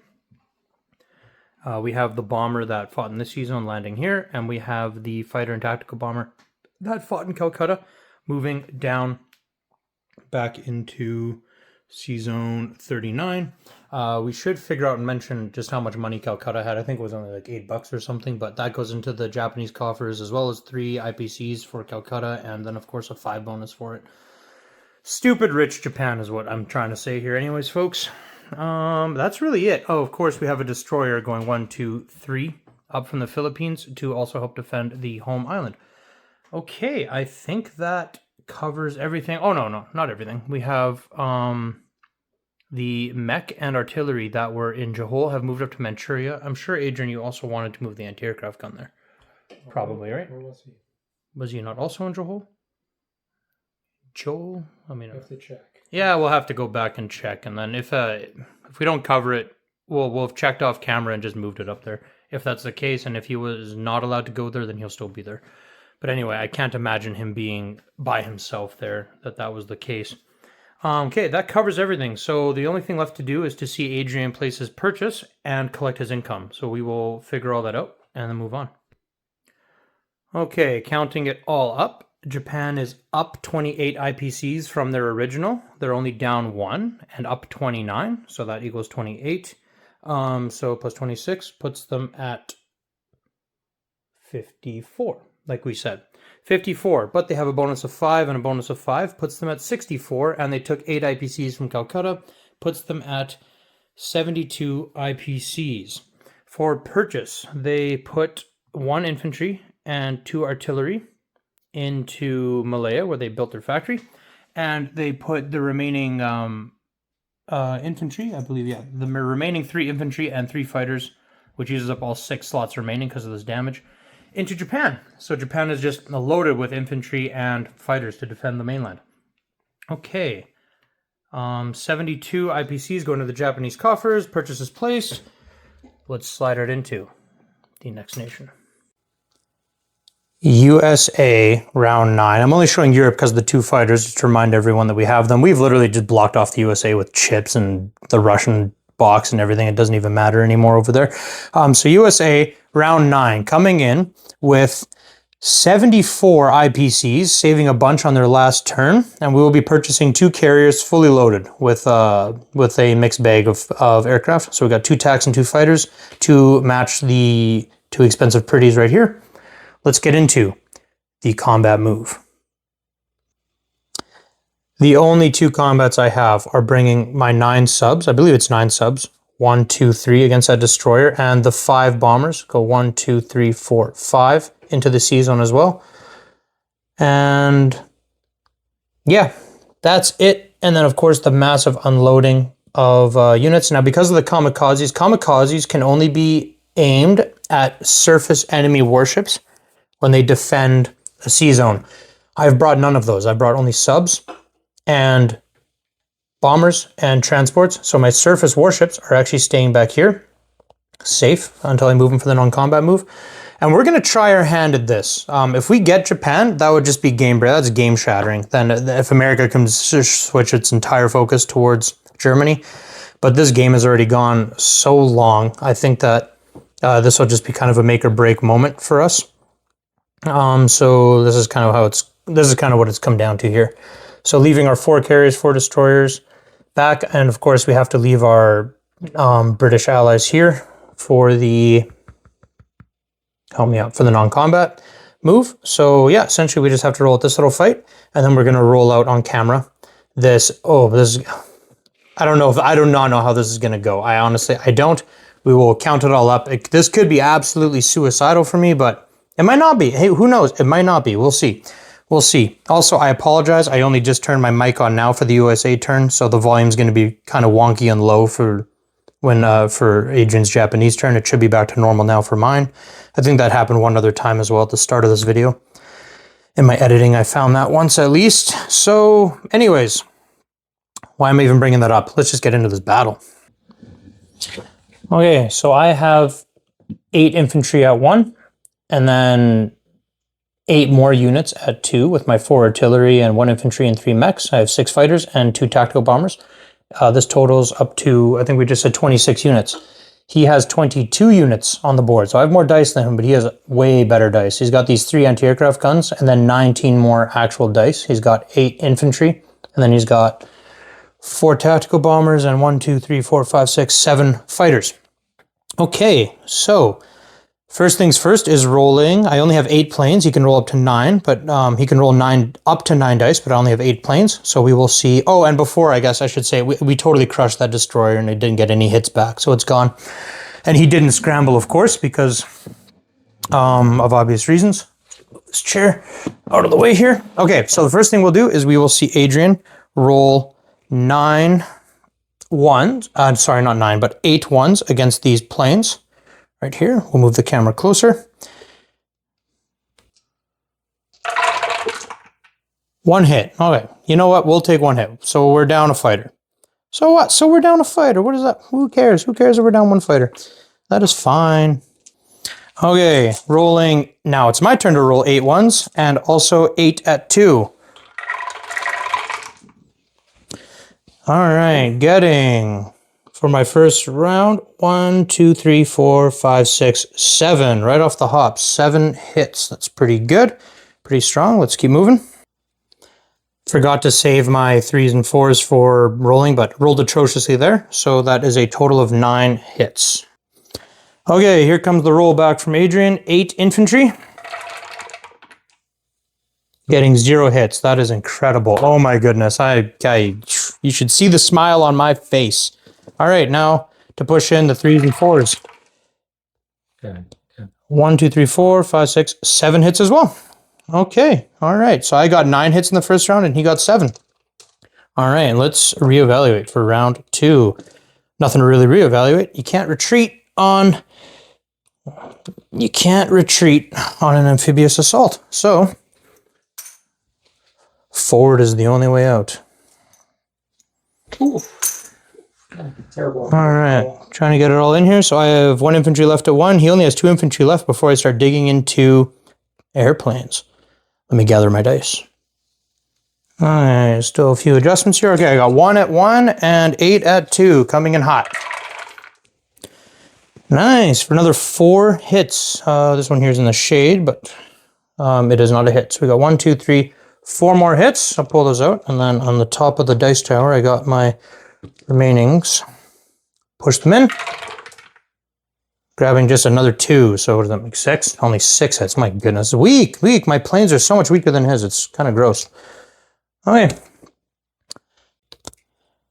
While Adrian's gathering his dice, so with those 6 that I just knocked out, he had to move his 2 infantry and 4 attack bombers to the casualty zone. So now he is about to roll 2 at 2, 4 at 3, and another 7 at 4. Go ahead whenever you're ready, Adrian.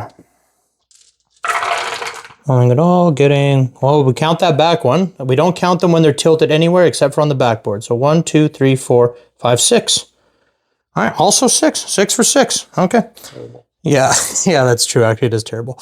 1, 2, 3, 4, 5, and 6. I'm only down to 3 artillery left, and this all goes off as well.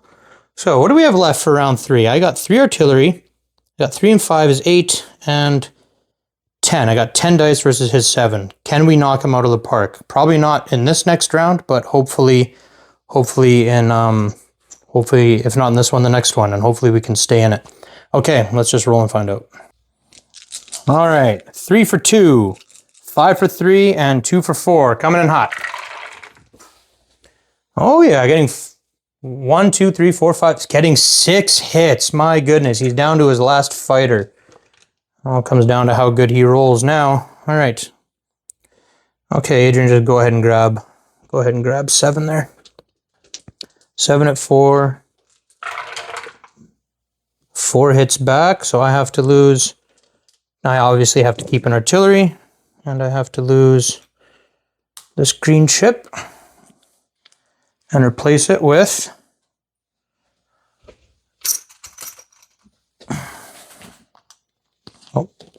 so I got 1 artillery left, 3 fighters, and 2. 3 fighters sound right? Yeah, it does sound right, because 2 and 2 is what I had to lose. All right, so we got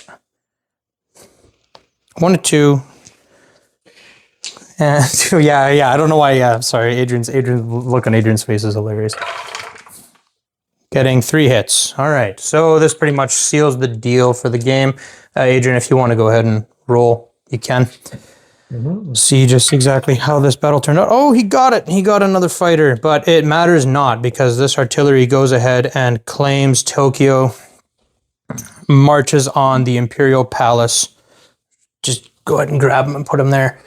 And, oh goodness, come on. Don't do this to me now, Gimbal. Here we are. And blam, give me an American chip. Tokyo is ours. And there's 70, how much? And there's 72 IPCs with them and these 8 and everything.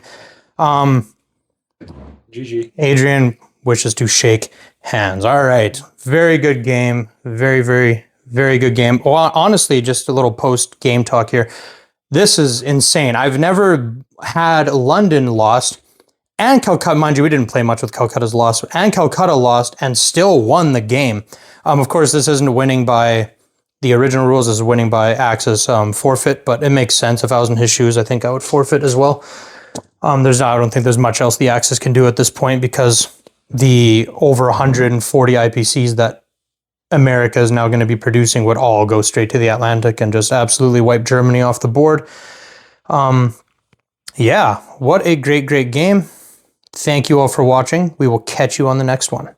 Have a good one, folks.